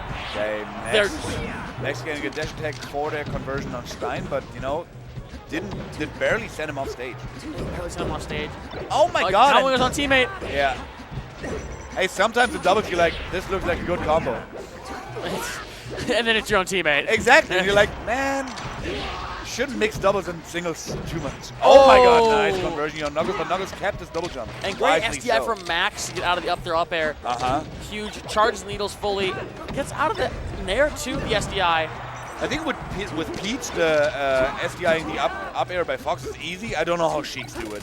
No, I don't Sheik either. moves so weirdly when she gets hit by that. I don't know how they do it. Max staying alive, as BG's once did. Really trying to stay alive. Oh. Stein is just throwing out moves. He's throwing out moves, but Max is surviving. And he's staying away from the top platform and the edges like we're used to. Okay, there he goes back. He's back, charging needles. He's content to sit. He says, we've got a stock lead. Come get me. Ah, shit. Tino gets a kill on Stein here. Very unfortunate for the Dutch team because they did the right thing. Focus switched on Tino and didn't edgeguard Max at all, but didn't work out in their favor this time, and Stein loses stock for it. Now looking pretty rough for the for the red team. Oh my god, and they get the double kill. Speaking of looking rough, it's even Stevens. That was a huge, just wave dash as the ledge during his, it was a bad Chino stall. Oh, and Stein makes it bad from the impossible position here. Great from Knuckles to save him by getting Max off his case, making it back from what it should have been death probably. Oh my god. Max goes with a huge forward air. Oh my god. Bro, what a good save by Stein here, occupying Max for a little longer so he couldn't edgeguard Knuckles yet again. That's going to be not going to be Max's stock, way too low percent. All right, Tino with the back air. Stein's trying to recover. Makes it back. Both of them trying to recover. Oh, a little bit of miscommunication. Red team makes it back both times. Tino gets the back air.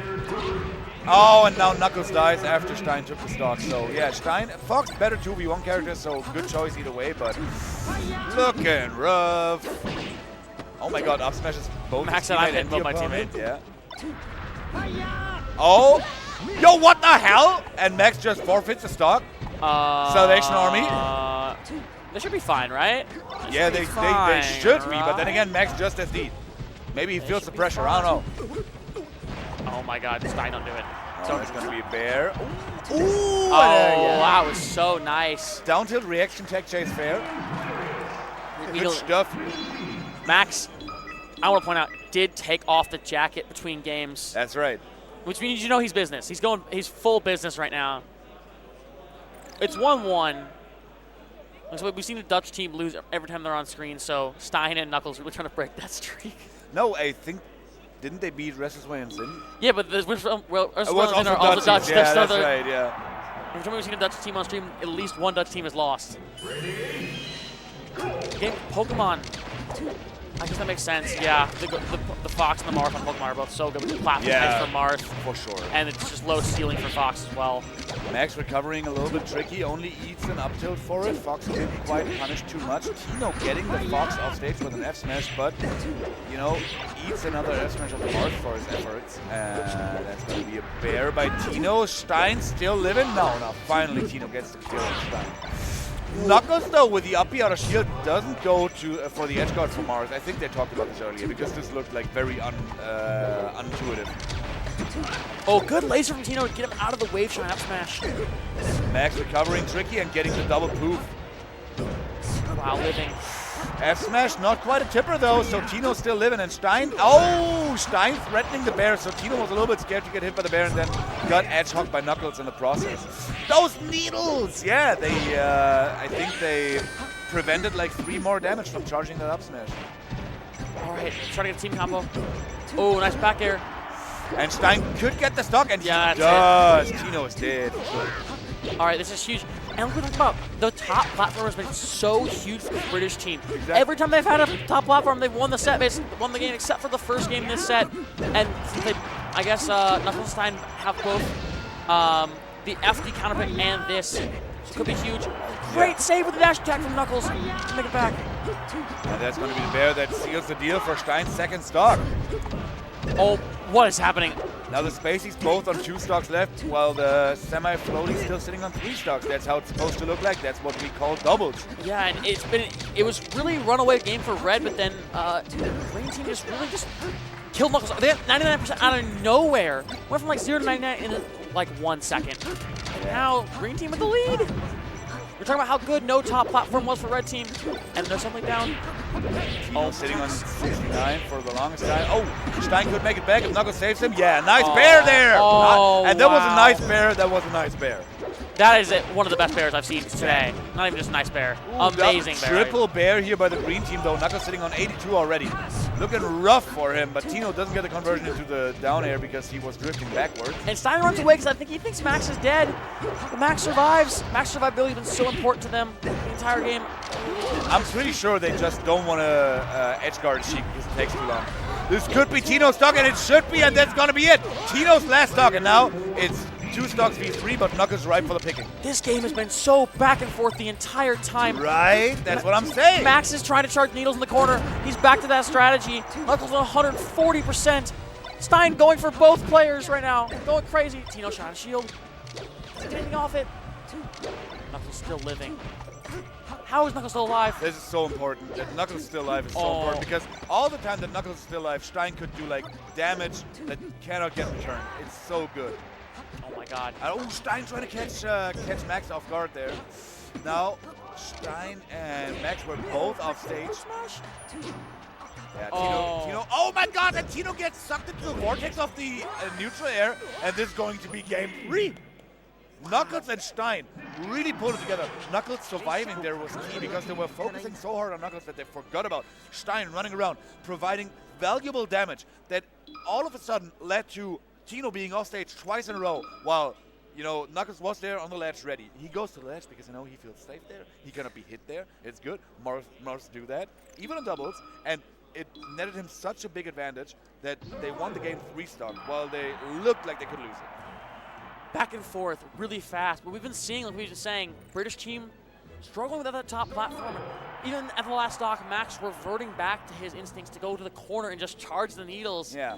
And Red team just ran away with it there. Knuckles so surviving, and tunnel vision is definitely something in doubles that teams have to try to avoid. It's so hard sometimes because you're like, oh, he's high percent.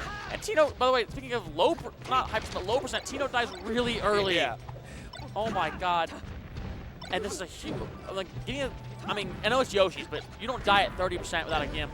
Yeah, exactly. All right, Max trying to get Knuckles, saying, we let you live too long last game. Maybe we should work on killing you a little earlier this game. And huge team combos. Oh, Knuckles almost getting Tino there, but, you know, it was a little bit too good to be true. Shine Bear for Stein so fast. Tino chants from the crowd. UK always. Oh, of course.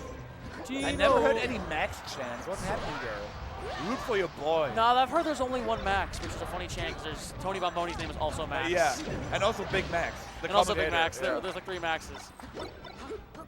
Oh, good Stein. Good Stein. Oh my god, and yeah, unfortunately Max messes up. I think Green Team is crumbling a little bit. Maybe it's the chaotic situation here on Yoshi's that makes them crumble, but it's looking like they're slowly but steadily losing grip on this set. And Stein staying alive, 129%, 4 stocks left.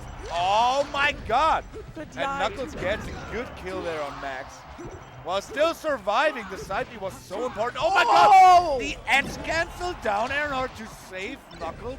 Not too much came out of it, but you gotta admit that the spirit is something to be adored. Oh, it's a momentum thing too. Like, I would be so mad. I'd be like, I worked all this work trying to edge guard, and he just comes on the edge cancel down air. Yeah. Max sitting in the corner, light shielding while he's by himself, trying to get 2v1. Looks like a Pete downer there with that, like 5 hits of down smash from Sheik because he's holding down Knuckles and Stein with the lead.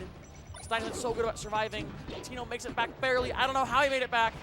Max is putting in a lot of damage at the moment. But they don't have any more games to give, so I think, yeah, Tino dying right here definitely doesn't make a good case for them taking the set to Game 5. And if they want to take the Game 5, they've got to go crazy here. And Tino that's almost SD'd, but got hit out of it. That's not how you want to start if you're going to come back. Okay, it's Tino versus 3 stocks of the Dutchies, and these Dutchies are doubles experts for sure. And Tino may be They ripped. know how to combo. And I hear the Tino chance, but I don't know if the Tino chance can be enough. Yo, and that's gonna be it. The Dutchies take it 3-1. We finally see a Dutch victory on stream. Yes, finally. No Dutchies eliminated this round of the bracket, and now they are playing Blaze and Irfan for the Dutch versus German Classic. Yes, and was this the set we saw winners too? Yes, it was, and it's 3-1 Blaze and Irfan. So Knuckles and Stein hot off a win. Knuckles vibing so hard. I really gotta know what he's listening to. Definitely doesn't look like classical music because it looks like there's hard drums involved. Oh, you think he's a house guy? Yeah, maybe, yeah. I was playing someone earlier, was listening to Fred again, and I was like, that's a good choice. That's a good choice. Also, both of them have beautiful controllers, by the way. Knuckles has the Wario controller. The Wario, yeah. While Stein has the Emerald / black one. That is gorgeous. Irfan sitting on silver black, and Blaze, of course, sitting on his silver frame 1. Oh, let's take a seat. He's on YouTube, I think. Well, I'm trying to look at the camera. I can't tell what that is. Yeah, no idea. And if anyone in chat knows, let us know, because I can see it on the smile there, but I can't tell. He is really vibing. Oh, it is Eminem. It's combat. It's Oh, it's Kamikaze. It's Kamikaze. Yeah, that's right. When we played him yesterday, he heard that too. That's right. He listened to that. You mentioned Eminem earlier. You actually called it out. Wow. Oh, he listens to. I think that album sucks. I do too. I do too. That album does suck. Yeah. I've learned that in Europe, especially the UK, Eminem is so huge. Yeah. It's crazy how He was huge in Germany as well, but I think only in the his first 3 albums, not counting Infinity or what's it called, or Infinite or something. Yeah. But like the Slim Shady LP, Marshall Mathers LP, Eminem Show. I mean, those are all great albums. Great albums, yeah. Those are his 3 best, I think. Yeah. Marshall Mathers LP 2 probably got him. I know some people love Relapse. I'm not a huge Relapse fan. Yeah, some people love Relapse for some reason. For some reason. But I think he just became really cringe. Like even Yeah. earlier, like I think Encore was like really cringe. Like, Yeah, I'm not gonna lie to you. I'm not the biggest. Eminem is huge in the UK. Now, there's like a lot of question marks. I don't know. And no, Eminem is like. I think Eminem was the most searched rapper in the UK last year. Someone get e-tossed off the mic. No, now. that's true. That's Cash true. Out Ice Godfire is roasting you. You can look it up. Eminem was the most streamed rapper in the UK over Dave or Stormzy or anyone last year. Oh dang! What? You can look that up. Even over my favorite. I love Dave. JME. I love Jamie. Oh, I love Jamie. Also, I love Skepta. I own Konnichiwa on vinyl. Oh, let's go! An American, I know. That's Listen to Grime. amazing. I know. That's Listen to fucking Grime. amazing, Yeah, man. that's the album. If I were to ever get a tattoo of an album, it'd be like the postage stamp from Konnichiwa. Dang. I love that album. It was kind of the album that got me into rap, weirdly enough. And it's weird because I'm American, right? Into UK rap, into grime. But Yeah. Skepta's new album's coming soon. I'm excited. Oh, me too. Have you heard the new single? No, I haven't. Gas Me Up? I enjoyed it a lot. Was it last Friday or? Yeah, it was last Friday. It was Okay. good. Cardo production. Hey, Cash Out, Ice Got Fire. All I'm saying, look it up. You can look it up. You don't believe me? Look it up. I'm not talking out of my ass. I promise you. Eminem is huge in the UK. I don't care if you're from the UK. Trust me. Maybe you're just not your friend. Maybe you're just not your friend group. I don't know. But I'm telling you, most stream rapper in the UK last year, I believe, was Eminem. Because Dave didn't really drop a project. That's probably why, honestly. But Yeah. so we've got Irfan and Blaze. Looks like someone's going to the bathroom. Or no, Stein was just vibing. Yeah, Stein's in the crowd. As well. He's looking for his own headphones to listen to some more Eminem. I don't know. Yeah. I imagine Stein listens to like anime intros when he gets headphones. You think it's anime intros? One of those guys? Sure, man. I remember like at some point we were at a London tournament, both of us, and we were housed by the same person. And this guy that we were housed at and Stein were like big anime fans, and I am not at all. Like, No, I've never seen an anime. I watched Dragon Ball Z in my childhood. I loved Dragon Ball Z. Great show. It's super silly, but I love it because of nostalgia, I guess. Yeah. And then also like the one with the small detective. I don't know what's it called, but there's like one with like small detective, also pretty cool, huge nostalgia for me. And they were watching like the weirdest animes. Like there was like one anime where like I think it was like a sports competition where like bikini chicks on like floating objects in a swimming pool would try to hit each other with their asses. And that's the entire thing. That's the end. That's the show. And I was like, why are we watching this? And they were like sitting there vaping. Like I was like, come on, guys. This is the most Melee player like picture in my mind Right? imaginable. That's like, what I'm saying, bro. Oh, look, someone in the chat already knows. Someone said, that's a great show. That's a great. great All right, show. that's great. Because we're saying this in front of 450 people on the Melee stream. Of course, somebody's going to be like, that's a great show, though. I encourage you to go outside. I'm sorry. I don't know who you are. You're probably a great person. I just like to roast a little bit. Yeah, it was funny as hell. Like to me watching it was funny as hell. Not funny though was watching this. This is just great. Very serious, very great doubles. Nice shine back air. And Admirable gameplay here by both these teams. Both of them made it to winners, losers finals. Top 3 of the tournament, of one of the biggest European tournaments we had. Definitely the biggest we had this year. Knuckles losing his first stock here to an edge shock courtesy of Irfan, while a Nair of Blaze gets rid of Knuckles' first stock. But both of them are not too far away from dying. Maybe Blaze a little more, but Irfan definitely looks like he could die at any point. But he's shown survivability much more than we are used from Falcos, especially in doubles. So oh, throws his face away. I don't know if he noticed. I don't think he did. maybe he didn't. Maybe Doubles it gets hectic. Oh, it's sometimes. so hectic. I mean, it's hard to keep. As a commentator, it's hard enough. It's probably even harder as a player. As a player, it's super wonky sometimes. Yeah. Oh, Tried to go for the cute drop. I've been out of that cue, but doesn't get it. Stein sitting on 69 now. That's going to be an advantage. No, not anymore. Irfan doesn't get the sweet spot back air here. And we're right back to where we were in the last set, where we saw Irfan and Blaze win 3-1, and we're right back to that with a pretty commanding lead right now. Both red team high percent. Still 4 stocks for Blaze. Let's get back. Great power shield. Up tilt bicep hitbox by Knuckles, not quite being able to get rid of Blaze's first stock. I think sweet spot would have killed him for sure, but now Knuckles dies instead, and Stein dies too. Blaze still sitting on 4 stocks, Irfan on 3. Looking crispy clean. And you could tell in the player camp they were both not happy about that, and I wouldn't be either. Oh! That's going to be a stock here for Knuckles, and Knuckles makes it back onto the stage too. So good stuff for him. Blaze still surviving, and Commander Kirk has to say that, literally back air, just strong back air gets it done. Oh my straight god, down. and Irfan going for the Shine Bear on Stein. That's actually Off amazing. stage is crazy. Steinberg off stage is crazy. No, I'm going to hit that. Didn't get too much of a punish off of it. Just the balls to go for that is crazy. Right? Oh. That must have been like some reptile brain shit here. And now the stocks are even. Irfan died a whole bunch in the last minute. But they killed Stein, and yeah, Knuckles is like one good hit away from dying. Oh, nice back air. See now. Oh, Blaze doesn't go for the edge guard. He tried to get ready to combo Stein a little bit, which makes a lot of sense because it was a low percent, and you definitely want to get Fox out of this crouch cancel percentages early on. And what a shine. Yeah, Irfan lost all of his stocks already, and now Blaze, he kept 3 of them. Oh, double forward smash. Good save here, but Knuckle dies in the process. But honestly, I think Knuckles was dead either way, so honestly, Yeah, might have been worth it. Ooh, Blaze tapping on some quick 18, quick 33 on Knuckles here, outplaying him in neutral so far, Dead. while Irfan gets rid of Stein's last stock. Good up air, and yeah, converting with an umbrella when you parasol if you don't have any higher to go. As Peach, you know, double jump is pretty slow. The parasol sometimes can put you in such awkward spots. So good stuff by Blaze. They gave themselves a quick fist bump. Irfan not even looking at Blaze here. They're locked in. They're locked in. They're locked in. Hell in, yeah. Also, I want to acknowledge chat. Drake is like half a singer. He doesn't really Ben count. Shapiro is the Oh, most God. streamed rapper in the UK. That right song is now. terrible. That song I is haven't heard it yet. Don't, but, don't, yeah, maybe I don't. shouldn't, yeah. Don't give them attention. They don't deserve attention. I hate this guy, man. Yeah. Drake's like half an R&B guy. Okay, look, I love Drake. Drake's my most streamed artist last year. I don't think of him as a rapper. You know what I mean? Yeah, I can. He's a hit maker. He's a pop guy almost at this point. Also, like, I can't remember when I last heard him rap without, like, you know, any like elongated inflections. Yeah, It's like yeah. he's basically singing. Yeah, it's at least super melodic. Yeah. And Eminem's still trying to do that old flow he's got. But back to the match, because we're talking too much about rap. But you know what? It's fine. Stein and Knuckles really trying to get back to, after a pretty dominant set before this, where they're playing really well against Max and Tino.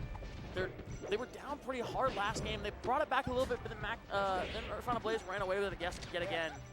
They basically took advantage of the fact that Irfan can die off stage pretty quickly, and they tried to, you know, give him as good as they could. But Blaze kept so many stocks because they had to, you know, look the other way and let Blaze live in a lot of like wonky situations in order to get rid of these Irfan stocks. That in the long run, oh my god, the invisible ceiling again. That's how they ended the last stock, the last set. Oh my god, we've seen that twice now. And the thing is, we're talking about how Blaze this time is surviving longer. But we said last time they saw the set, we saw how long Irfan survives. So they're switching. They're showing they're both able to survive a long time, which is huge when you're not having one player run in like a glass cannon and die. Yeah. Especially when it's not like a play, you know, obviously both of these players are good, but you got to play like Pitch Peak, it's a little different where it's the level you can just let them run in. For sure, yeah. Destroy everything. Yeah. Oh, nice shine. We used to have this Fox player in Germany, Dancing Queen 90. Really solid player. I think he was top 2 in Germany at some point. And we were talking about like his play style because he played Fox and he was like super quick and like he played pretty amazing for the time. And we're like, basically he's like a floating hitbox. Like he always has a hitbox out and he's always moving towards you. That's like Lexor from Minnesota, I'll say that. Okay. I've never seen a wave dash back from that guy in my life. It is going forward. They told him he has the Enrique Noobs play style. Oh yeah, that's exactly what I was thinking about as well. Yeah. But blue team up again. Wow. And Blaze making it back. They just ignored him. I thought he was dead because they just ignored him so much. Exactly. Things like if Peach has like high percentage and she's like off stage and floating and whatnot, you don't want to engage with her obviously because she can like clip you with some weird stuff. But if she's in the parasol, what's the worst that could happen? Just go for it. I don't know. But right now they're down, but not by that much. Oh, good target switch here, getting enough damage on both these guys in order to make it work. Irfan with good DI down here in order not to die from the down smash by his teammate. If intentional or not, I'm not to judge here, but Irfan definitely made a great play there. Oh, big up smash. Will kill. Yeah, we're down to even stocks. Yeah. This is a super close game. And honestly, I think Knuckles and I need this. If they go down 2-0, it's so tough with the counter picks. You've seen how, in these last few sets, how important the counter picks have been in all these matches. That's going to be Irfan's stock, though, and that's going to be Knuckles' stock as well. So it's even on stocks, but Stein is not in crouch cancel percent whatsoever anymore. he's going to play super safe here. You see, he doesn't even go for the wave shine or anything. Just goes for the aerial shine. And Stein gets hit out of his jump there by the forward air by Peach, but yeah, Max back on the stage. They're stuck in the corner. Both of them are stuck in the corner. He doesn't get out. Bad spot for Blaze to be in though, and Knuckles doesn't capitalize at all. Didn't know what to do here, Blaze, with a weird air dodge that's weird to react to, I guess. And this game completely changed. Yo! Oh. 2 down smash, that's what we were talking about We talked about earlier, right? yeah. The laser and 2 down smashes. Almost got him, because Knuckles had to recover a little bit higher, and Irfan had to cover that with the F smash, but was a little bit weird on the timing. Still, they got the kill. Off of Knuckles not being able to make it off the ledge in a safe manner. A little more emotion shown from Irfan and Blaze after that game. The first game, they were like, it's all business, but they finally brought it closer, and we saw how big it was for them. Stein and Knuckles discussing now. Knuckles earbuds out. Stop listening to Eminem. Listening to probably someone who sounds better than Eminem, honestly. Might be. I mean, there's many artists that sound better. Do you think Stein is saying we have a serious problem right now to Knuckles? And the serious problem is the fact that they're down 2-0. Wir haben on serious Probleme. Oh, shout out to Mono for the raid. That's my guy. What's Yo, up, man? let's go, Mono. Also, we got raided by VGBC2 earlier today because Ultimate Doubles already concluded. Yeah, because they ran less stuff on stream. Ultimate Doubles seems weird. I don't know. I don't think Ultimate is a doubles game. You know what I mean? I don't know. I never watched it. But I know they all love it. And they also love the 3v3. They played Cruise yesterday, just like us did, and they were so fucking good. Oh, Cruise. I love Cruise. I love Cruise so much. Especially in Europe. You're so passionate for your region and your friends. Oh, yeah. Bro, we ran with Berlin, too. We had 2 Berlin teams here. I know. You guys Berlin. But you got Nikki instead of Marley. It's a little different. Yeah, but still, Berlin 1 was the Italians. We have 3 Italians living in Berlin. None of them speak German, but they live in Berlin for like a year now. Oh, I forgot about that. That's funny. Yeah. All right, well, we're back to the match, and quickly, red team slightly down, not that much. We're back on the same stage we were earlier. They said, we thought it was close enough, we're running it back. That's going to be an up smash on Blaze, of course, and now this time Stein was safe not to kill his teammate in the process as well. Knuckles sitting on 131 on his first stock. The only one who's still sitting on his first stock, but this gets cancelled immediately by Blaze with an air out of shield here. Knuckles caught slipping a little bit, to be quite honest with you. Ooh, uppy out of shield. That's such a crazy option that worked really well. We're seeing, honestly, Blaze right now going. I mean, Irfan's shaking his head right now, not happy with how it's going, but right now they just took the stock pretty fast. Yeah, for sure. Stein died 2 times already. Oh, this could have been an edge shock here by Knuckles, but he didn't pass on time, I guess. Oh, Down air by Knuckles. I was Good waiting for it. Yeah. Oh my god. You know, the average reaction time in frames in Melee for players is like 16. Yeah, I've seen if you have like 14, it's really good for like Yeah. RTC stuff. I Yeah. think Leffen averages 13 to 15, which is insane. I think I saw Wizzy averaging 12 or something like that. Yeah, that makes sense. That Yeah. guy's absurd. Yeah.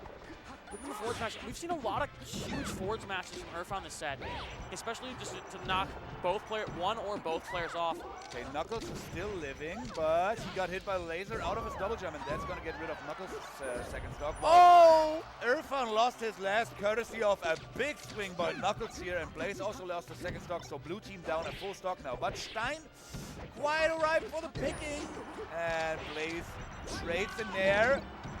Has to go for the down smash there. I think Nair wouldn't have been an out in time. And good job from Stein not holding down after trying to fast fall. Yeah. Only to take the other way.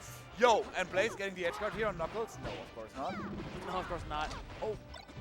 Bro, what is happening on that right ledge in the game? Knuckles tries to walk back to the forward smash. Doesn't get it. Irfan almost killing his teammate, but Blaze makes it back in time with the eye down. This game is so close. This game is so incredibly close. So widely contested, man. If I were to guess who's taking it, I have no idea. Well, I have a guess now. Red team looks good. Oh, Blaze could have just F-thrown here, but opted to go for the turnip, I guess. Okay, Force a fair. habit. Well, it is Peach. Down smash can do it. Down smash can get like 40. Against Marth, yeah, really. All right, grab. Okay, and this Oh, should be it. Yeah, exactly. big tipper. Sets him up Monster perfectly for the tipper. Monster chipper. All right, game 4. Are we gonna see another 3-1? It was 3-1 last time. Yeah, it was 3-1 It could be last 3-1 time, again. Yeah, I don't know. The UK rap community forgives E-Tossed. Love to hear it. Thank you very much, Cash Out Ice Dog Fire. Ice God Fire.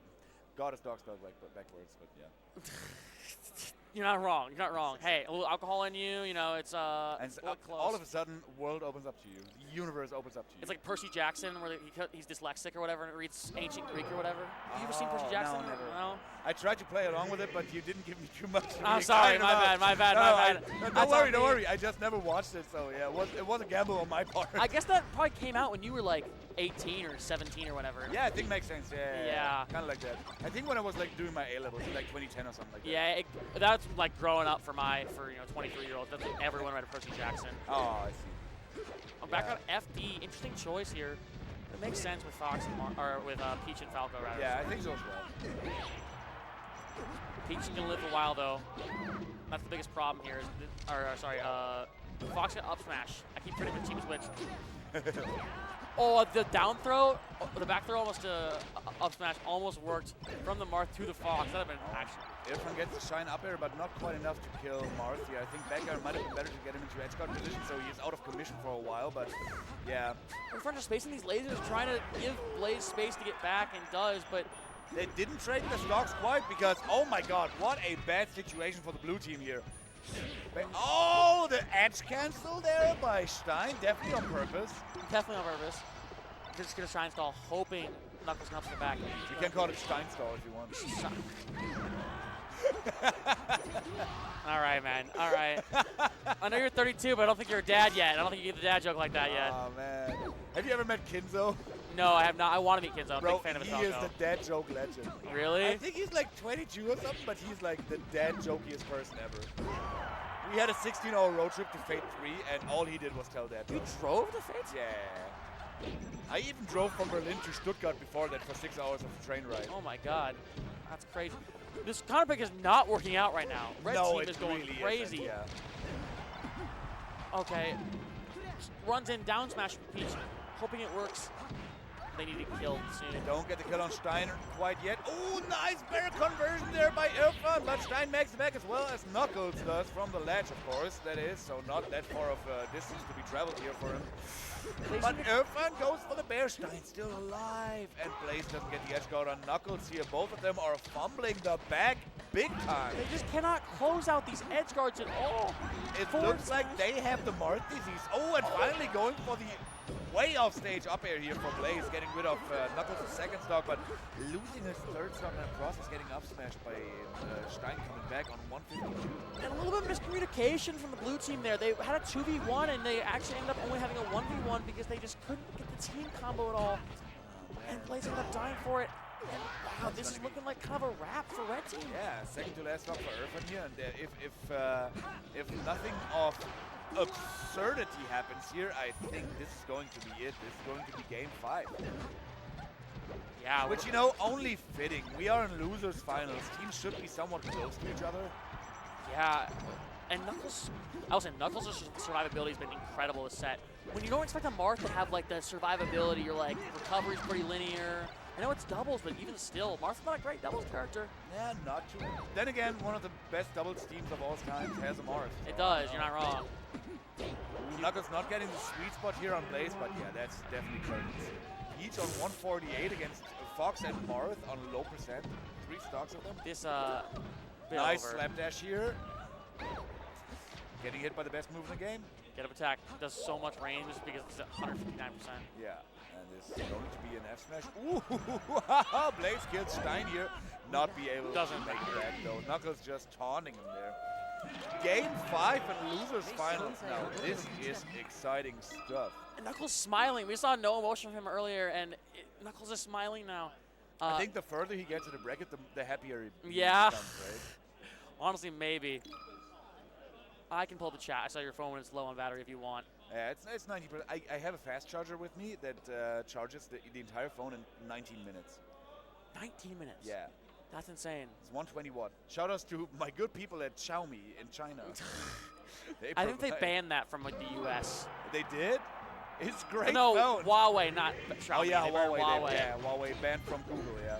Yeah, that's back from political discourse, we're on to Smash Bros. Discourse. Going Dreamland said that counter pick was not working out our favor. So we're going to go where Blaze is going to live a long time here. Definitely, yeah.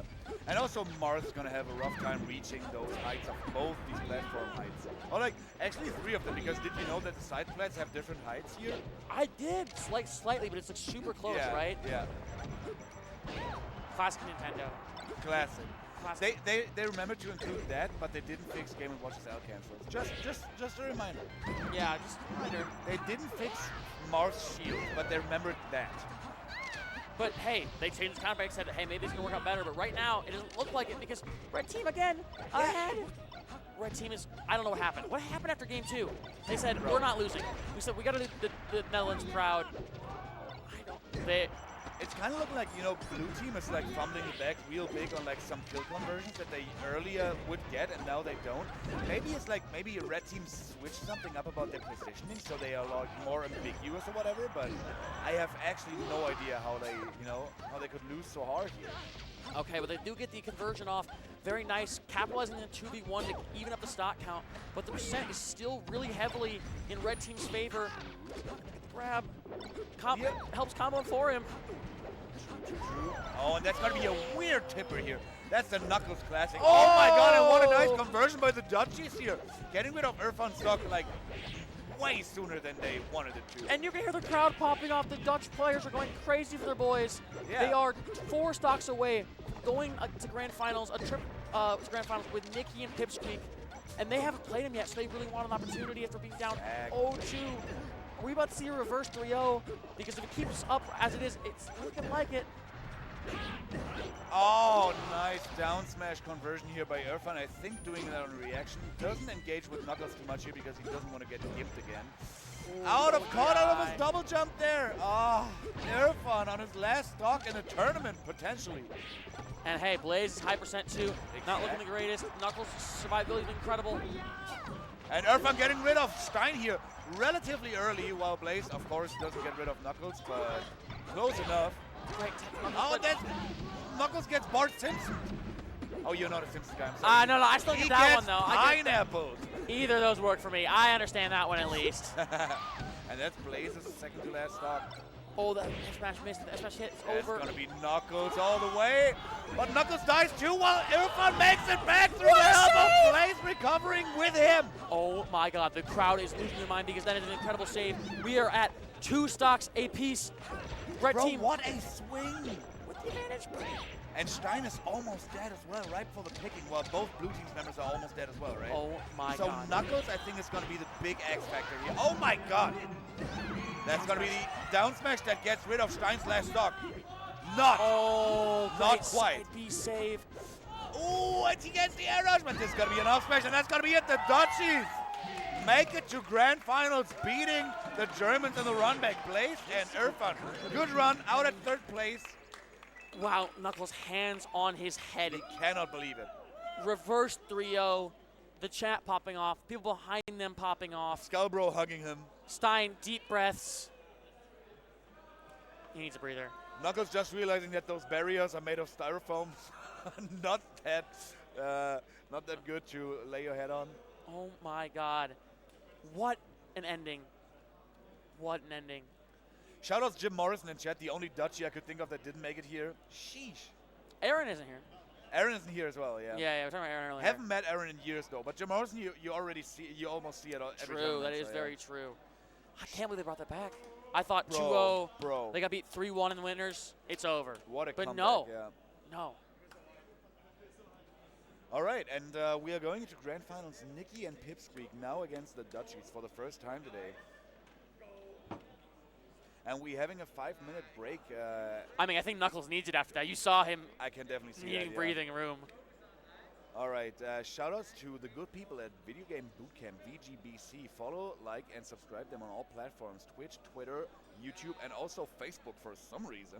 I don't know who's Facebook anymore. I don't know, man. I mean, some Smash groups are still on there. I know there's still like some active Smash groups. And it seems like all Smashers use Messenger. But you know what all Smashers should use? They should all use Twitch Primes. Exactly, VG use Bootcamp your emotes. Twitch Primes to get, I think the Uno reverse card is a really good emote. That's a great You emote. really want It to really get that. is. The shield break looks a little bit like a Kirby thing. Yeah, it does. It looks like the Warp Star, right? Yeah. You ever play Air Ride growing up? Nah, nah, nah. Oh, I Kirby- played Kirby's Adventure growing up. Oh, yeah, that's a good game. I played on emulator Yeah. before. Anyway, we're going to the 5-minute break now, and I really got to take a leak, so But me same. good timing. Really good timing All for right. me. I wasn't going to ask for it, but I'll take it. See you guys after the bathroom break for the players and us. For Yep. Grand Finals, join us.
to Valhalla for when you can see right now what the players are playing for, the trophies, as we come back to grand finals between Pipsqueak and Nikki versus Knuckles and Stein, who've been on a little bit of a loser's run. For sure, yeah. Beating the players that beat them in winners, and they get a chance to take the #1 seed out, who've only lost 1 game so far. And that was to the guys that Knuckles and Stein just beat. So maybe we're in for a ride right here. Maybe we go all the way. Maybe we go 2 sets. I don't know.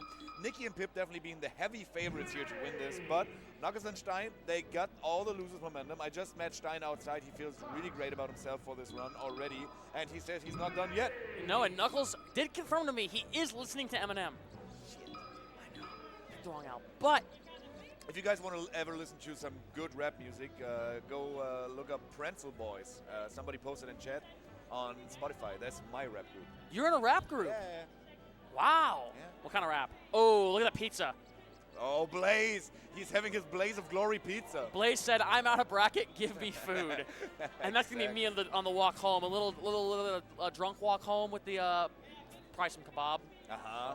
I actually saw a Döner place on the way home, like Berlin Döner. Yeah, exactly. I talked about it yesterday, Is right? it good? Have you been there? I've never been there. I mean, why would you? I don't trust them. Yeah, why would you actually? You can get the authentic stuff where you're from. We're seeing the trophy again. Trophies here are really cool. They're like interesting. Yeah. I hate when trophies do like the, tournaments do like the, looks like I'm competing for a soccer medal in like 5th grade. I don't need that, you know what I mean? Yeah. But these are cool and unique, and the players will remember it too. I know Nikki looked depressed a few minutes ago because he did lose rock, paper, scissors. That's never a good start. Never a good start to a set, that's right. Do you think we're going to see the ice climbers here of Nikki, or are they going double fox all the way? I think if they go up 2-0, we should scream at him. We'll take the headset off and just yell at him to go, Give me that nana! I'll do it. I don't care. I'll take the headset off. Bro, by the way, we've been live for 12 hours and 17 minutes already. This tournament has been a ride so far. And we've been on commentary for Like 3 hours. Yeah. Because we were supposed to do top 6, and it's top 8 instead. Shout out to production for holding it down all day, all weekend. Exactly, yeah. And they're not done yet. Tomorrow is going to be singles for Ultimate and Melee singles. And I think we're playing top 96 bracket or something like that. It is going to be, and it's so stacked too. Yeah, like right. the second or third match you'll see on stream is like solo battle versus Joey Donuts, which is like, what an insane match. That's so sick. It's going to be so cool to watch. It is such a deep tournament. And if you're a Melee nerd like me who loves all the mid, high-level matches between players that maybe your casual fan hasn't heard Pip, of. by the way, is talking about Nicky's controller grip, which is kind of weird. He held it the wrong way around, and now Pip also joined in on in the process. He's like, maybe Nicky's onto something here. Do you know that there's a guy who plays on... There's 2 grips I've seen that are weird. There's the Javi grip. You know what the Javi grip Yeah, is? of course, yeah. Which is really weird. And then I've seen someone who plays upside down. I see that. I think HBox tweeted it, like tweeted a Oh, small yeah, video yeah, of him. And he was doing like the Relno and stuff. Like he was like hand. Relno. Shout out Relno. Probably in the Relno, army yeah. somewhere. But we're getting off to it. Right. Pokemon Stadium, I think pretty good pick here for the first game. I think most neutral stages that specific matchup. Fox, of course, always loves Pokemon Stadium, but Marth also no slouch on that stage. Platform heights are so good for Marth forward smash. You can just let one rip sometimes, and they might die at 60 if they're not being right. Also, up tilt reaches you pretty early here. But off to a hot start for blue team. Already getting the kill on Marth, and only 13% taken on one of the Foxes. I don't know which one, guys. I can't really tell. It's Nikki. Oh, little Gimp. Doesn't get it. Knuckles does get back. That's huge. If that Gimp would have happened, it'd have been so, I wouldn't say over, but pretty over. I think that's what made them win the last set, right? Is that Knuckles survived for so long. And now they got rid of 2 stocks of their opponents. Well, not quite yet, but yeah, definitely no way for Pip to save Nikki there. So, yeah, red team in the lead right now, actually. Not anymore, though. Right as you say it, commentator's curse. Exactly. But blue team gonna try. They haven't played a Fox Marth all day. We've seen a lot of Fox Marth. I don't think they've played with. Oh, that shine is so nice. Oh my God! And Nikki misses ledge and gets shine spiked in the process, but Knuckles gets shine spiked as well. Everything's happening on the left ledge right now. Everything. Looking like Max earlier when he's sitting at the ledge. But we're seeing the entire, both teams of the ledge, not just one player. Huge combo. It's the ledge belay, the beledge. Okay, down here. Oh, what was that? Be immediately actionable. Really impressive defensive play there from Stein. And red team actually in the lead. We haven't seen blue team beat down almost at all this entire tournament, so red team in the lead is very impressive. Yeah, and they lost their lead right away, of course. Still even though. Really, we've been commenting, cursing them so much. True. Ooh, this could be curtains here for Pipsqueak. Yes, he doesn't make it back. The Dutchies in the lead still. Team combo. Oh, makes good jump out of there. Ooh, good counter there by Knuckles. What an awareness. And He then goes he for tried it to go. again. Yeah, exactly. Oh my God, who goes for that twice? Maybe he wanted to go for a shine himself. I don't know. Ooh, Knuckles not quite dying, but very high percentage here for him. I think up smash is going to kill here. And Stein only has one more stock to give to Knuckles. But again, Knuckles surviving has been key in the last set that they played. So, you know, him falling back a little bit and let Stein take the aggression, just bait something out that Knuckles could convert off, is their game plan. And now, a little bit of an SD from Knuckles. very bad DI by Stein here, but makes it back on stage anyway. Doesn't get the conversion on Nikki here, who unfortunately got hit by Pipsqueak with a back air, but makes it back on stage with a side B. Oh, and that's going to be Stein's stock, but there's also going to be Pip's stock, isn't it? No, Pip makes it back! Man, NTSC is so cursed sometimes, and that's going to be Pip for real. But Oh, and the taunt. and that taunt, of course. That was such a chaotic game. So many different lead changes. Okay, they're talking it over. I feel like that was much closer than the Earth on Blaze first game versus definitely, Nikki and Pip. I think they ran away with it. So honestly, maybe they got better chances. Where do you think they're going? I think they're liking their chances on FD most. They have a chance on the FD most. Yeah, that would make I can sense. see FD. I can also see Battlefield, but then again, reaching the highest top platform in the competitive game is really difficult for Marth, so I don't know. Okay, it's going to be Battlefield for sure. Okay. Okay, Battlefield up, and immediately Stein combos his teammate. Oh, tries to go for the Armada Shine, does not get it. Oh, good air dodge to make it back, though. Knuckles. Do you by any chance remember the Swedish player IVP? I do not. He was the one who, quote unquote, invented the Armada Shine. He did it like way back when. So it's like how Javi invented the Suppy Shine? Yeah, exactly. Yeah, exactly. Okay, got it. Obviously, it's a little, the time difference is like 6 years or whatever, but Yeah. I get what you're saying. I did not know that. Actually, that's a good fact for me to know. Oh my God! What a down and what conversion by Knuckles here. We've seen so many of those already. Yeah, and that's another stock. That's Nikki's stock as well. How much damage do they get off?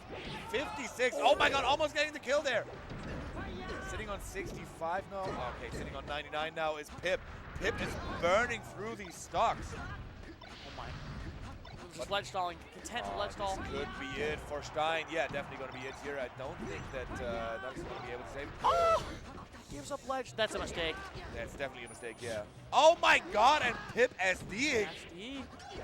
Oh, I thought Knuckles would get a down air there. I thought he would have had that in reverse. He went for neutral B instead, which only hit his own teammate, but getting him out of the danger zone. Sometimes important. Never intentional, sometimes important. Oh, the throw to combo into each other. Stein and Knuckles, slight lead here. Oh, good DI, but Knuckles still surviving, and the lead keeps on. Yeah, the lead. Okay, one stock lead, but yeah, Knuckles could die at any moment now. we talked about how Knuckles has been surviving. It's been a key difference off stage. And yeah, they're trying to focus Nikki down, 77% already. Not too much. Okay. Knuckles dying here, yeah, even stocks here, but Pip is already at 1/3 speed. Oh, Nair instead of Bear? I don't know about that choice by Stein here. Gets rid of Nikki's stock anyway, though. Doesn't matter, and they're up a stock. Nice. Up 2 stocks. Oh, this is Two stocks, huge. yeah. Wow. Will we see the second team to take a game off Nikki and Pipsqueak? Pipsqueak would be massive. The way this game is looking, it's Oh, looking like yeah. they could take a set of them. Yeah, this is way like. Yo, what an F smash! Yo, Oh. Knuckles going for the trade here, and what a good trade it was. Now Pip alone against 3 stocks of these rabbit Dutchies. Oh my God! And the fist pump from Knuckles. Yes, for sure. Wow, what a reaction. He was so quick on that. Nikki and Pip, the body language tell me they don't look happy. Knuckles is smiling. He is cheek to cheek. They're laughing. As I said, oh my God, there we got the beautiful Look at the medals. medals. Oh, those coloring. The color of the Yeah, medals is yeah. gorgeous. It doesn't just say like all the same colors as first, second place, but it's different Gold, coloring. silver, bronze. It's the Olympics. The doubles Olympics, man. And you know what? The Dutchies look like they're having fun. They're having a lot of fun here just laughing. after this ain't anything to us. This is nothing to us. But I mean, if Pip and Nicky have anything to say about it, it might be something. And that's what they're competing for. First place also gets fitting cups here for winning. It's funny that the only guys that don't ever drink win the cups potentially. Yeah. I don't think Pip drinks at all. No, Nicky doesn't either. Wow. I think I've downed some tequilas with Nicky before. I think before we went to some tournament, he stayed at my place and we went to a bar. And he's like, if there's shots, you gotta do it. Yeah. Well, if they win, they should let us do drinks out of it then. Oh, that would be cool. I think that's way, since they're not going to do it. Hey, at least let us put it to some good use. Knuckles recovering high here. Wisely so, and then opting for a little bit of an early counter. Slightly early. Ooh, but that F smash! Counters the aerial. Knuckles' F smashes last game were so good. His recovery was so good there to just mix it up, timing, and he's in the corner holding shield. Somehow survives the DI. I don't know how. Bro. Okay, no, they killed both of them. I was about to say, they have to kill someone at some point. But Stein gets the immediate kill back. On Nicky, yeah. And now Pip is dead as well. The DI out on the forward air. You don't see forward air kill 104% very often from Marth. But the DI is perfect. As I was saying earlier, I think that Knuckles and Stein like their chances on FD, but Pip and Nicky actually took them to FD. And kind of shows why I was wrong here, because Pip and Nicky are just, separating them, and then they can better play both of them like quite easily. They are better players like in a singles capacity. Yeah. For sure. But obviously Knuckles and Stein, no slouch either, showing they can still keep it close. The percent deficit is not that big. I think both of them won their pools too in singles, so yeah. Yeah, they're both, I think they're all top 32 seeds. Wow, the up tilt. Crazy DI. It's going to be Pip's second stock here. So yeah, even in stocks, can Stein make this? How did the Fox go there with the straight recovery? I thought he was below ledge. Good up smash conversion by Pip, just following up the back throw of Nicky. Oh my god. Can Nicky up a stock right now, needs to keep it down. Having a stock advantage is so huge. They haven't been able to kill it. Looks for the back air, forward smash, the misses. Staying alive late is so big. 140%. Doesn't quite get the reverse up B here that he was looking for, and now two Foxers are chasing down Knuckles, who just, contently staying on ledge, of course. 100. Oh, and get Shine Spike! We're still alive somehow. Oh, what attack! Yeah, Pip never loses those situations. No, never. I've never seen him miss that attack. And now 2-stock lead for blue team, but very volatile. Oh my god. 166% in this match was crazy. Finally dies. Oh, Stein survives. That's so crucial while Knuckles picks up the stock. And now it's even stocks, though Stein sitting at 154. Knuckles. Stein gets a little bit of a chain grip going on Pip's weak, 43%. That's huge. Huge damage. He's gonna kill. Oh my god, and now Stein's got to survive. He went in there a little too aggressive, and Knuckles took the stock. Very bad look for Marth against two Foxes on FD. I don't know, man. If Knuckles does this, he's a god. He's a god if he does this. I don't know how it's even possible. Thing is, I don't see that happening, obviously, but if it would, oh my god. Okay, does he have it? Okay, goes for the ledge get up down smash. Gets to ledge again. Oh my god. Okay, that's going to be Nicky's second to last stock. Oh, a little low. Yeah, I heard someone in the crowd just scream, yes! There's definitely some Swedes and some Germans in the crowd as well. Yeah, I mean... Who we got in the crowd here? Actually, not too many Swedish people showed up.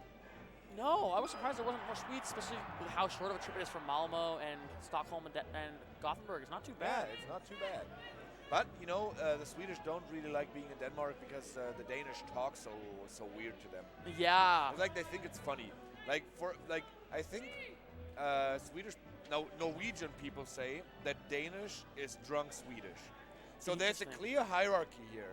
Norwegian people have the linguistic upper hand. They have the cleanest Nordic language. That's what they say. That's not what I'm saying. That's what you're saying. Okay. I'm trying just to make no enemies here. Just paraphrasing here. And then the Swedish always mock the Danish for how bad they sound linguistically, even though they speak basically the same language. Even though it's fine. Gotta make fun of something for something. I mean, I'm from Minnesota. We make fun of Wisconsin for everything, and Wisconsin is basically just Minnesota, but more Republican. And that would make no sense to me at all. I know Minnesota is like very cold and way up in the north. Yes. And Wisconsin is kind of around that area too. Yes, That's we what border I know. each other. We border each other. Yeah. It's just football team rivalries, basically. Packers versus Vikings. That's all it is. Yeah. It's very funny to make fun of them. It's kind of like that Swedes and I guess there's way more difference between Swedes and Norwegians than there are between Minnesota. Wisconsinites, though. Oh, Knuckles. Oh, big team combo. Good conversion here, but not quite able to convert Nicky's stock. Stein unfortunately killing his own teammate, and oh my god, and now Stein dies in the process as well. Nicky's sitting at 111, he's ripe for the picking for sure, but Pipsqueak at 55 sitting ready. This is the last game potentially for the Dutchies. They don't have any more to give here. Yes, and we saw though that this is how almost every game started off so far, and they brought it back before. Oh, Stein with the nice edge guard, getting that kill, needed that. Oh, nice forward smash. Why would they go for what most people would call their worst stage? Kind of weird champ. Kind of weird champ. Maybe they're trying to throw the other team off. I don't know. Yo, that's an up tilt here, but Stein, of course, is Dreamland. He's surviving. Maybe they were counting on Knuckles' survivability here. But he dies off the side from an up smash, yeah. So much for survivability. And this is a huge lead for blue team. A huge lead. Oh, I thought he was going to maybe get Knuckles there. It's the double shine, does not get it. Oh, the pressure. Ooh, but you know, gets Pipsqueak in the pressure situation as well, but Nicky is right there to be ready for his teammate. Jumps off ledge in order to make room for Pipsqueak here, so none of them die. And Stein gets an up smash on Pip, but kind of sour spot, I don't know. He's at 140%, how did he not die there? I don't know, Stein needs back here. Oh, kills Pip early. Nicky doesn't die off the up tilt from his own teammate, and they need an early kill here. They're down quite a bit. They're down 2 stocks essentially, like 1.5, maybe 2. Knuckles off stage. Look like could be 3. Oh, forward air forward instead air. of. Oh my god, and he bumps his head. The Bart Simpson Oh my strikes god, and again. dies young, dies early. That's kind of what they needed. My god. Can Stein and Knuckles claw this back? Knuckles staying alive. Knuckles dead for sure. Oh, yeah, he is. It This was, is too much. Ha ha! they're just laughing at them. They really were. Ooh, up tilt, not quite being able to get rid of Nicky's second stock here. Nicky the only one sitting on 3 stocks.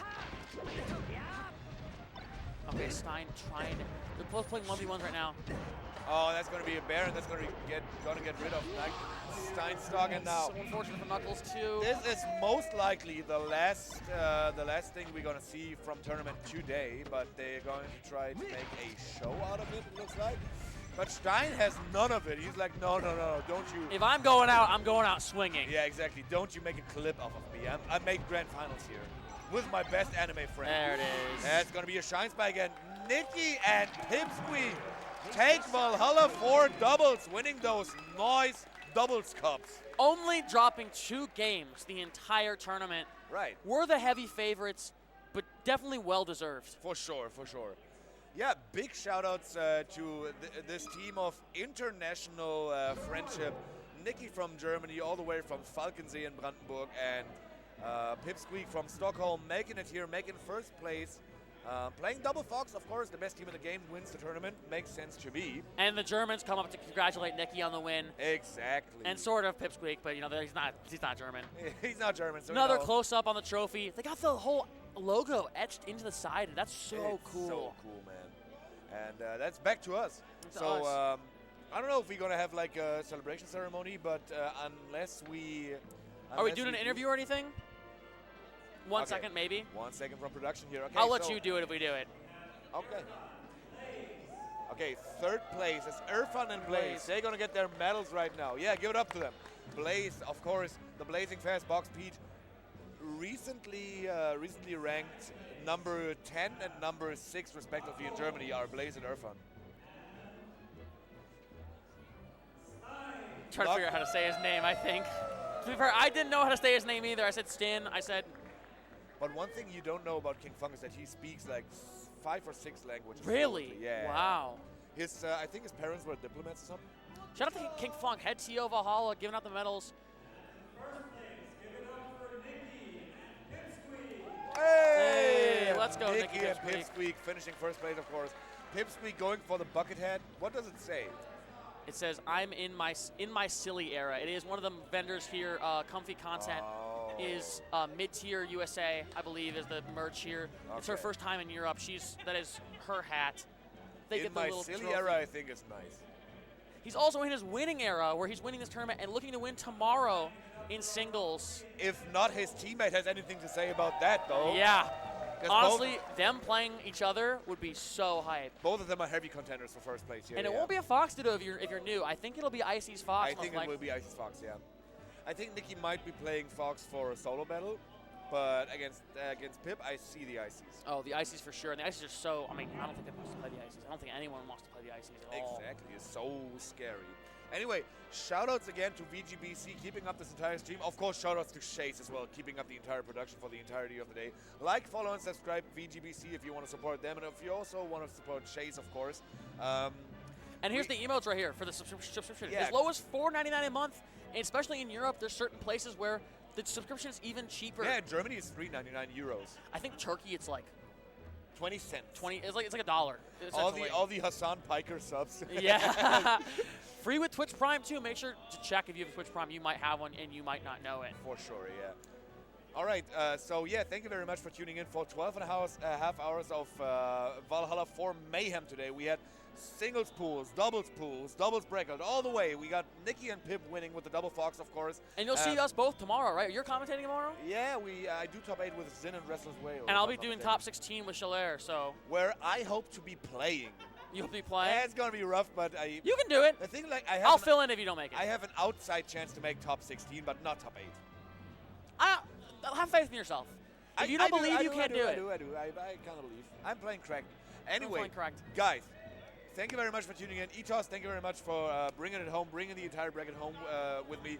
I hope you guys liked what you saw, and if you did, tune in about 12 hours for more Valhalla 4 action. See you tomorrow.